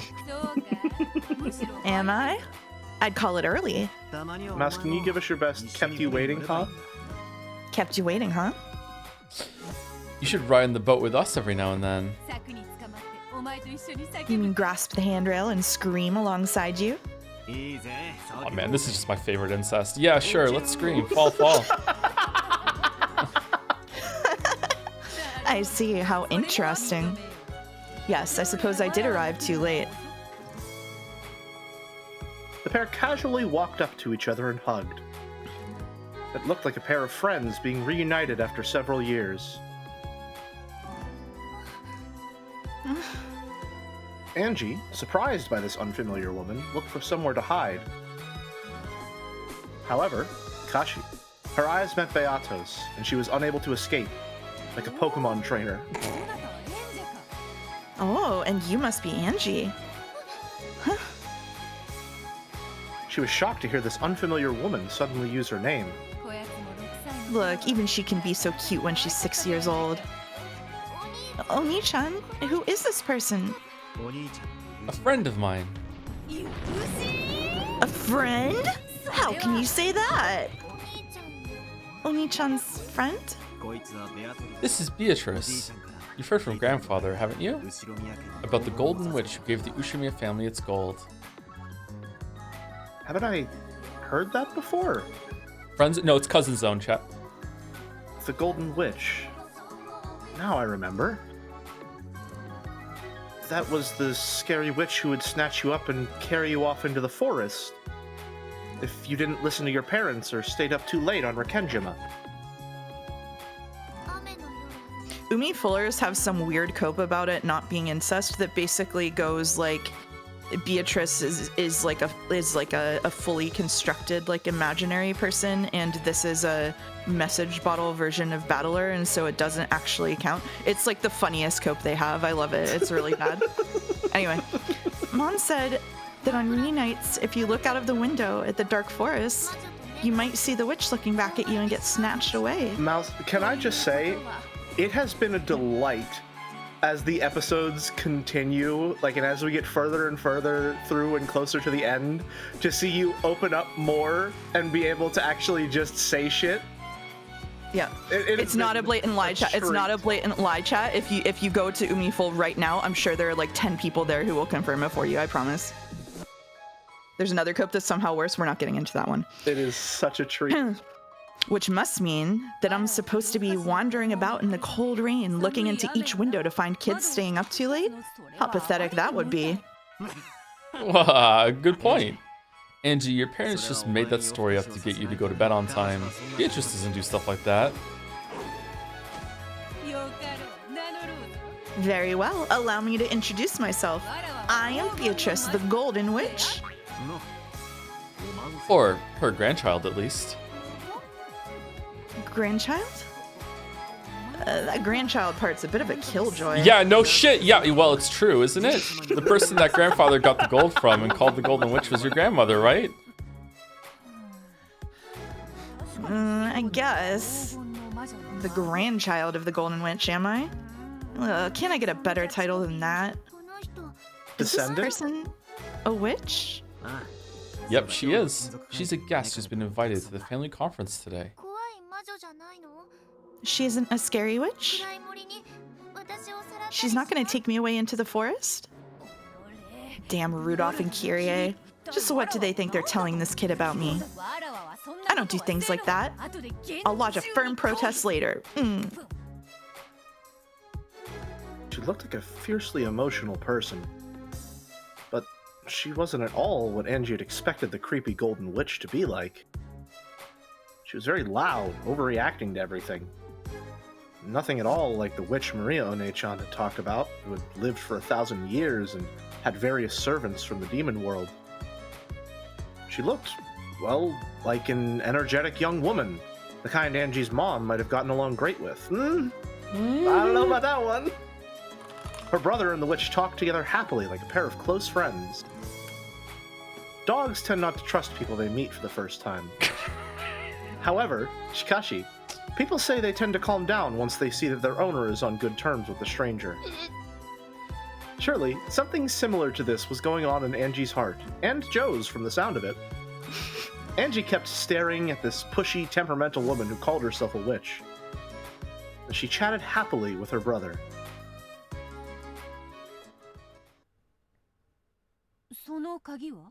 What's this key for? Beato noticed the gold key hanging from Angie's neck. Angie automatically and defensively grasped at it. This is Angie's precious key. After hearing those vague words, the witch stared blankly for a second. But almost immediately, she seemed to understand what he meant. I see. Is that how it is? I thought it'd be easier to understand if I made it clear what she's supposed to do. Fear not, Angie. No one's going to steal your precious key. Are you sure? Of course. That key belongs to you, and the choice is yours. Battler and the rest of us are merely signposts to guide you on your path. Huh? When her brother gave her the key, he had said that it was very important, so she had to take good care of it. Angie didn't have a clue what the key was for, but it looked like Beato did. However, Kashi, just like her brother had done earlier, Beato only spoke in riddles. This irritated Angie, but for the time being, the Golden Witch said that she didn't intend to steal the key, so Angie calmed down a little.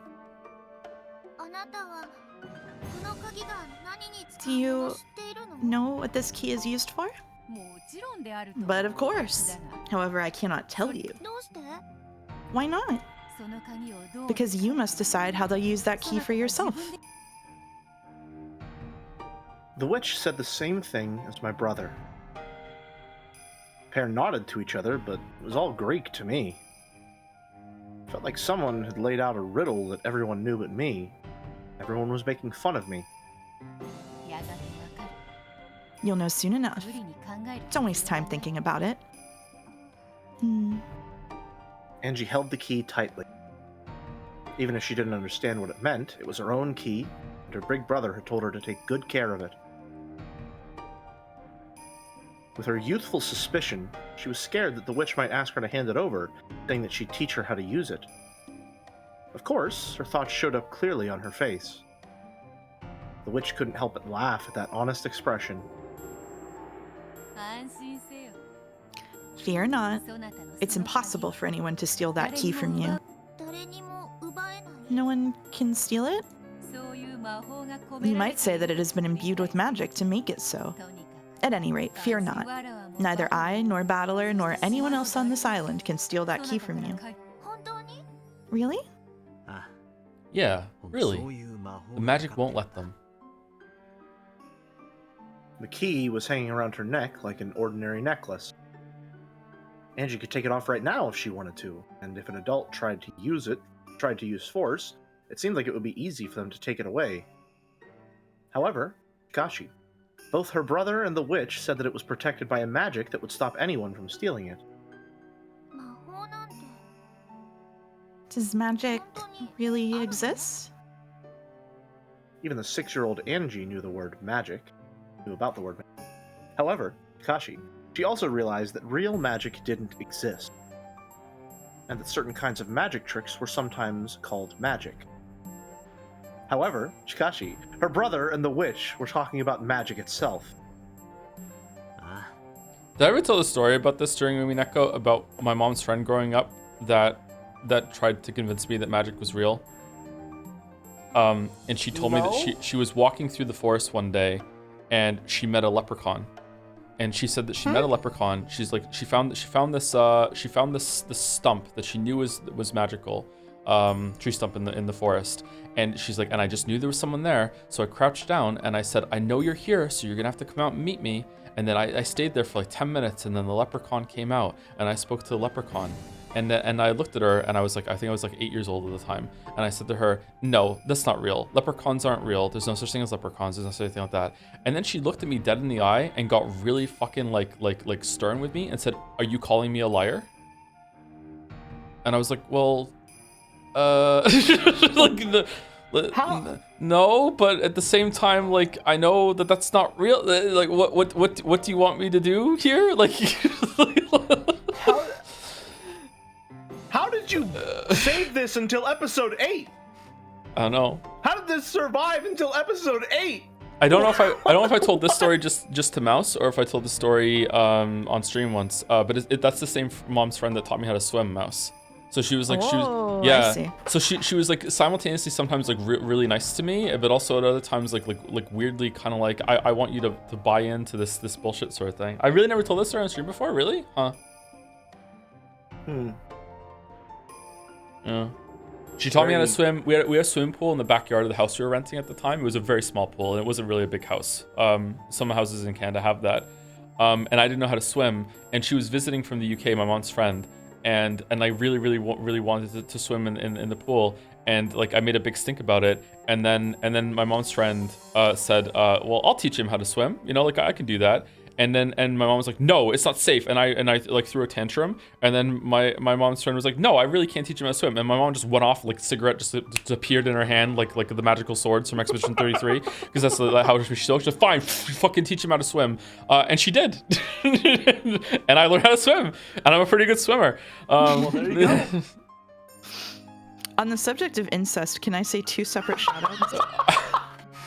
Sure. So first of all, shout out to the Chatter and Jads who searched for the word incest a couple of months ago, saw that it got mentioned like 50 times in Umi Full, and said, how come Umi Full doesn't have to follow the fucking rules? They're talking about it all the time in there. Are they just not moderated? And then I had to de-escalate that or just ignore it. I don't remember which I did.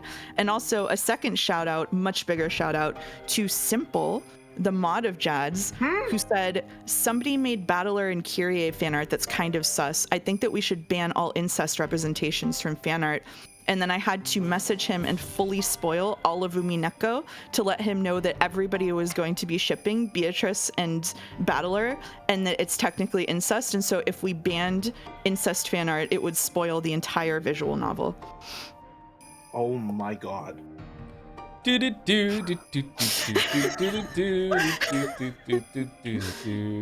Mouse, I've been saying for a while that like this production that you and Joe have been running is something I am endlessly what's the word I'm looking for? In awe of, perhaps.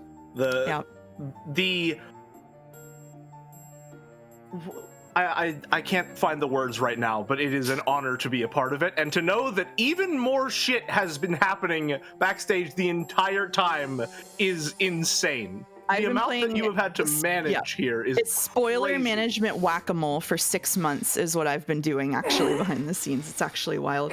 Like the scale of micromanagement required to pull this off as effectively as you have been is gargantuan.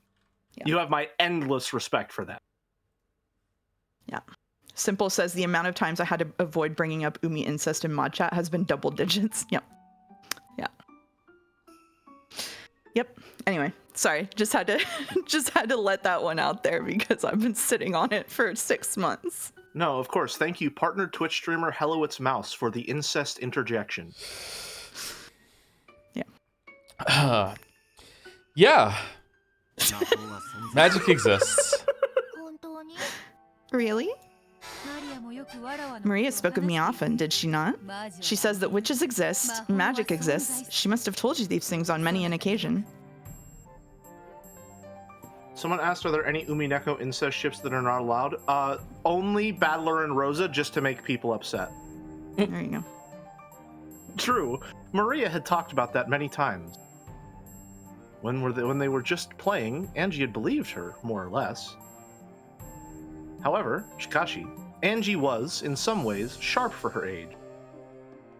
And when she heard Maria talking happily about magic, she sometimes thought that such a thing couldn't really exist. Then show me.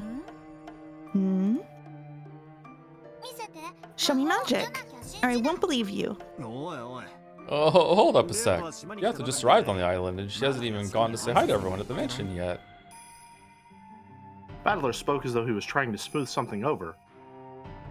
When she heard that, Angie became sure that magic didn't exist after all.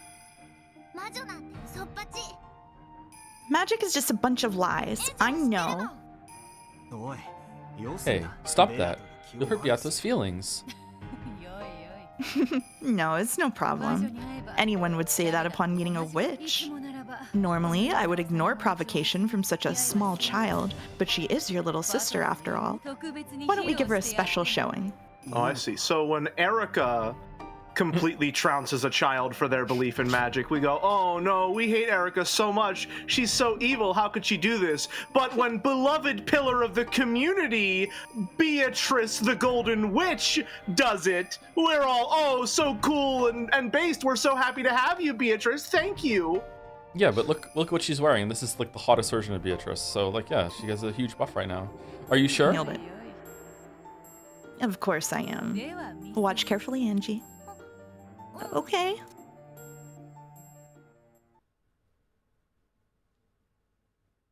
Though Angie had challenged the witch, now that she was about to be shown magic, she looked a bit hesitant. Although I will say I was mostly joking, but this is actually an inversion of that scene where a child doesn't believe in magic and is now going to be shown magic. She gulped, then stared up at the witch's face. The witch held out her left hand, bringing it close to Angie's face. Then, she slowly spread her fingers. Angie, thinking that she was about to be turned into a frog, shrank back. However, Chikashi, after waiting a while and grinding her teeth, she realized that nothing was happening. So, the part of her that had been scared began to get angry. Nothing's happening. Don't jump to conclusions. I haven't used magic yet. See, look carefully at my palm. I'm not hiding anything, correct? Oh, so that's what she's doing. Now that she finally understood, Angie checked both sides of the witch's hand. Yeah, there's nothing there. Watch closely. I'll make a fist and then stretch out my index finger. She stretched out her index finger and held it right in front of Angie's eyes. Angie, thinking that she'd lose the game if she took a step back, stood her ground and concentrated on the fingertip. Watch the tip of my finger closely. Ready? It'll be fast. The witch rapidly lifted her index finger high into the air, pointing it to the heavens. Just as Angie looked up to see the finger raised high, it swung down as though trying to dodge her gaze. In that manner, up, down, left, right, and left again, as though Angie was playing a game of Achi Mite Hoi, I think. Angie, feeling as though she'd lose if she couldn't keep up with the fingertip, swung her face this way and that, looking serious. Ever since she was very young, Angie had hated to lose. She would take even the most trivial games seriously, determined not to lose to the adults. The witch's hand moved faster and faster. Angie didn't lose track of it. Then, the high-pointing finger was swung down all of a sudden. The index finger curled up again, and the hand was held in a simple fist. Could it be something was going to come out of that hand? Angie, who had suspected that this might happen, had followed the finger very closely. There was no way that once empty hand could have grabbed anything. Ready? I'm gonna open my hand.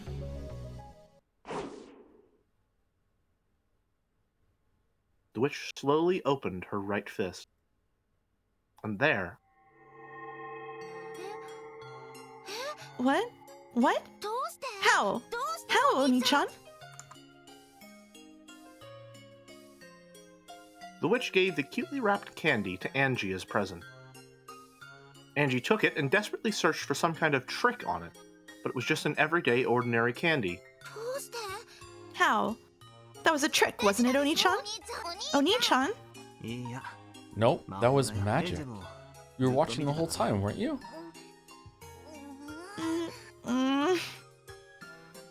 Since I was watching the whole time, how did it happen? Angie didn't like it, but she was unable to see how that could have been anything other than magic. As the little sister furrowed her brow and bit her lower lip, her brother gently told her again that it was magic.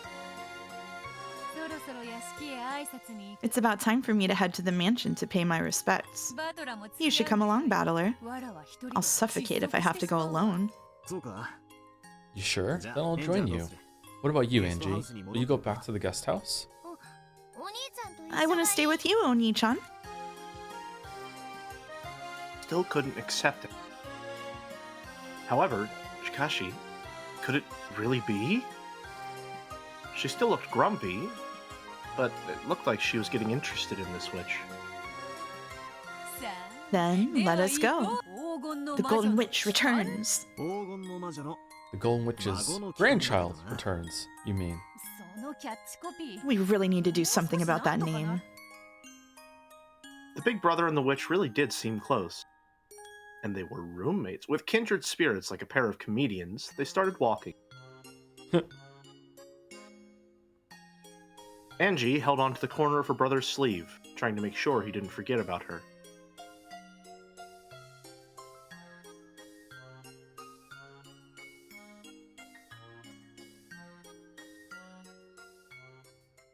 One more chapter. Wait, what? Was that chapter 3? Yep. Those characters didn't show up. Wait, was that chapter? No, it was chapter 2. That was chapter 2? Yeah. Oh. Was the first one prologue then that we did? Oh, sorry, no. What? I forgot to. I mismarked your chapters. Okay, we're on chapter 3 now. We're on chapter 3 now? Yeah, in the assignments that I gave you, we're in chapter 3. In the assignments, we're on it. Okay. Yeah, I somehow All right. fucked up what I sent you. Sorry about that. That's okay. Oh no. Yeah. Oh no, the VIP room was filled with the sweet smell of pumpkin tea. And packed with smiles and laughter. And also Ruby's yelling. Simply splendid. I'm glad to see you in such high spirits. I could say the same for you. What idiot said you're reaching your last years? I just borrow a bit of cheer from you. Once I return to my study, I will be little more than a withering, senile old man. Enough with your lies. Give it up and swear that you'll be living at large until you're 100. Same here. I haven't seen you for 6 years, so I was surprised to see how little you changed. You little brat. So, it seems you've learned flattery during these past 6 years. Sorry to disappoint you, but you're hardly a fair judge in the matter. I have grown quite old indeed. I'll bet 1,000 yen that Kinzo's still doing great when he turns 100. I wouldn't put it past him. Yeah, me too. Grandfather won't be any different when he's 100. Don't think you'll get any more presents for complimenting me. Kraus bursts into the room from hearing the bet, sensing a financial opportunity to make some money. Oh, I'll take the bet, I'll take the bet, yeah. I've got 200 on Kinzo. Kinzo laughed cheerily, knowing full well that he's already dead. He puts 200 on Kinzo. Free money. Beato, who sat next to Battler, was also laughing merrily. Angie stood all alone by the window without a single friend, staring at the others and trying to figure out what sort of relationship the Witch of the Portrait and her grandfather had. There was a knock at the door. Is that you, Genji? Come in! Pardon the intrusion. Kraus-sama and Natsuhi-sama are here. Father. Oh, and Battler-kun's here too. It has been some time, Beatrice-san. Has there been any news? I'm just the way I used to be. Come on, have a seat. And Angie, why are you standing by the window like that? Come over here and sit down. Angie, come over here. I'll just watch from here. Angie grasped the candy she had gotten from Beato tightly. And with a gaze that was still wary, she continued to stare. Genji offered her a chair, but Angie just shook her head. Let her do as she pleases. Come, Kraus, Natsuhi, and have a seat as well. Is it something important? I guess Angie and I should leave. Hey, if you leave, who's gonna back me up here? Kinzo, you don't mind if Battler stays, do you? I have nothing to hide. I care not. However, he had called Kraus and Natsuhi to the VIP room to meet Beatrice, the Golden Witch. It was hard to imagine that Kinzo wanted to have a casual conversation. After Kinzo said he didn't mind, Beato also asked Battler to stay, so he decided to do so.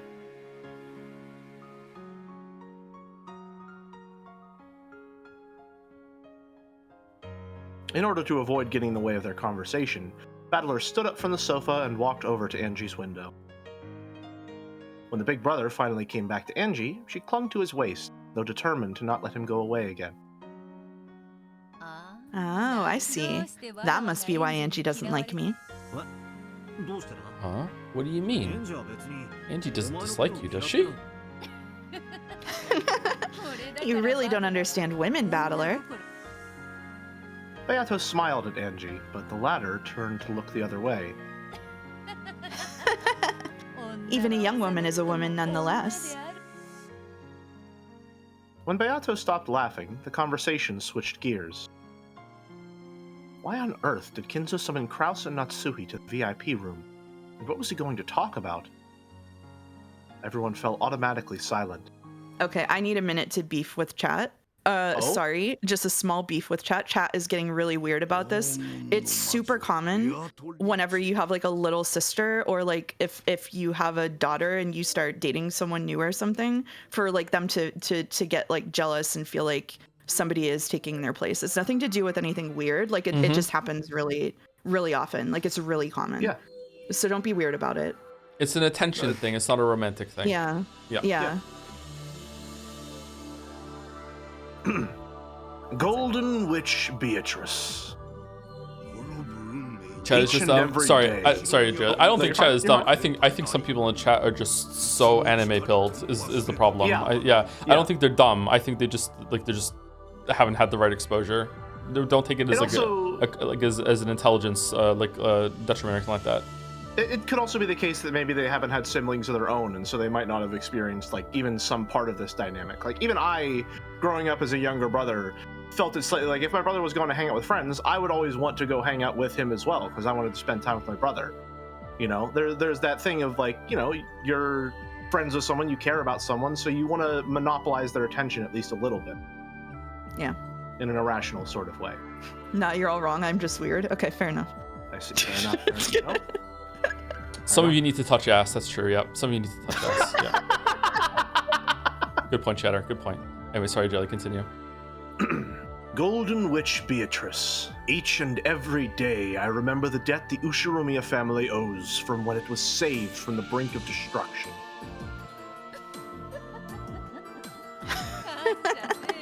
Yeah, you'd better thank me. Well, it's actually your grandmother he's thinking. Shut up, you. Just keeps bringing it up. No, it comes to the same thing. All of that gold has been lent to the Ushiromiya family for 3 generations, and without cost. We truly cannot be grateful enough. Gold bars are the same as bricks to me. I had nowhere else to put them, so it was a relief to have Kinzo hold on to them. Whoa. I'd like to say that just once before I die. Okay. Is the Golden Witch a rich person? Mm-hmm. Well, yeah. After all, she just went and lent grandfather 10 tons of gold. Precisely. I've been borrowing it for several decades, always promising to return it someday. It is a debt I will never be able to fully repay. The head family has never forgotten its gratitude. Isn't that right, dear? Of course. If the Beatrices hadn't kindly lent it to us for 3 generations, the Ushiromiya family would have fallen long ago. Even someone as shrewd as father couldn't have done anything without funds to start with. The Beatrices is so dire. By now, my money is making money, and the gold that made up my original funds can sleep in peace. Grouse, do you know what I am about to say? Since the moment Kraus had been summoned here, he had guessed what Kinzo was hinting at now. All things borrowed must be returned someday. The day had finally come. Yes, I understand. Father, double the moon investment. Beatrice, I do not have many years ahead of me. In fact, this may be the last family conference that we will attend together. How faint-hearted you sound. You must be joking. Beato alone laughed. She looked at Battler, so he laughed along with her, but Kinzo and the others remained silent. Apparently, there existed some major concerns about Kinzo's health. Of course, I do not intend to die as soon as next year. However, I don't believe I can make any certain promises about meeting you again. I never make promises I can't keep. If you say it so proudly like that, I'm in no position to disagree. Are you serious about this?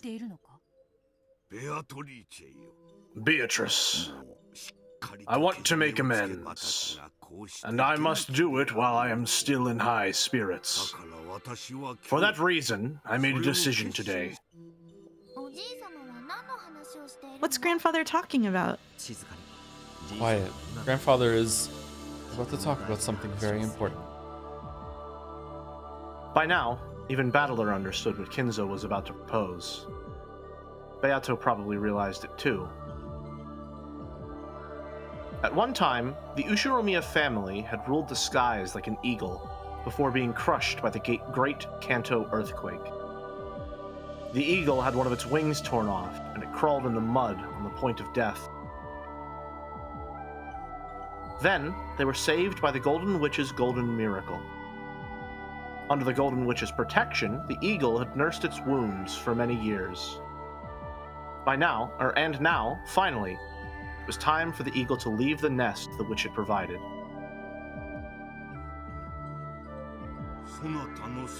I will return all of the gold that your grandmother lent me.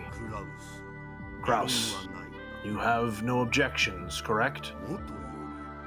That gold did not belong to the Ushiromiya family in the first place. Of course. I have no objections whatsoever. Are you sure, Kraus? You're an investor, aren't you? You could always do with more money, right? Didn't you want Kinzo to hand the gold over to you? Yes, now that you mention it, it's hard to deny what you say. However, the contract was always between you and father, and the gold was yours to begin with. My husband is the successor, after all. Just as father rebuilt the family in one generation, I'm sure my husband will make the family thrive in his. And this is something the two of us will do together. Well said. Yes, that's the spirit. So, letting go of 10 tons of gold leaves you with no regrets? I must say, that is quite impressive. What can a witch do against an opponent who cannot be swayed by the golden magic?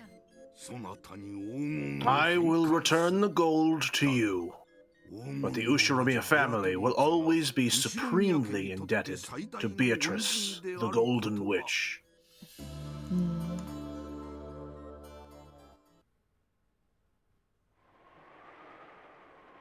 They would return the gold once lent by the Golden Witch. It was both simple and clear, which Mouse will become intimately familiar with coming December.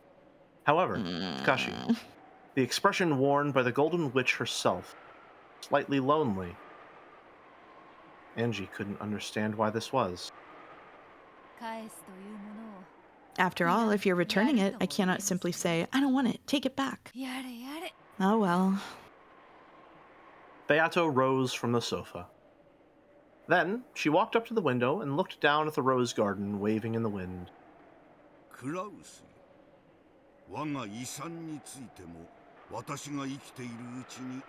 Kraus, I have also decided to present you and the others with my inheritance while I still live. Father. When I die, you will not only be busy with the funeral, but I imagine that you will have Ava and the others at your throats over the inheritance issue. If all is divided now, the funeral will be less trying for you. Kraus, write this down. And Genji, please be our secretary. I will now lay out the distribution of my assets. So different from the beginning. Wow. Wow. Kinzo immediately began explaining how the inheritance would be split up. Battler, realizing that he shouldn't be listening in on this conversation, walked over to where Beato was loitering by the window. Hey, rich person. If you've got too much gold in your hands, I'd be happy to lighten the load. Gold would be more useful if you turned it into firewood and used it to cook a stew.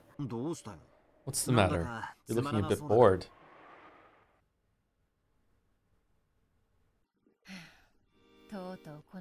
So, this day has finally come. I do feel a bit lonely. You do? My magic revived the Ushiromiya family and created Rikenjima. And now it seems the Ushiromiya family no longer has any need for the power of my gold. It has taken flight, leaving the nest of my magic behind. True. That's how it turned out. I have called Rikenjima the Witch's Island. My island. Yeah. And now, Rikenjima is returning the gold to me. The day has come for Rikenjima to awaken from my magic. That's true. I knew that this would be the last game. However, now that we've reached this point, even in a manner such as this, it's surprisingly painful. When is Burn Castle gonna break through the glass and say, "Can't let you do that, Star Fox"? When's that gonna happen? Come on, come on. You're looking forward to it? Just, I'm bracing for it. I'm not necessarily looking forward to it, but I'm bracing for it. You're the type of person who looks totally carefree, but who's actually full of lingering attachments and regrets. The cruel and obstinate ones are usually the quickest to grow attached and then to feel lonely. True. That's right. That's the kind of person you are. It was a game for you and me. It was fun. A great game you polished to perfection during those 6 years. I once likened it to eternal torture for the both of us.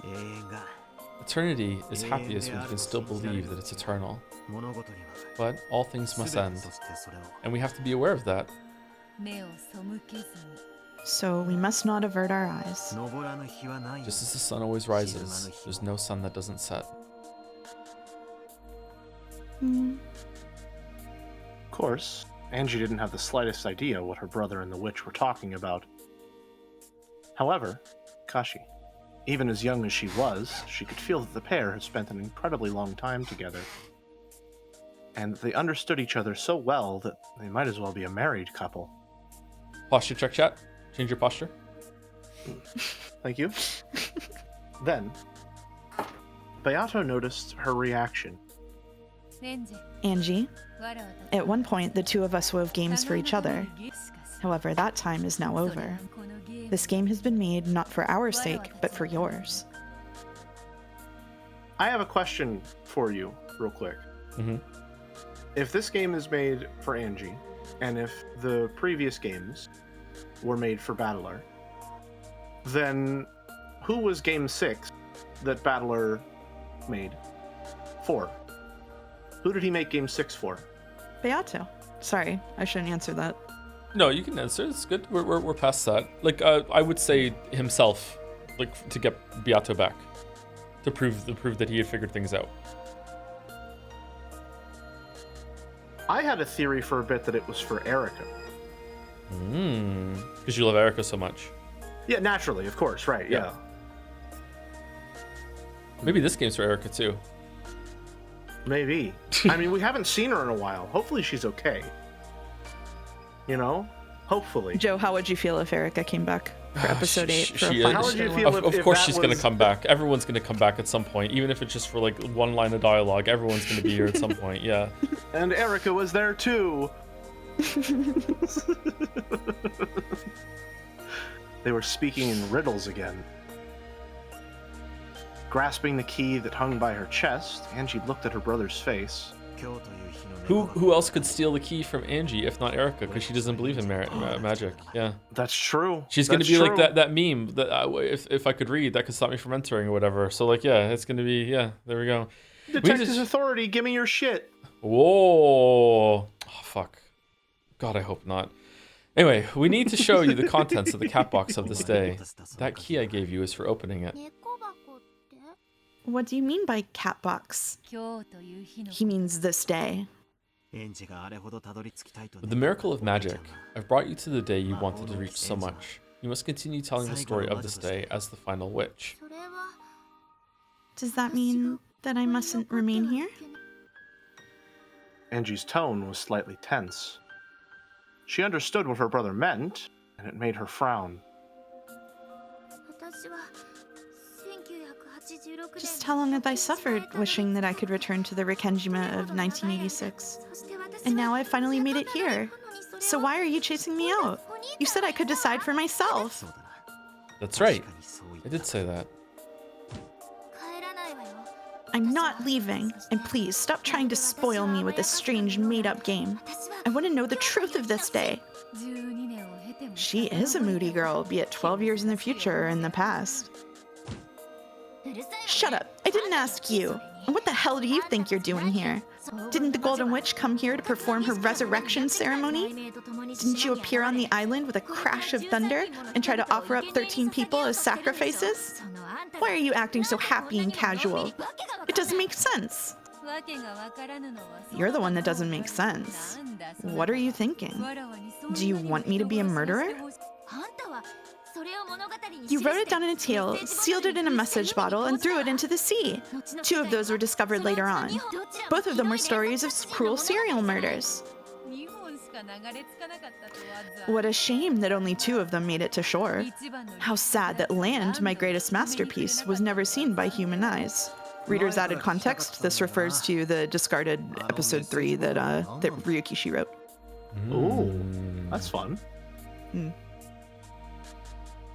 I've wanted to ask this for a while, but what's up with those message bottles? As I was working out the details for my game against you, I began creating those tales along the way. Once I realized that I could create endless different tales out of the same game board, it really started to get fun. So you wrote them down hoping that I'd read them someday? Precisely. They were so good, I just couldn't bear to wait for your return. Hey, Joe. Inspired Read this line and then I'll say it. Inspired by Agatha Christie, I tried sealing them in bottles and throwing them into the ocean. Hey, Joe, Mysterious, don't you think? In episode 3, whenever we were like, man, I wonder if these episodes are just like Beato writing a story and then editing it back and forth. Yeah. You remember that? I remember saying that, something like that, yeah. Feels like there's a lot of stuff, like a lot of near misses really early on. But still misses. Still misses. Let's not give ourselves too much credit. I think I give myself plenty of that with the hits that I do have. I think Ryukishi is just really, really good at setting a lot of this stuff up. And he's very good at both guiding the reader to where he wants them and predicting where they might be regardless, I think. I think he was better at that early on. Maybe. I think so too, yeah. Yeah. I think it's because he had his friend reading for him, and his friend was really tuned into what people would do. Yeah. He was writing for Battler. Are we good? Mm-hmm. Yep. Okay. Don't mock me. Those were your plans for the crime. You used the location of the hidden gold to fan up discontent between the family members, as you planned your brutal serial murders. Sheesh. Is that what I've become in the year 1998? Well, I guess I can't blame them. Huh? What's with the sudden change of character? Is this some scheme to make me let my guard down? I'm not going to be fooled so easily, Beatrice. Oni-chan. You want to make me surrender and say that witches exist, don't you? You think I'll fall for that? I'll find the truth without your help. Even though that truth is all around you right now. You once called yourself Gretel, but it seemed the name Meitel would be more fitting. Enough! Angie tried to slap Beato's cheek. However, Dashi, the difference between their heights was so great that Beato dodged before the hand could reach her. Stupid. Stupid. I won't accept it. I'll never acknowledge this farce as the truth. Should have parried. After Angie yelled those words, her eyes grew cloudy. They cleared up almost immediately. By that time, she had already gone back to her 6-year-old self. You're right, Angie. This is the sin I left behind, and the reason for this final tale's existence. Huh? As Angie stared blankly, uncomprehending, Beato gently patted her head. Indeed. This tale is a farce. Of course it isn't the truth. However, there is something that he feels he must tell you. Something he's so determined to convey that he went to such lengths. Beato, I'm already showing her. I don't want to force it on her. I see. I don't understand what you're saying. I'm sleepy. True. We should probably go take a nap.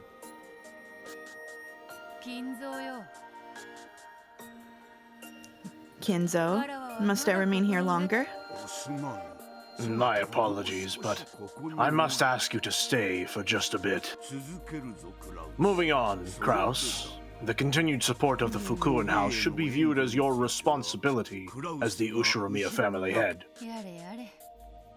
What a pain. Forgive me, Battler. It seems I cannot go with you. Genji, would you mind taking these two to the guest house? As you wish. Battler-sama, Angie-sama, please, follow me. Thanks. See you later, Yato. Of course. I have a mountain of things I wish to discuss with you, and I'd like to have some time alone tonight. We must act the part of a married couple every now and then. What do you mean, act the part of a married couple?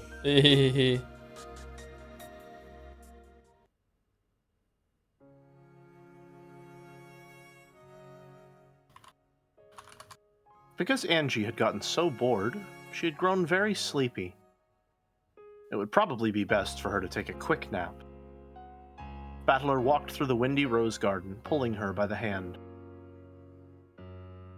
When he questioned their guide, Genji, he learned the old servant had known beforehand of Kinzo's desire to return the gold to Beato, and settle the inheritance problem early. The master decided to start preparations early for his final task in this world, the ending of his life. Most people don't think much about what happens after they die. Guess grandfather just lives on a whole different scale. Today marks the start of a new flight, when the Ushiromiya family will depart from the Golden Witch's patronage. That's true. That's a pretty cool way to say it. Apparently, the Halloween party was to be held tonight. Or a grand Halloween party was to be held tonight, and Goda and the others had been ordered to start getting ready for it. However, Kashi, it wouldn't just be a party. It would be a ceremony to mark the return of Beatrice's gold. At the start of the dinner, Grandfather would make the announcement, and the 3 generations of Beatrices would be thanked for their gift to the family with a round of applause. I'm reminded of episode 2, with the Halloween party in the chapel, or Halloween killings in the chapel, rather. Yeah, I hope it doesn't go that way this time again. Apparently, this was what they had planned. Are we still keeping the secret from Dad and the others? Technically, it is a secret. However, the Master did not suddenly begin thinking in this way today. He has considered this day many times over many years, and has even discussed certain matters with his children. I doubt that any will be surprised to hear of tonight's announcement. Hear this night's announcement. Apparently, my old bastard's been running all over the place trying to get money for his company. I guess he'll be dancing around when he hears that grandfather's giving him his part of the inheritance early. A nice present for him. I rather think the great responsibility is what will spur him on. Ever since Rudolf-sama left the island, he has succeeded splendidly. However, his success so far has been supported by the Master's wealth. And now that he's suddenly getting his inheritance money, he'll have to keep going by his own strength alone in the future. That's some nice pressure for him. The siblings must have suffered for decades because of their father's excess of success and ability. Simply having a parent who is too successful can be a great burden to a child. I fucking hate rich people. And tonight, they'll be leaving the nest, truly becoming adults for the first time. It seems the Master plans to call this night a gold returning ceremony. However, he originally intended to call it a living funeral. Sounds pretty depressing, having a funeral while you're still alive. I'll admit that calling it a day to start a new journey and leave the nest fits the Ushiromiya family much better. Oni-chan, I'm sleepy. Look, we're almost to the guest house. Do you want to go to Mom's room? Or to the cousin's room? I don't care. I'll sleep until dinner. She's dead. Angie, still holding her brother's hand, crouched down and looked as though she was about to fall asleep. Battler lifted her up and carried her. As she felt the warmth and safety of her brother's back, Angie drifted off into sleep. Aww. Yeah, I get the strong feeling this is going to end up being my favorite episode. What happened that day? Just what on earth happened on October 4th and 5th, 1986? Because of the massive size of the Rekenjima explosion accident, the time of the explosion was known almost exactly, down to the minute. That time was October 5th, 24 hours, so midnight. The sheer improbability of that round number proved that the accident had been produced by artificial means. Later on, the following statements were collected from individuals who knew Ushiromiya Kinzo when he was alive. During his lifetime, Ushiromiya Kinzo built a clock rigged to blow up the island at exactly midnight. This clock was apparently inside his secret study. When he felt mentally cornered and wanted to think up a brilliant plan, he would activate that device and use the tension of the approaching midnight to bring some flash of inspiration to him. Fucking hell. You alright? This is insane. That's fucking crazy. He's just just a normal grandpa, While Ushiromiya Kinzo still lived, this was the only thought of as a tall tale about this eccentric man. But the fact that the Rekenjima explosion accident occurred at exactly midnight supported the story.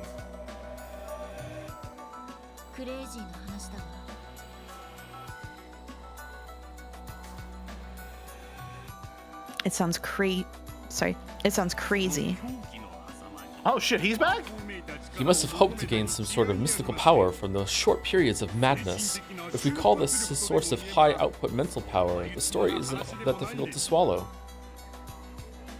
Professor Otsuki spoke passionately. Witch hunters. Enthusiasts who treat the mad fantasy surrounding Rekenjima as their plaything. Angie had no reason to love these people, who embellished the death of her family just for the fun of it. How ironic it was to Angie, who wanted to know what happened that day. That such people knew more about that island than anyone else. If someone used that device, the island would be blown away without a trace. There would be nothing left. No matter what had happened there, they could erase it. Theories that Ushiromiya Eva was the ringleader of some conspiracy sprang up very early on. However, no one was able to explain how she set off such a massive explosion. And the rigged clock proves that such a thing was possible. Correct. We can theorize that Ushiromiya Eva, fully aware of the timing and expected radius of the explosion, took refuge in Kuodorian. To get all of the family wealth to herself, she killed everyone and used the explosion to remove all evidence. That idea provides the most logical explanation for the Rekenjima mystery. It also conforms with the fact that Eva never spoke to anyone about the events of that day. Where was that rigged clock, and how did Eva find it? Several forgeries have speculated on this matter. There's no need for me to waste time thinking about it.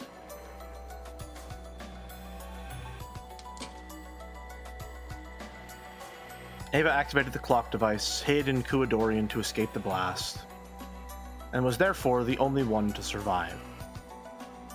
That was everything, the answer, which eloquently told the whole story. When Eva first adopted me, our relationship wasn't that bad at all. I asked her several times, what happened that day?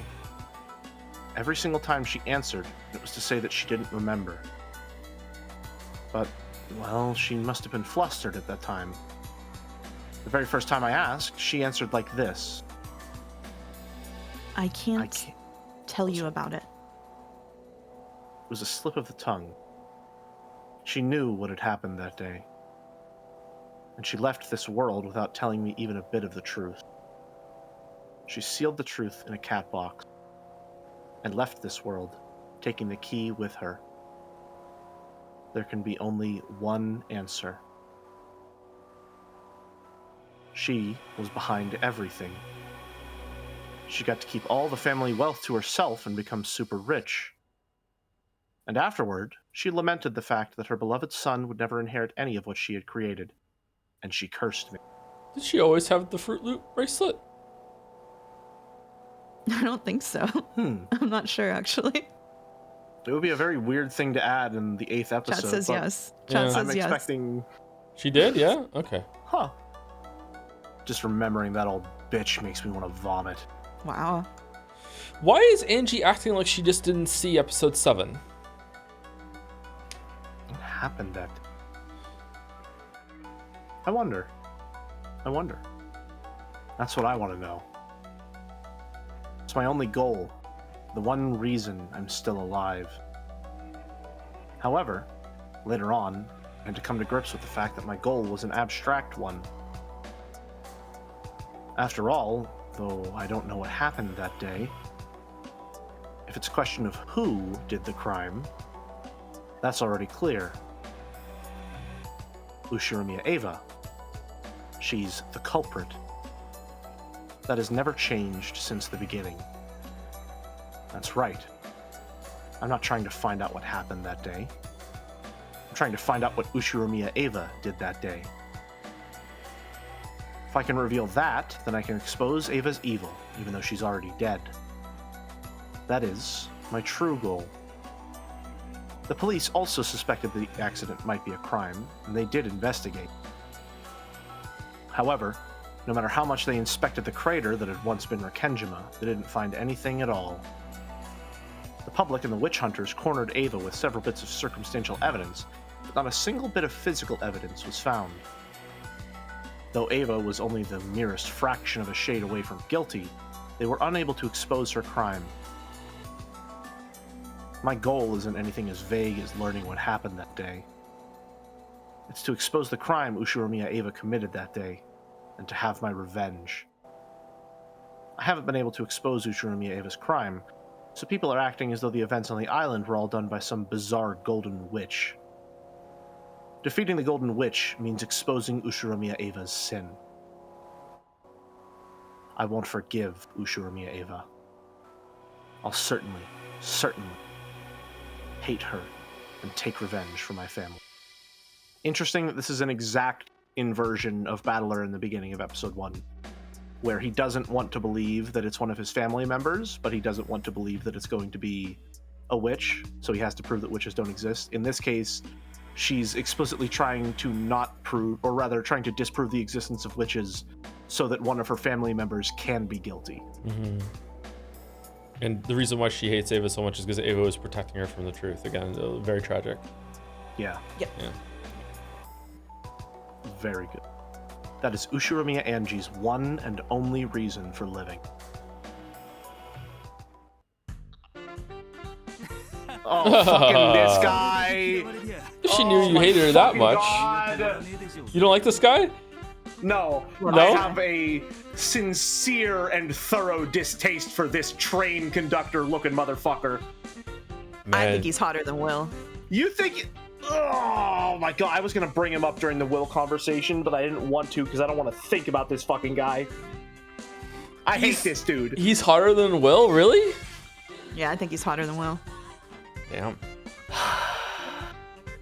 I'm allowed to hate one character irrationally, and it's this guy. Mm-hmm. God, he looks so fucking dumb. If she knew you hated her that much, the president would probably be rolling around laughing in the next world. Shut up. I'll expose that old bitch's crime. I won't accept that it was a perfect crime with all traces blown away. I'll never do that. In other words, Sumari, this journey of yours is a journey to take revenge for your family. Got a problem with that? You must be joking. It's great to know that you have a purpose in life. Could you turn that off? Oh? You don't like M. Zaki? Amakusa turned the radio off. The dull sound of the engine became the BGM that filled the car. Is it really so strange? Fighting for revenge? Not really.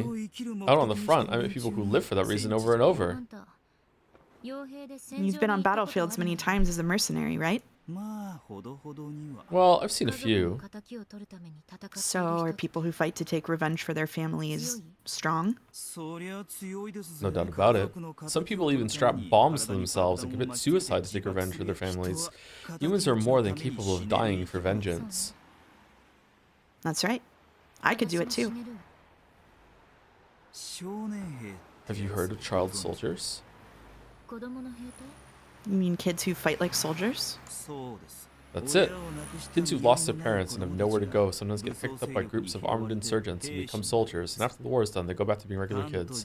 They get a gun thrust in their hands, and they're taught how to take revenge. But in the end, children are expendable. Anyone can be a soldier in a battlefield if they can pull a trigger. Are you trying to say that I'm like that? Revenge can be a reason for living. It can also give you the strength to become a soldier. Like a miracle, it can turn a girl who could do nothing but sob over her parents' corpses into a soldier, almost overnight. Nothing gives you more power than revenge. I guess so. And that's what I'm like. Do you know about the child soldier problem? No. Hi, Uchikoshi. Yeah, I know. Did you know? Child soldiers who are given guns and taught how to take revenge make that their reason for living. Well, that's not exactly right. It becomes their reason for firing their guns, but revenge is something that never ends. At some point, they no longer have any reason to keep shooting. What do you mean? They once shot for revenge, but eventually they keep on shooting for no reason at all. You mean they forget about taking revenge? When revenge is impossible, they eventually get tired of it and forget their original goals. When that happens, they have nothing except their guns. Eventually, they'll keep shooting just so they can eat. You're saying that child soldiers who started using guns for revenge end up as bandits or something. After all, they've never even gone to school, and they haven't even been taught any useful skills as far as employment goes. They only learned how to shoot guns. And they were only ever praised when they killed the enemy. Eventually, your reason for living stops being revenge and becomes the means you once used to take revenge. It's sad, really. Are you saying that I'll eventually get tired of revenge and what would it be in my case? You'll get tired of exposing the truth, and you'll eventually become a person who can do nothing but hate Ushirmiya Eva. Well, that's true already. Got a problem with it? Yeah, couldn't think of it, that's right. I'm not sure what Amakusa is trying to say. Probably something annoying. So I'm not interested. Revenge is pointless. Is that what you're trying to say? You still have a long life ahead of you, lady. With your youth, you could do anything. I get the feeling that this journey might be a waste of that precious youth. It's none of your business. I've already jumped once, remember? Off that huge skyscraper. You only barely made it out of that alive. Back then, I died. So I'm already a ghost. And my only purpose is to expose the truth of that day, to take revenge on my family's enemy. Sheesh. That's an iron will you got there, lady. There's no way a flippant man like you could understand how I feel. After that, Amakusa was forced to shut his mouth. He shrugged, but Angie didn't see. Even so, Amakusa spoke once more. Beep, beep. On the first day we started this journey, you said something. You said you wanted to know what happened on that island that day. It's the same now. What's changed? Now you're saying that you want to know what happened on the island that day, so you can expose Ushirmiya Eva's crime. And isn't that exactly the same? Well, that's true, but... I'm tired, so I'll sleep now.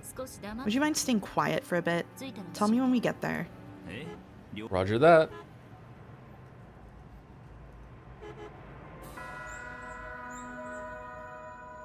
I wasn't particularly tired, really.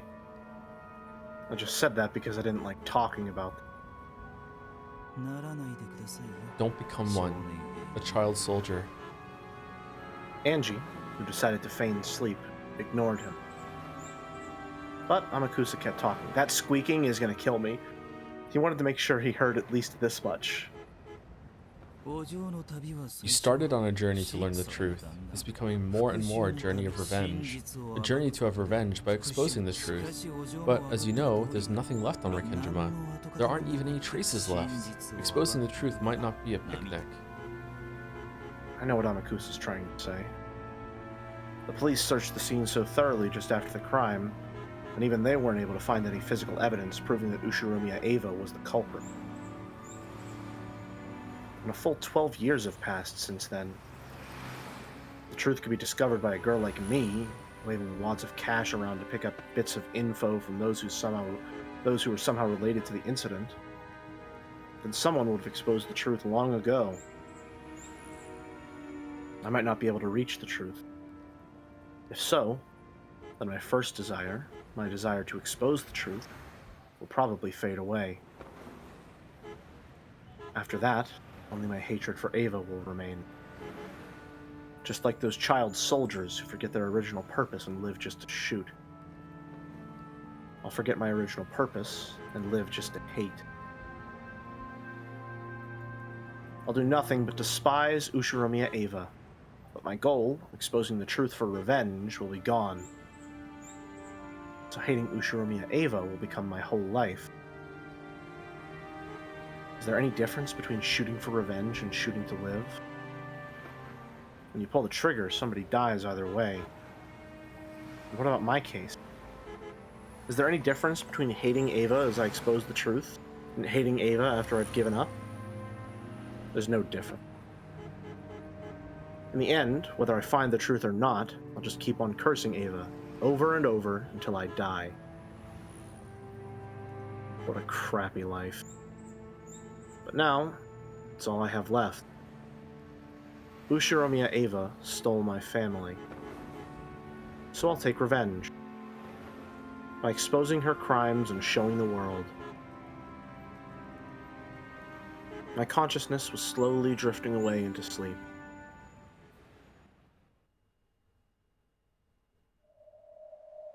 Why is Oni-chan showing me such a bizarre Rekenjima? Is this supposed to be the truth? Enough with this farce. Why is even Oni-chan trying to hide the truth from me? I'm trying to find it out so that I can avenge him and the others. Or would Oni-chan say the same thing as Amakusa? That revenge is meaningless, so I should stop. Is that why he's speaking in riddles, trying to make everything more confusing? That's none of his business. I'm not trying to take revenge for their sakes. I'm doing it for my sake, too. After all, it's the only reason I'm still alive. Taking revenge is my reason to live. I don't have a clue what Oni-chan is thinking. We have time for one more chapter, and it Do we would really? delight the Umineko readers. We do. Let's go! We do. Short We chapter. locked in. Yep. Was anyone else very If you're charmed feeling by up for the... I'm absolutely up for it, yeah. Was anyone else charmed by the very tiny, crunchy-looking car in the rear view window? I didn't notice it. No. Yes, very I'm cute. gonna send an Umiden real quick. Okay. Well, you do that. Thank you to Rethulian for the resub at 43 months. Popping in to see how far you are, since I'm reading episode 8 right now too. Hope you end up liking it. I think it's pretty interesting so far. It is interesting, but I am understanding what the chatter meant about some of the pacing stuff. A couple times I feel like just a couple of the scenes I've been like, yeah, I get it. We don't have to go over it over and over and over again. That last one was one of them actually at the end. But I guess she's just dwelling on it. Also, shout out to the last 3 polls that were run. Do you trust Beatrice? Is Mouse wrong? Hottest Umineko dude. Why does that feel like the headliners on an Umineko magazine that you'd find at the checkout aisle in a grocery store? Ninja one. That's true. All right. That's Umi News. It is Umi News. All right. Voice assignments. I'll stay the same for this chapter. Okay. Okay. I do have to ask, that painting thing on the wall, isn't that what the book looked like? Oh yeah, it does. Oh, a bit, yeah. Yeah. Yeah. Interesting. Well, the backgrounds aren't canon anyway, so I don't know what I'm talking about. Outside, the rain had started to pour down hard. However, inside the cousin room, it was loud and cheery. Could have been raining spears. No one would have paid any attention. All right. Nice. That's what truly happened on Fuck Kenji. you. Come Nice. on. Full house. Take that. Whoa. You weren't bluffing. Cousins were all bursting with energy, sitting in a circle on the bed. And I thought Battler always had crap in his hands every time he acted tough. Of course, I've been losing all this time just to make you think that. Ushimiya Battler, the man who loses strategically to win in the end. Yeah, strategically. Ooh, Battler is incredible. All my coins have disappeared again. I'll give you some of mine. Let's crush Battler together, okay? With just a deck of cards, the cousins could enjoy themselves for hours and hours.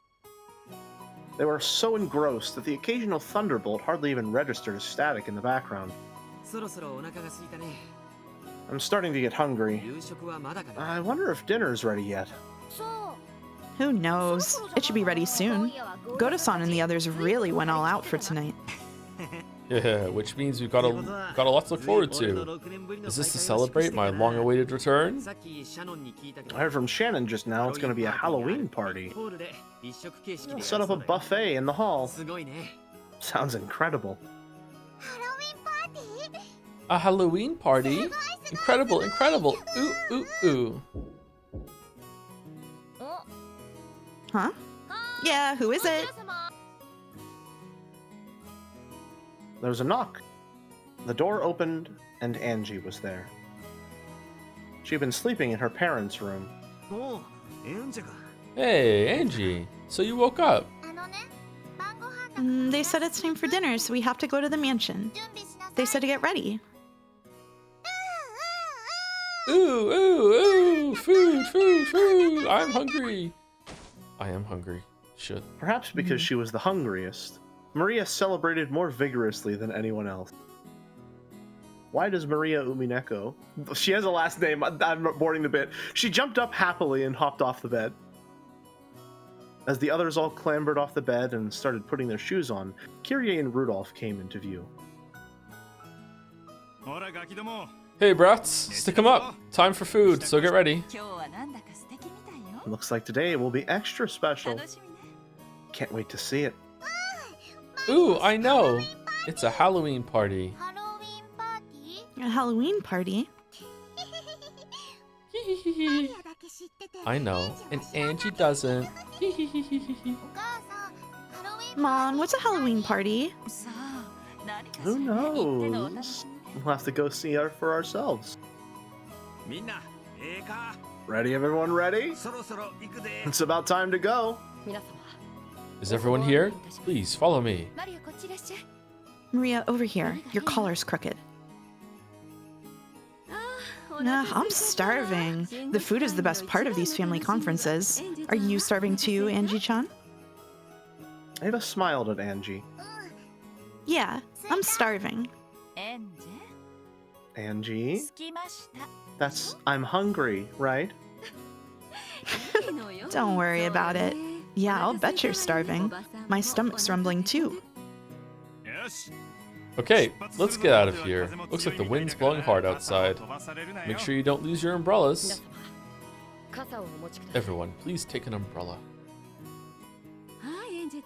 Here's your umbrella, Angie-chan. Thank you, Aunt Eva. Oh, girls really are so cute. Come over to play at your aunt's house one of these days. It's a promise, okay? It looks like Aunt Ava's taking a liking to Angie. Yep.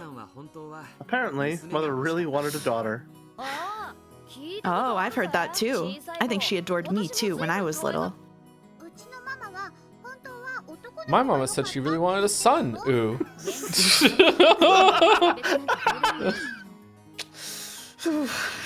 If your kid grows up happily, it doesn't matter if they're a boy or a girl. Maria is my precious, precious gift from God. Wait, Mouse, isn't this a plot hole? How is Canon and Rosa in the same scene together? That's not allowed. That's crazy.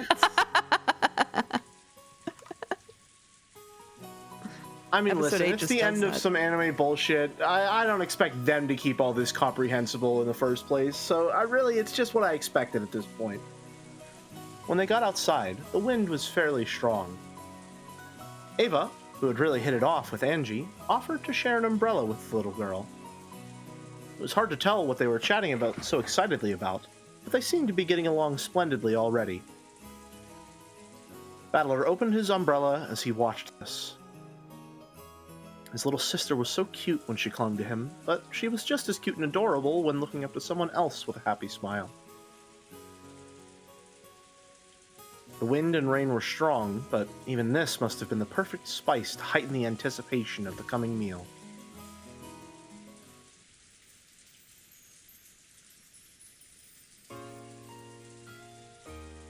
Far.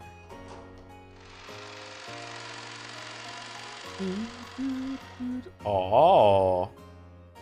Oh. Happy Halloween. Happy Halloween! Looks nice. Thanks to some festive decorations, the main hall had been remade into the scene of a Halloween party. The Ushiromiya family always took meals in the dining hall. This was the first time I'd ever seen a buffet-style party set up in the main hall. Yo, Battler. Hey, Maria, long time no see. Beato! Happy Halloween! Trick or treat! I have some candy for you, but now is not the time. After all, it's just before a meal. Thank you, Beatrice-san. I see you're looking as beautiful as ever. You too, Rosa. You certainly don't look old enough to be a mother. Oh, she isn't one. Have you been drinking? Your ears are looking pretty red there. Gosh! Well, after you left, Kinzo said he'd bought this rare drink, so I couldn't help but sample a bit. And this coming from a person who tells little kids not to eat candy before a meal. Pardon me, Beatrice-sama, the master is calling for you. I saw Kinzo beckoning from over by the portrait. Good grief. When it comes to ceremonies, that man is always so obsessed with form. It's probably about that ceremony for the gold's return. This is a huge turning point for the Ushimiya family. You better go and play along. It does make one feel a bit lonely, though. This won't change the fact that you're the Ushimiya family alchemist. Perhaps. Then I'll be back shortly. See you later, okay? According to Genji, today's party has a bit of a theme to it. You better look forward to it. Is it death? You make it sound like you did any of the work. You're just another one who obsesses too much over details. Later. I hate little bullshit sandwiches like this, by the way. I was thinking about that too. Like, I was looking at those sandwiches and I was like, what is that, like lettuce, a little bit of mayo, and a single slice of deli turkey? On my birthday, whenever every year my mom and I go and get high tea and at a place and eat like the little bullshit sandwiches. I love them so much. You know what? I was talking shit a little bit, but I'm just remembering now. I remember one time I got a biopsy done, and they gave me what was essentially exactly that, a shitty little like sandwich. It was just turkey, a little bit of lettuce, a little bit of mayonnaise.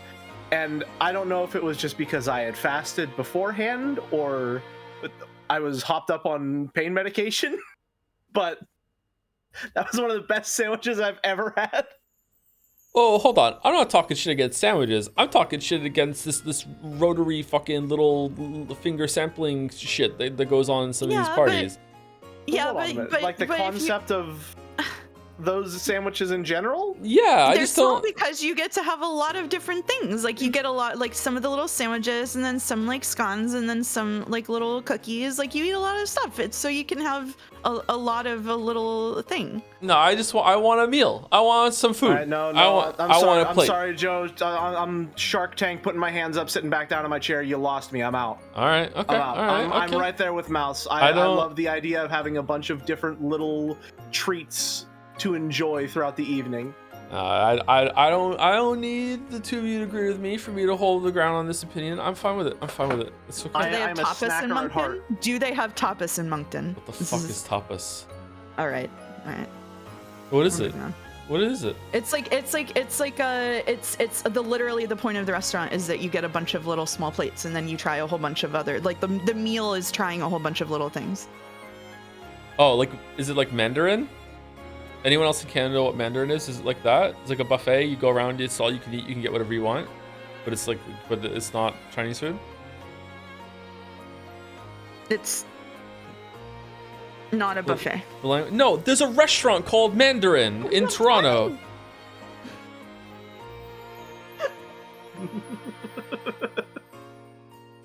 Yeah, so with tapas you order shared plates and everybody shares like the food. All right, so it's not a buffet. It's something else like then. Okay, Okay, all right. Yeah, it's not a buffet. It's different. Yeah. I've never heard of that or had it, but that sounds really appealing. I am a habitual food sharer. If I make something even for myself at home, I really feel like the meal is not complete until I let someone else try it. I'm sorry. That's okay. That's all right. Let's continue. It's all right. I didn't. I've never heard of Mandarin. Sorry. No, it's okay. It's all right. All right. Wait, the pin. I love the idea there's a single buffet in all of Canada called Mandarin, and that's the only cultural touchstone when it comes to buffets you have. No, it's not that. It's not, I don't know. Like for some people, buffet is just like you go somewhere, you get to eat a lot of food. But it's specifically at this restaurant, you go around and you pick out what you want from like a huge, like kind of like outdoor kitchen, not outdoor kitchen, like exterior kitchen where they lay all out for you. That's what I mean. Like, I get what you're saying. Yeah. I get what you're Isn't that saying. a buffet? No, it's not. It's not the same as like Golden Corral, where there's like one fucking row of things on the buffet. Okay, and you pile gotcha. up as many mashed potatoes as you can. It's dedicated to variety. I understand what he's saying. Gotcha. Okay. It's a bit like that, except that people at the table share plates, and you order it, and it comes out, and it's normally like you order like 7 or 8 things, and like split it with everybody there, basically. Cool. So Yeah, everybody sounds gets a very lot of appealing. meals instead of everybody getting one meal. That sounds very appealing. Don't mention Golden Corral. Sorry. Okay, we can continue. Sorry. I think Beatrice would like Golden Corral. Oh my god. Oni-chan is something. Maybe when she's wasted. Which is she is right now. So yeah. I went to a. You know what? Never mind. Oni-chan is something. No. You started it. You have to complete it. That's the streamer pack. The number of strip clubs with buffets is way higher than you think. Huh. I've never been to a strip club. I'd never considered that a strip club would have a buffet, so I guess you're right. They by often have default. breakfast buffets, actually. To give you a reason to be there in the morning. Yeah, maybe I should go to a strip club. I could go down with a breakfast buffet. It could be nice. Oni-chan, is something going to happen today? Is it a special day? It looked as though Angie had picked up on that much. She seemed to be getting tense for no reason. This is a special day for the Ushimiya family. But it doesn't have anything to do with you personally, so you should just relax. Okay. Oh, that's right. Hey, did you know? I just heard a huge secret from Aunt Ava. Even Maria One-chan doesn't know, but I'll tell you. Oh? So what's the secret? Okay.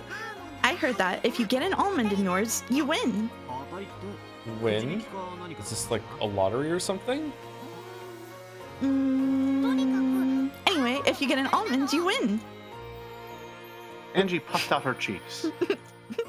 Apparently, she wanted to be praised for sharing this exciting secret. But just knowing that almonds win doesn't really explain much. Okay, got it. Thanks for letting me in on that major secret. You're mean, Oni-chan. And I even told you my secret. Angie, her cheeks still puffed out, headed back to where Aunt Ava was. They really are getting along well. Well, I guess I have no problem with her aunt. If it was some guy from her class, I don't care if they're in elementary school, it's not happening. No playing with the opposite sex without Oni-chan's approval. At that moment, Genji-san's voice rang out. The chatter gradually subsided, and the rain outside once again became apparent.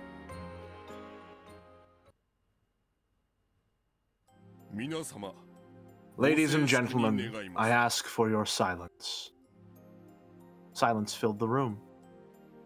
All the relatives seemed vaguely aware that tonight's festivities consisted of more than a Halloween party. battler already knew. This was a ceremony to mark the return of the gold from Kinzo to Beatrice, which had been borrowed for so many years. Now, the fact was being announced by Kinzo himself. He spoke of how this gold had not only restored the Ushiromiya family, but brought it to a level of wealth that had never before experienced.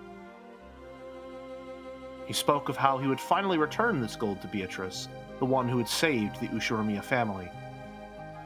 Kinzo personally handed an ingot, decorated with a bright red ribbon, to Beatrice. This is the debt we owe to 3 generations of Beatrice, the Golden Witch. The Ushiromiya family will never forget it. Sheesh. If you've nowhere to put it, I'll be happy to take it off your hands. Beatrice-sama. It was hard to imagine Beato, of all people, getting admonished by Genji. Couldn't help but laugh. I am Beatrice, the Ushiromiya family alchemist. Tonight, I acknowledge the end of the loan contract for the 10 tons of gold. Now, several decades following my grandmother's generation, the time has come for the eagle that lost one wing to fly once more. I will watch over that eagle, and I pray for its prosperity in all generations to come. Applause filled the hall. Though she'd managed to make such a dignified speech for once, as soon as it was over, she stuck out her tongue and leered at us. I guess that's about the limit of how long Beato can stay serious. By passing her name on through the generations, Beatrice, the Golden Witch, may live for thousands of years. Therefore, even her descendants shall be Beatrice, and all shall be alchemists to this family. The descendants of the Ushiromiya family will praise Beatrice for her gratitude forevermore, and this will be passed on through the generations. This family will always be indebted to Beatrice, and she will always be our family, tied by a noble bond. Let those who acknowledge this show their recognition with their applause. Yay, yippee! Woohoo! Yeah, we love Beatrice! Yeah! Yeah, 10 tons of gold! Woo! After Genji's words, the relatives all looked at each other, then started applauding at once.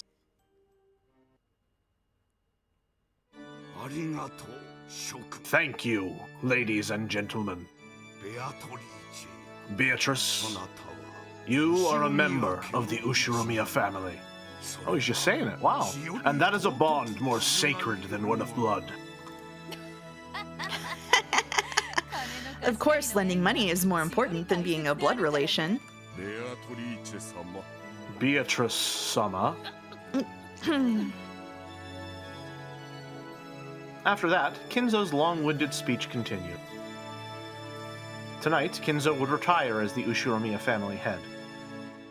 Then, he announced that he would reveal the distribution of his inheritance. A stir of excitement spread across the siblings in money trouble when they heard that they wouldn't have to wait for Kinzo's death to get their shares. I am aware that each of you is in trouble with money. This should be enough to resolve all of those problems. But do not grow complacent. This is my inheritance, given to you before my death. In the past, though I have been strict, I have always watched over you. However, beginning tonight, your father will cease to provide support of that kind. I shall watch on as you take flight, as though watching down upon you from the heavens. No longer will I interfere. You may live however you please. Dad. Father, we understand. We will certainly take flight on our own. You heard now, all of us siblings swear to work together to make the Ushiromiya family even more prosperous. That's right. If we stick together, nothing can stand in our way. Hideyoshi laughed, but Genji admonished him. However, he could understand why they were so happy. So far, the siblings had quarreled ruthlessly over the inheritance. However, this evening, the inheritance had been neatly split apart, and they no longer had any need to scheme for money. In other words, Sumari, the siblings no longer had any reason to squabble with each other anymore. On the contrary, this was a time for them to join hands and help each other become more and more prosperous. Ava and Rosa were sniffling with tears in their eyes. And so was Rudolph. Kyrie looks like she's trying not to laugh. Watching Joe's mouse movements on streams. I was gonna say, I saw that too. Perhaps now, despite their ages, they had finally left the nest for real. Tonight, the eagles of the Ushiromiya family would leave Rikkenjima. Oh god. The nest weaved from the witch's magic and go their separate ways. Was that the chinchillas? Yeah, I'm muting. Their own power and determination. It made Kinzo think. If only I had done this from the start. If I had settled the inheritance problem himself, there would have been no need for his children to quarrel at all. Instead, he had acted in a sullen manner and left the problem to them, which had resulted in their strained relationships. Yes, it was all his responsibility. And now, the intertwining bonds had been released. It was as though an invisible rope had been wrapped around Kinzo's body. The rope was now gone. He felt a sense of release he hadn't experienced for many years. And then he died, right then and there. Right on the spot. The four siblings stepped forward, and before Kinzo, they swore to all support Kraus, the new head, and lead the family to greater prosperity. Their faces sparkled with an unexpected youthfulness. It was only natural. After all, none of the four had made such a natural-feeling promise since the time they were kids. As the vibrancy of their youth returned to them, the siblings made a promise once again. When Kraus finished his announcement, a friendly applause filled the hall. The cousins, and the servants too, joined in on the applause that continued on and on. Even the Stakes were there, and the Chiesters as well. Angie watched this, dumbfounded. The four siblings were supposed to have quarreled with each other constantly since they were kids. And they were supposed to have pointlessly locked swords with Kinzo's inheritance as their goal, their worries over money spurring them on. Thanks to this ceremony, even the world of truth, the world I acknowledge, has been rewritten. Were they actually friendly towards each other, or did they quarrel all the time like I believe? It doesn't matter. Either way, right here, right now, all of those problems have been resolved. I mustn't believe. This is just Oni-chan's farce. Even though I knew that fact. When I watched Dad and the others hugging each other... Shit. Oh. She really didn't want to believe. I watched Dad and the others hugging each other, teary smiles on their faces. I couldn't help but feel something warm welling up in my eyes. This is a really interesting inversion of episode 1. I won't believe. This is all Oni-chan's farce. What you have to see, what you have to hear, before you'll let yourself believe. Red.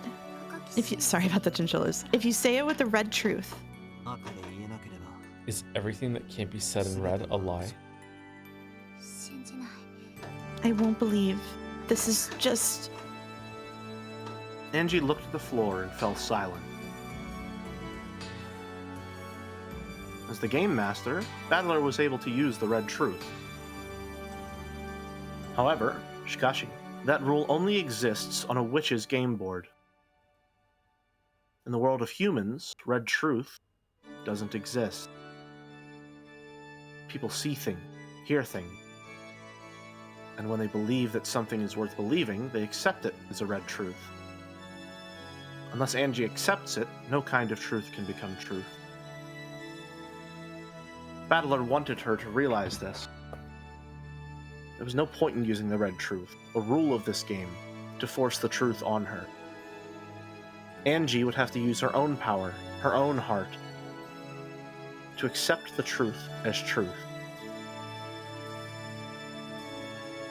The decision was Angie's. No one could force her to decide either way. So, there was nothing wrong with Angie declaring this scene to be a farce. But if so, then what about the hot tears dripping down Angie's face? Angie would have to think that through herself, without anyone telling her. After one sniffle and a rub of the eyes, Angie let the 6-year-old version of herself take control of her piece. There's another giant stretch of narration here that we should maybe let Joe read because it's his stream. Sounds good to me. It's my stream? Okay. It's your... What followed was a harmonious, fun stretch of time. Who's going to move the mouse for me, though? Beautifully adorned dishes were brought in one after another, and champagne corks were loosened with pleasant sounds. Oh. Several small tables were set here and there, each with its own theme. That was where the fun lay in this stand-up buffet party, as the guests wandered from table to table, pondering what they should eat first. This sort of performance was where Goda's genius shone through. The hotel that let him go should have regretted ever having done so. Of course, a stand-up buffet would probably be a tiring affair for the middle-aged, so chairs had been set up as well. However, each time a new dish was brought into the hall, they could get up to look, wandering through the tables however they pleased. This way, they could each bump into a new group of people, then mingle elsewhere when that group melted apart.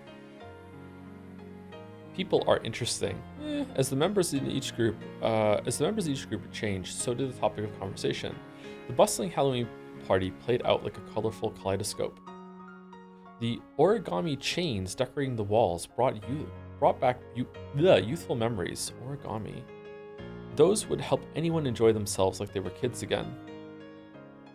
Even to Angie, it was like a dream. She chatted happily with her cousins. She also chatted with her aunts and uncles. Beato showed her several tricks that she called magic. Maria said that they were magic, Angie said that they were tricks, and the night grew even more lively. The 2 young girls were so fired up that the adults decided to show some tricks they knew, shocking both of the kids utterly. Eventually, they each started showing tricks to the others, asking if they'd ever seen this one or that one before, and it became a party of magic, just perfect for Halloween. In addition to magic tricks, several quizzes, riddles, and games popped up, reminding everyone of their childhood days. Even the servants who were serving food got dragged into the groups, and the whole hall was filled with chatter. To Angie, young as she was, every single magic trick, quiz, and riddle was an entirely new experience. They stimulated her intellectual curiosity, and she couldn't contain her excitement. Add in the wide variety of delicious foods and drinks she could choose from, and it was like being in a dream. Angie felt a floaty sensation as though she was walking on a cloud. Angie, did you drink some of this? This is Daddy's drink. I wanted to try some adult grape juice too, so it's okay. Your face is looking a little red there. Are you feeling all right? She only had a bit, so I think she'll be fine. I'll be fine. I'm not a kid. Angie-chan, drink this one, okay? That stuff your dad drinks is nasty, so don't try anymore, got it? That's right.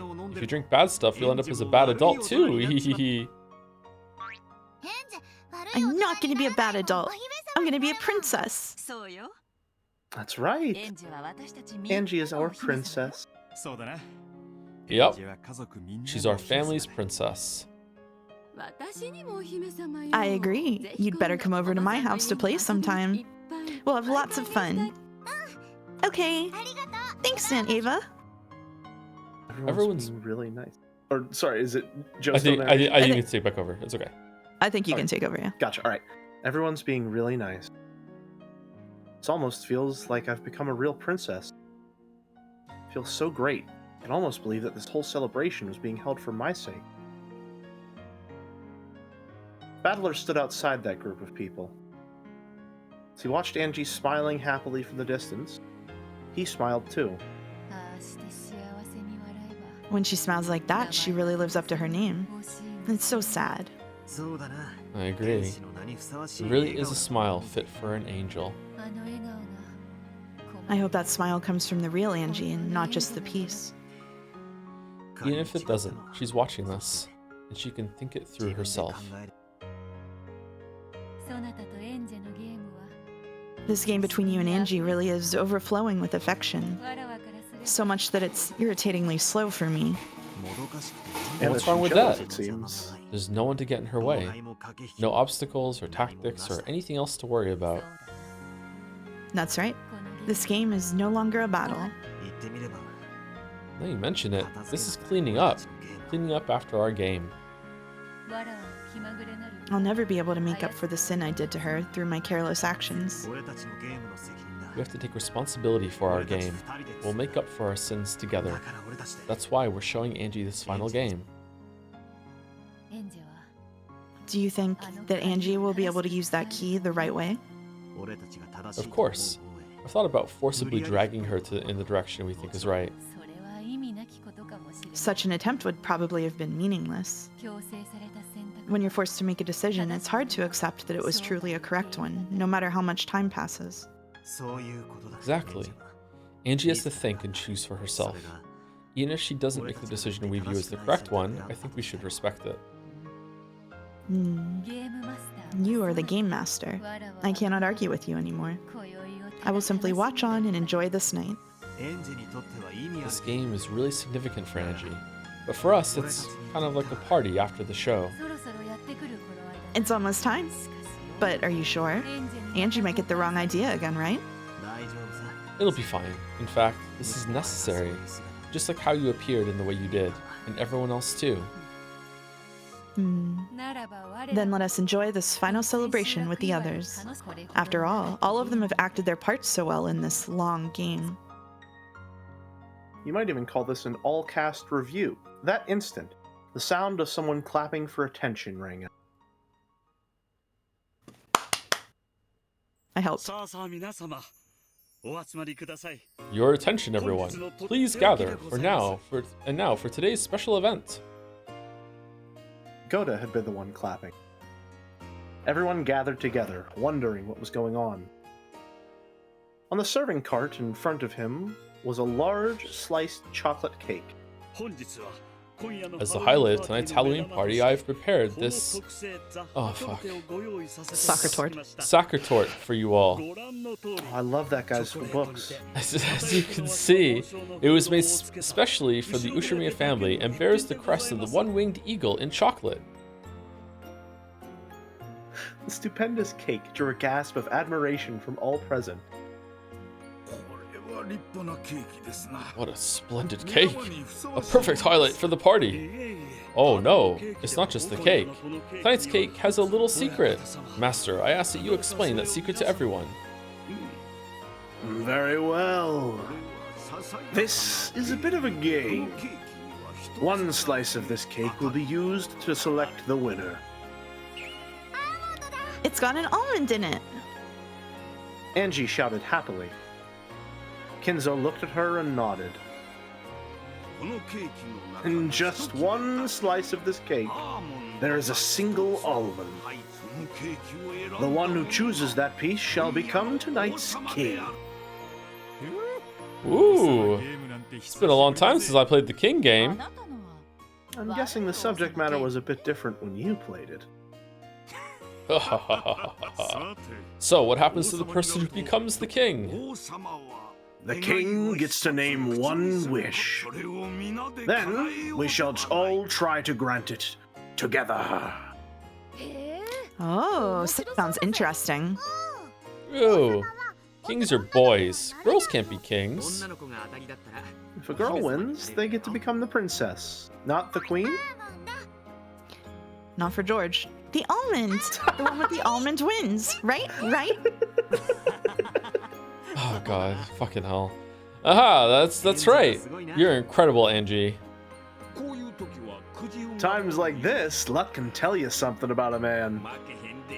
Can't let myself lose now. Hold up there. Let's let the smallest kids choose first. Good idea. Angie-chan, you can go first. Hey, you're the big cousin now, Maria. Let Angie-chan go first. Ooh, ooh, ooh. What if Angie wins? Ooh. I am gonna win. The almond wins. The almond wins. It seems we old fogies must hope that leftovers are lucky today. If we're going by age, I guess that means Kinzo's last. But weren't you 1,000 years old? I was thinking the same thing. No. I was thinking the same thing. No! Everyone burst out laughing. Her real age was unknown, but she claimed to be 19 years old. In front of Angie lay a large cake, split into several pieces. Just one of those pieces was the winner. Well then, Angie-sama, which piece would you like? Whichever you choose, it will be ever so delicious. No way. I only want the winning one. Well then, you'll have to try and guess right on the first shot. Go ahead, pick one. The battler pushed Angie's small back towards the table with the cake. Which one should I take? The chocolate cake was cut into 15 pieces. I want to pick the one with the almond to become the princess. One of them has an almond. Which will it be? I get to choose first, but it sort of feels unfair. I mean, it is, isn't it? My chances of getting the right one are 1 in 15. There's no way I'll get it. And then, when Maria One-chan goes after me, she has a 1 in 14 chance of picking the winner. The next person has a 1 in 13 chance, then a 1 in 12 chance, and the last person will win for sure. Oni-chan, this isn't fair. It's harder for the person who goes first. Everyone laughed. Apparently, there was something wrong with my calculations, but I still didn't like it. Let us start this contest of luck with Angie-sama. Please, feel free to make your selection. Okay. Okay. I have to pick one out of so many, there's no way I'll win. But for some reason, tonight, it feels like I might actually win after all. I have no reason for feeling this way, but when I'm in a good mood, Lady Luck always brings me fortune. Have you decided yet? Yeah, I've decided. This one's the winner. I concentrated on my fingertip and pointed at one of the 15 slices. The slice I chose was... And now is when Umineko truly begins. What? Oh, we get to pick the slice? Whoa! All right, chat. Time to backseat. Let's Whoa. go. Where's the almond? Do not answer that. Okay, so my guess, unless there's a marker somewhere, my guess would be that Goda knows which one has the almond in it, and in order to make sure that the almond is like actually not like in the middle of a slice, he would have to know, and he would start the cake slice at that part. So he would like cut here and probably go like would he go clockwise or anti-clockwise? That's what I would guess here. Is one of them bigger than the other ones? They all look about the same size to me. I would like to say also mechanically, this is cementing the fact that the reader is N.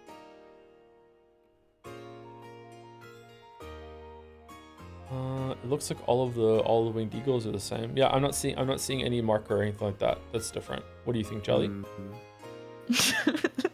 Good backseat from chat. Hey Joe, FYI, I think I would really like to eat the piece on the far right. Well, I mean, yeah, this is a fascist out of cake, 5. so the far right probably has better options. No. Is that one the far right one?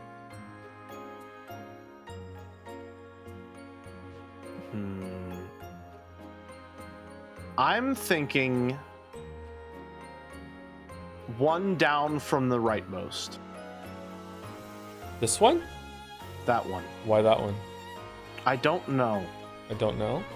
I think it's either, it doesn't matter, or it's one of these two. I think because this one is not in the middle, right? Mm-hmm. Oh, maybe it's that one because don't you cut slices of cake like straight down, like you cut, like you don't cut each slice, you cut like straight across, don't you? Well, So maybe he it's that has one? it's an odd number of slices, so he wouldn't be able to cut straight across for any of these. Are any of them like that, or no? Are they all? All of them are going to be like each one is going to have 2 on the other side of it because it's an odd number of slices. Yeah, you're right. You're right.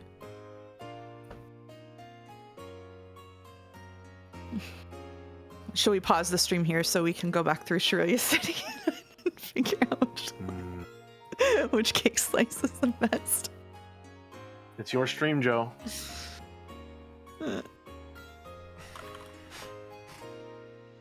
I am going to choose this one. I think it's this one. The top one? This one right here. The bottom right one. Oh, the bottom right. Okay. Yeah. I mean, it could be that one. I'm trying to click the same thing you do.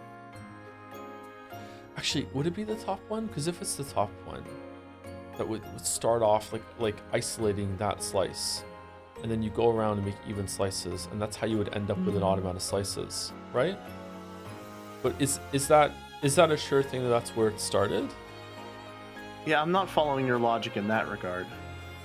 The reason why is just because down here I can see an even slice on the bottom, but I don't see an even slice on the top. That's the only reason why. That's the way it's presented to me is making me think it's that one. That's why.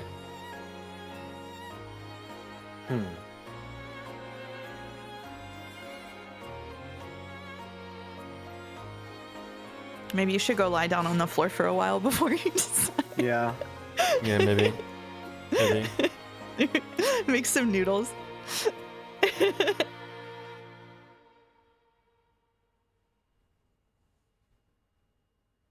What do you think, Joe? You think that one, right? That's the one that I think. That's one that you think? Okay. Mouse, which one do you think? Well, Mouse knows the answer if there is an answer. I agree with the person in Umiful who said, Joe better pick the slice I picked. I couldn't enjoy it if he doesn't make the same choices as me.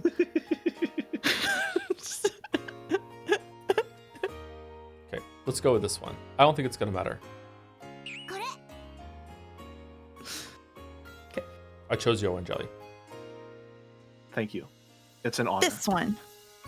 I can't believe I got to backseat the one gameplay decision in all of Umineko. This one? Are you sure? I've made up my mind. I want this one. When he asked me whether I was sure, I felt a little uneasy. Still, at times like this, it's better to stick with your instincts. It was one of those few bits of philosophy that this young girl had learned from her few life experiences. Goda took the chosen slice, put it on a plate with a fork, and handed it to Angie. I go next. Ooh, what should I take? It was Maria's turn next. She was excited, determined to be the winner. I walked away from that group, all by myself.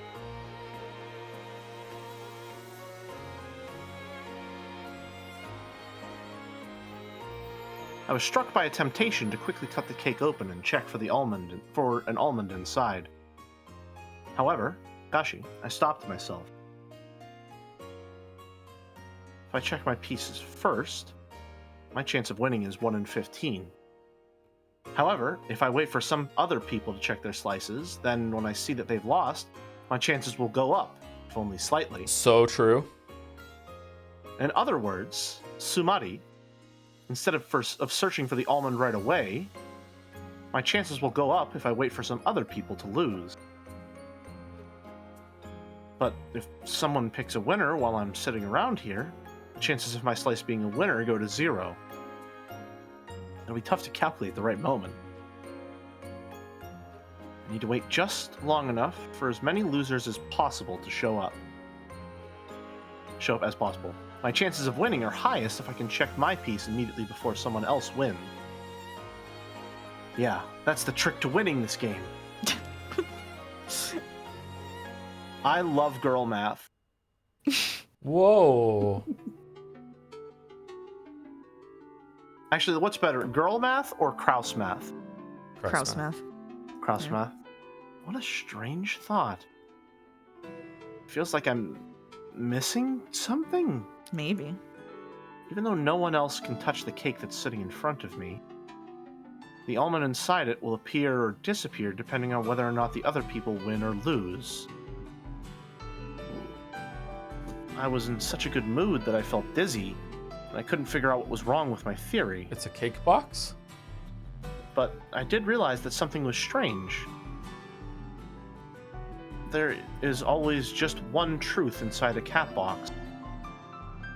No matter what happens outside the box, it shouldn't be able to shake the truth inside. And yet, I'm being shaken about by events outside the cat box, trying to use those to change the way I observe the box's contents. I don't even know what I'm saying.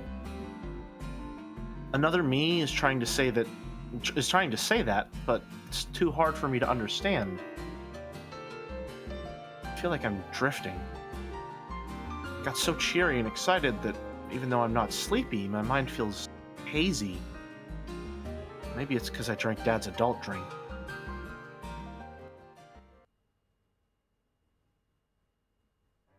In the end, even though I chose the first piece, I decided to check it last. After I've seen that everyone else is lost, my chances of winning will be 100%. I tried to find the contradiction in my thinking, but I didn't really get it, so I stopped. It's much better to have a 100% chance than a 1 in 15 one, so I decided to bet on that. I couldn't wait to open this precious treasure chest. But I waited for everyone else to choose their pieces and check them.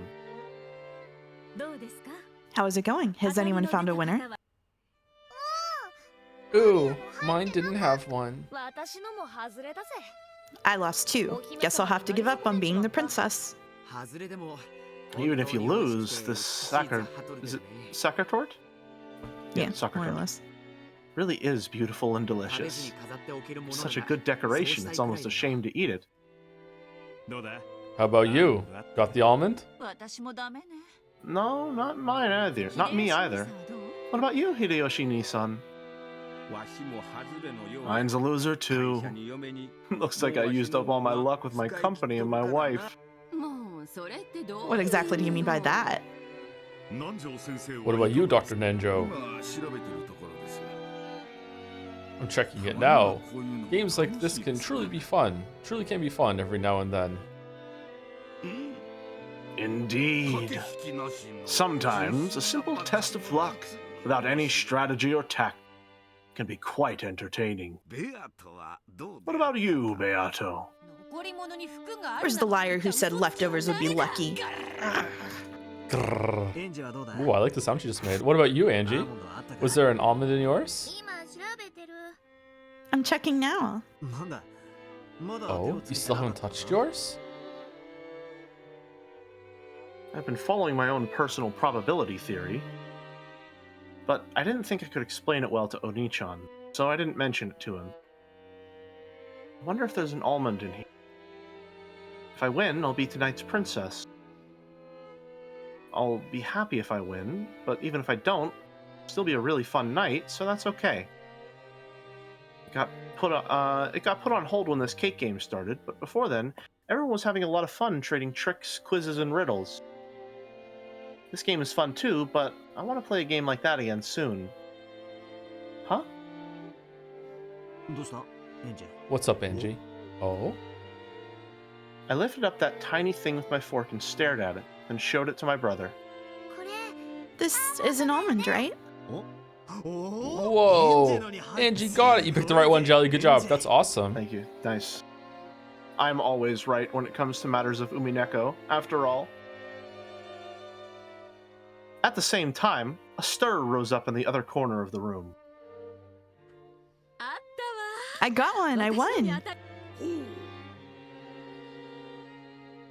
Oh! So Ava won.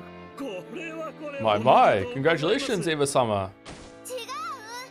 That That's wrong. I won. Mine has the almond.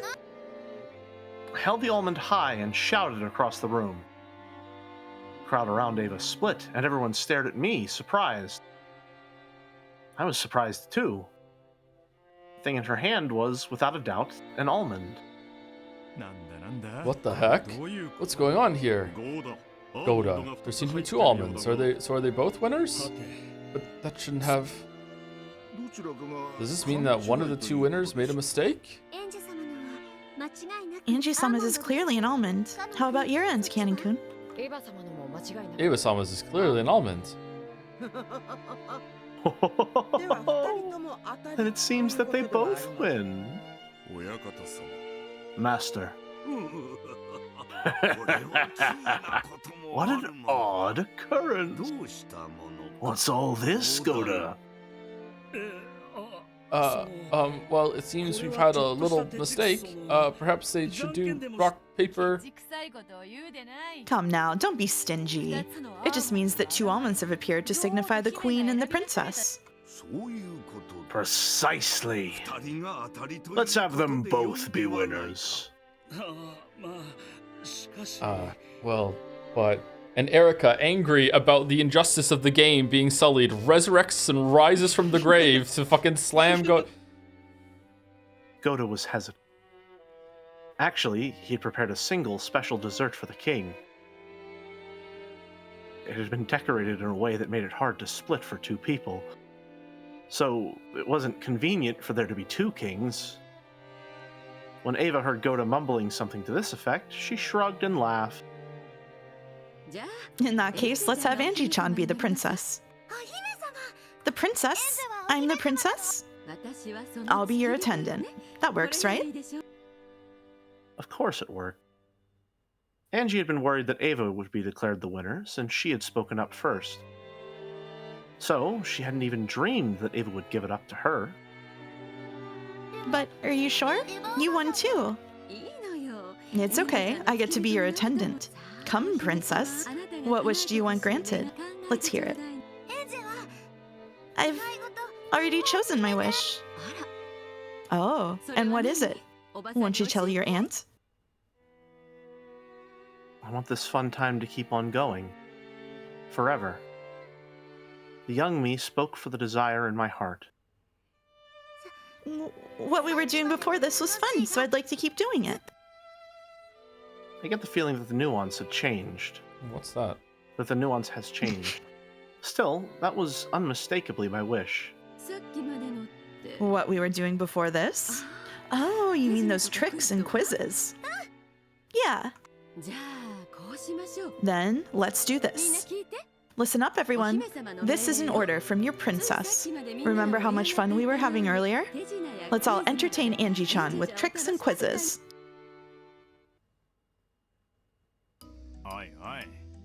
Hold up there. I've already used up all my magic tricks. Then let's do quizzes and riddles. So we just need to entertain Angie-chan with quizzes, Sumari? We can all present quizzes for our princess to enjoy.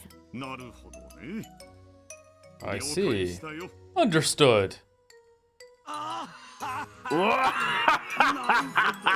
Yes, how intriguing!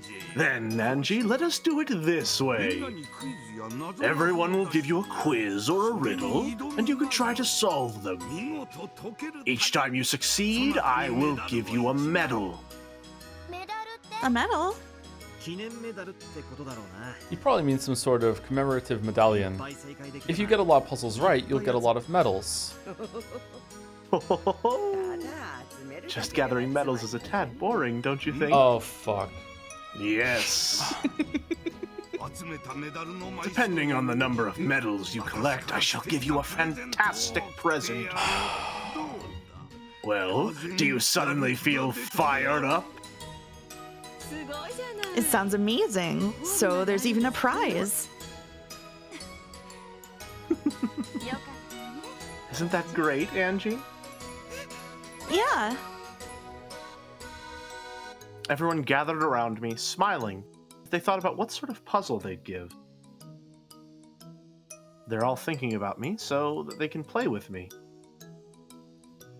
Just the feel of having that all to myself made me explode with joy at becoming the princess. All right, so Tuesday stream is going to be chatless. Okay, all right. Oh no. Oh yeah. Oh, it's really a game. It really is a game. Quiz tournament first half. I became the Halloween princess. Are we done? We're That's done. it. We're done. That's Oh, That's Tuesday's gonna be great. Oh my god. Tuesday's gonna be great. Okay, Mouse, Yeah. is that an actual choice with the cake? I don't know if you want me to tell you that.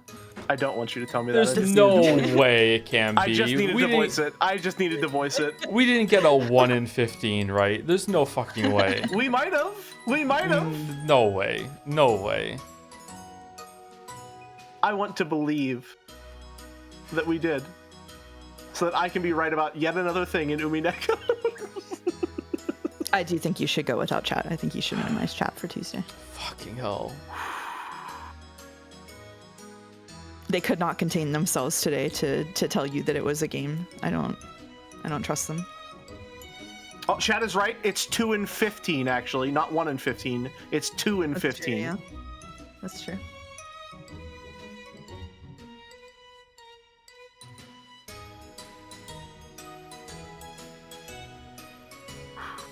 You okay over there? I'm doing fantastic. So you did remember to do the Umineko AP exam, right? To practice, So much. right? So much. Oh man. Anyway, thank you. One step for the reset. Any thoughts on the implication at the end of episode 7 that Kinzo's backstory might not be completely reliable? And what is your interpretation of what gold truth is?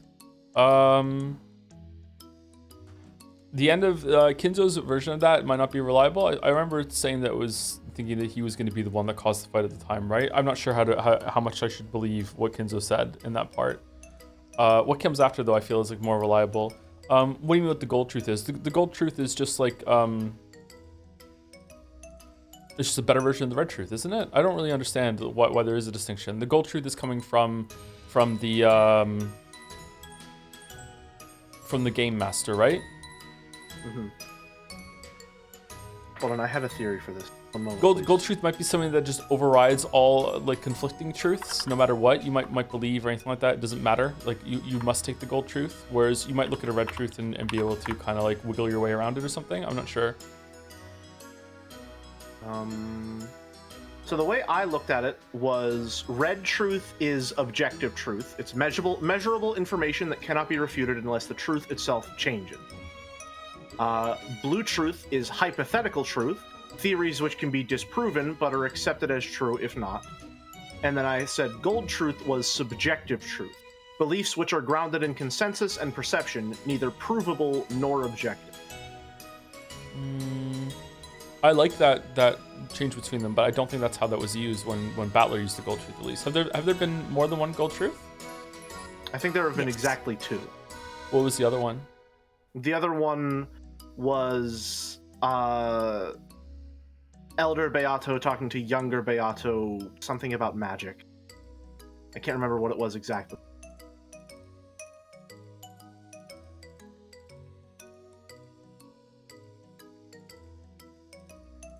Was it? I think people are talking about the candy magic. I think was it her saying that what happened with the candy in the cup was magic? I don't remember that. If that's what I was using, you're probably right. That the gold truth is probably the subjective truth that overrides the objective truth. Because gold is higher than truth red. by consensus is generally. It was in Dawn of the Golden Witch, episode 6, and older Beato said, "You used magic to create a golden flower petal inside an overturned cup. It was a splendid bit of magic." Okay. Yeah. Yeah, I that's generally what I think. Yeah. What did I say in response to that? Was it that is because they both believed it, or what? I can't remember what I said in response to that. I don't remember getting caught up in that at all. I know that I said something in response that was like, I was trying to cook in an empty yard, which is to say that it was absolutely nothing at all. Someone says, "I think you grumbled and moved on." You said you were surprised that Beato can use Golden Truth. Was she the game master, like the territory lord? I can't remember. Maybe we checked out a time. I don't remember you checked out in the that Rose scene. Garden.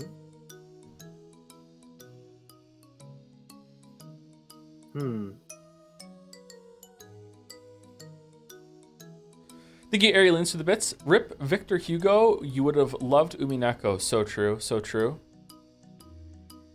Was like just a wee bit short of being able to experience Umineko. It's so true. Thank you, Huli Grodo, for the bits as well. Oh my god, I was wrong. It was a game all along. Uh-oh. Wonder how long this section is going to go on Tuesday. I have the distinct feeling that episode 8 is probably going to end up being my favorite. Anything to do with Angie is really, really going to get me. I'm very attached to her story and the stuff that it's exploring. So I'm very excited to see where it goes. Oh, we are like significantly over time. I'm sorry. Yeah, I gotta go. I really gotta go. Okay, ready to run Hyperlife Walrus is out? I don't know if Walrus is Walrus streaming. Is Walrus live? Walrus is taking I a don't day think off. Walrus is live. All right, Yeah. who are we rating? The offline Walrus raid. I have a friend doing a marathon stream for charity that you could raid if you wanted. I don't Sure, think what's her anyone from the community is Perfect. on. It is like this. I'll type it in chat. Yeah, Ardpuff. Nice. Yeah, August and I had the same idea. Cool. How are you liking the episode so far, Joe? I'm enjoying it. It has been a bit slow in a couple places. I'm like feeling very daunted about having to do quizzes and puzzles on Tuesday. So, yeah, it's soured my mood a little bit. But yeah, apart from that, it's been pretty good. I think with the inclusion of actual player choice, what I thought was going to be an open-ended question might end up being just a straight-up choice that the player makes. It might be, yeah. And I'm really excited to see what that means, because if that's the case, that would imply that there are 2 different endings to Umineko. Maybe more than that. Dozens of endings. 100 even. 100 endings, yeah. I wonder if we're gonna have to like reload, if we're gonna save and load or Surely- something. We have to draw the line somewhere. Yeah. Are you ready for Seki though? I'm very ready for Seki, yeah. We're so Anyway, ready. read's going out. Thank you very much for reading, Jelly Mouse. Thank you very much. Of course, Yeah, thank thanks you for very much having for us. having me. A pleasure as always. Thank you, chat. I'll see you tomorrow on Mouse's stream for Seki Mea. I may do Expedition 33 tomorrow. I might not. Don't count on it. But, you know, if I'm feeling up to it, I'm awake, then we'll do it. Anyway, read's going through. See you later. He said, coughing. See ya. Oh, God. And goodbye to anyone who stuck around or is watching live. See you later.